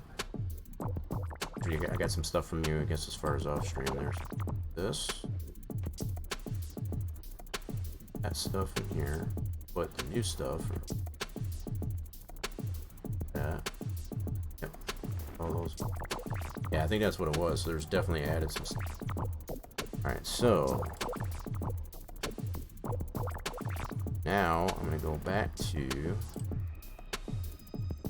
really new stuff, which is this one, and I'm gonna put this new just over right there. We'll get it right. Yeah, so I just missed that stuff from, I guess, from the off week, I guess, as far as they're on the week of the 10th there. Never did get those over to the actual track folder. We're gonna fix that right now. Okay, paste. And this is gonna be the new. So we got that's new and our ground outer. Awesome. That should be all up to date now. So from the previous week that we were off stream and that we were off on that week, and then the new stuff. Try that one. And the PTF is still named as it needs to be with all those files that are related to it. Cool. Alright. We'll go back into testing mode here. That should load now. Ta-da! So yeah, I was just missing that group of files, I guess, as far as from the previous week. And we didn't get to stream.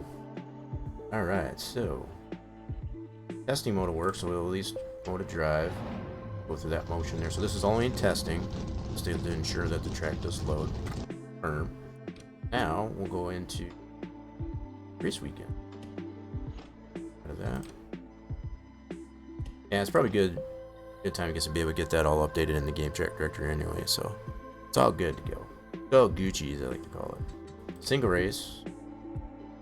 Alright, so we'll just do only 42 stalls in all, so we only have 41 opponents to include a player, which is yourself.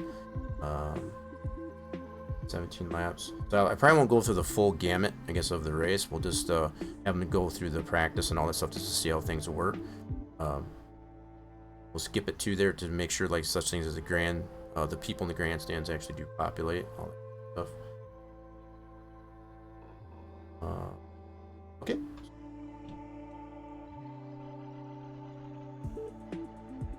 Now, it's in practice mode, so obviously it won't have the people in the stands there. They should be generally in this area. So we should be able to see that populate in the stands here.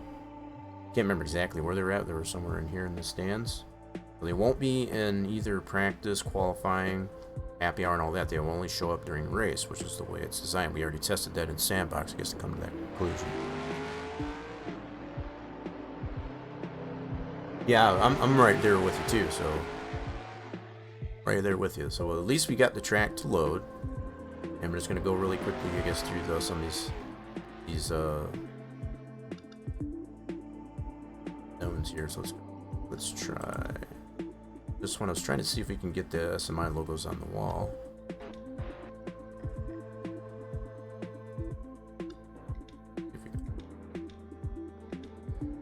Pan to a camera here. So we've got Kenny Wallace coming out on the track. Let's put him on this one. Be able to see some of the stuff that's in the track now. So from spectator, we can see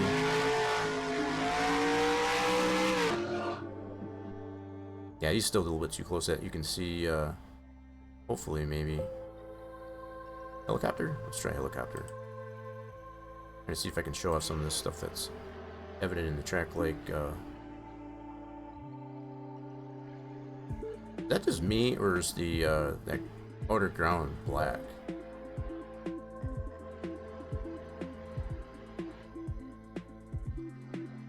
Something going on with that one there. It's definitely all black, so not sure what's going on with that. So the fact in the game, not sure if that's on my end or not, but yeah, see all that black there? That should be that ground, that outer ground. Yikes. I have to double check that to see, because I did replace with all the updated files, because as far as what the signage, which is what that object is using. No, that's what I'm saying. I did put all the textures. I put the one from the previous week, and then I put the one that you did redone as far as the sign, so it should have the updated texture. I'll have to double check that. That might be, hopefully that's all the issue is. Hopefully, but at least we can observe, I guess, this way for now. Definitely not a good thing. So let's let me put this on. Let's see if we can catch that SMI logo, I guess, on the front stretch. Enter. They're all racing. Oh, just following. Catch all the other livery around the track too. Pretty cool that we can get it to this point, at least anyway. Yeah, that LP, I guess, as far as them coming out of the pits, as far as that pit LP, which this should be the max LP, that should pull too close to that wall interior. It's another one of those things that need to be adjusted. Alright, so coming up to that, I'm going to frame by frame this. There's that SMI logo on the wall. Hand this over to Chase. We can see that. Better view of that. So this is within the simulation itself.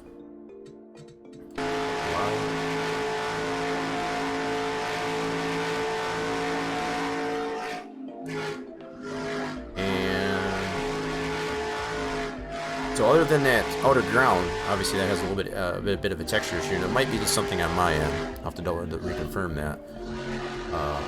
Now what I'll do is I'll switch it over to race mode so we can actually see the populated people in that section of the stands. Get out of this real quick. Go right to race. So we're not going to actually race this, like I said, but I'll just go ahead and retire. We'll just watch as far as the AI. But what we should be able to observe here, if we go to pit lane, see now we see the people in the stands. And that's the way that one's designed, I would assume. As far as you only want those to show, I guess, during the actual race. That's what we are. That's what's state weekend that we're in. So that's when that'll load. So we got to at least show, I guess, so far as all the new aspects, as far as the medallions on the wall, the crowds and stands, and then obviously there's a texture issue, probably on my end most likely. I guess as far as with that, I'll have to double check that to make sure. But yeah, that's all the new pieces in there. I was kind of hoping that ground texture, that outer ground, would have actually worked there, but we'll figure that out and we'll show that. But at least it's in there. It's obviously in there. We can definitely see that it's in there. That's pretty cool. So hopefully that does satisfy us, as far as being able to show what's going on with the track. Here, let me go ahead and start this up here. I'm going to let this just kind of run its course. Drivers, I'm going to retire. Start your engines. So we get a little bit of race action, I guess, anyway, even though I won't drive it.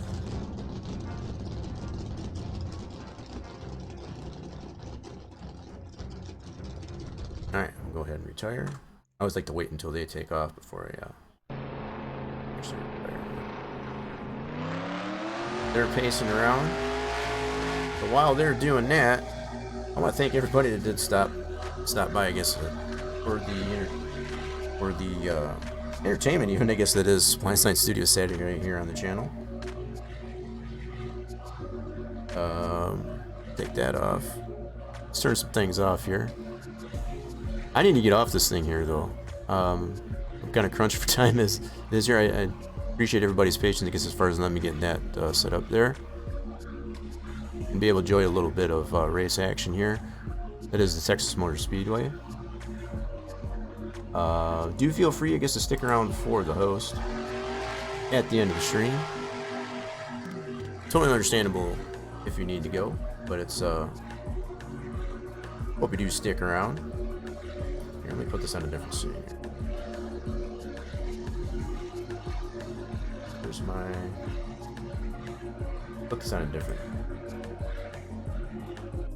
Here's a little bit of racing action for you. We're getting ready to go green here. Here at the Texas Motor Speedway. Pace car is in, and they're off.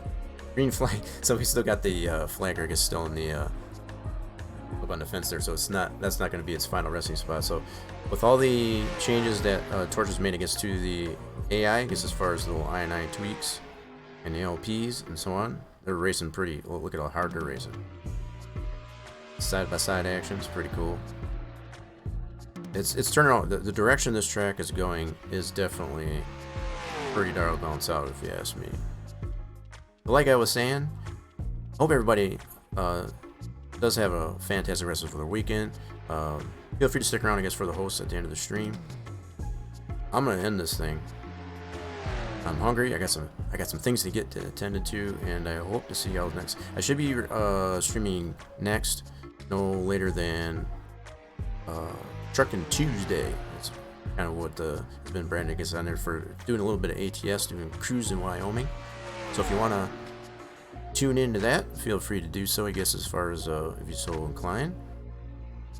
Also, if you're new here, you've been lurking in the channel, and you're liking what you see and you want to see more of it, make sure you hit the follow button on the channel. Get the notifications when the streams are live. There's also social media links in the channel. I guess check out. I'm on the Rock Nation Discord. Got the tweeters, and we got our Spline Design Studios Facebook group page. So there's our forums, I guess, for the Spline, for the website, SplineDesignStudios.com. Feel free to check that out. So they do get kind of spread out here, I guess I noticed here too. Very nice. Alright, I'm going to let them run their course here and make sure everything is good to go.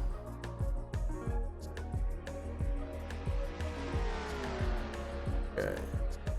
I had a potential raid target there, but that's kind of went. We will see y'all. Yeah, we will see you again real soon. We'll be talking there soon, I'm sure, Torch. Everybody have a fantastic night. Rest of your weekend. Start of the work week. Wherever you happen to be in the world. We'll see y'all again real soon.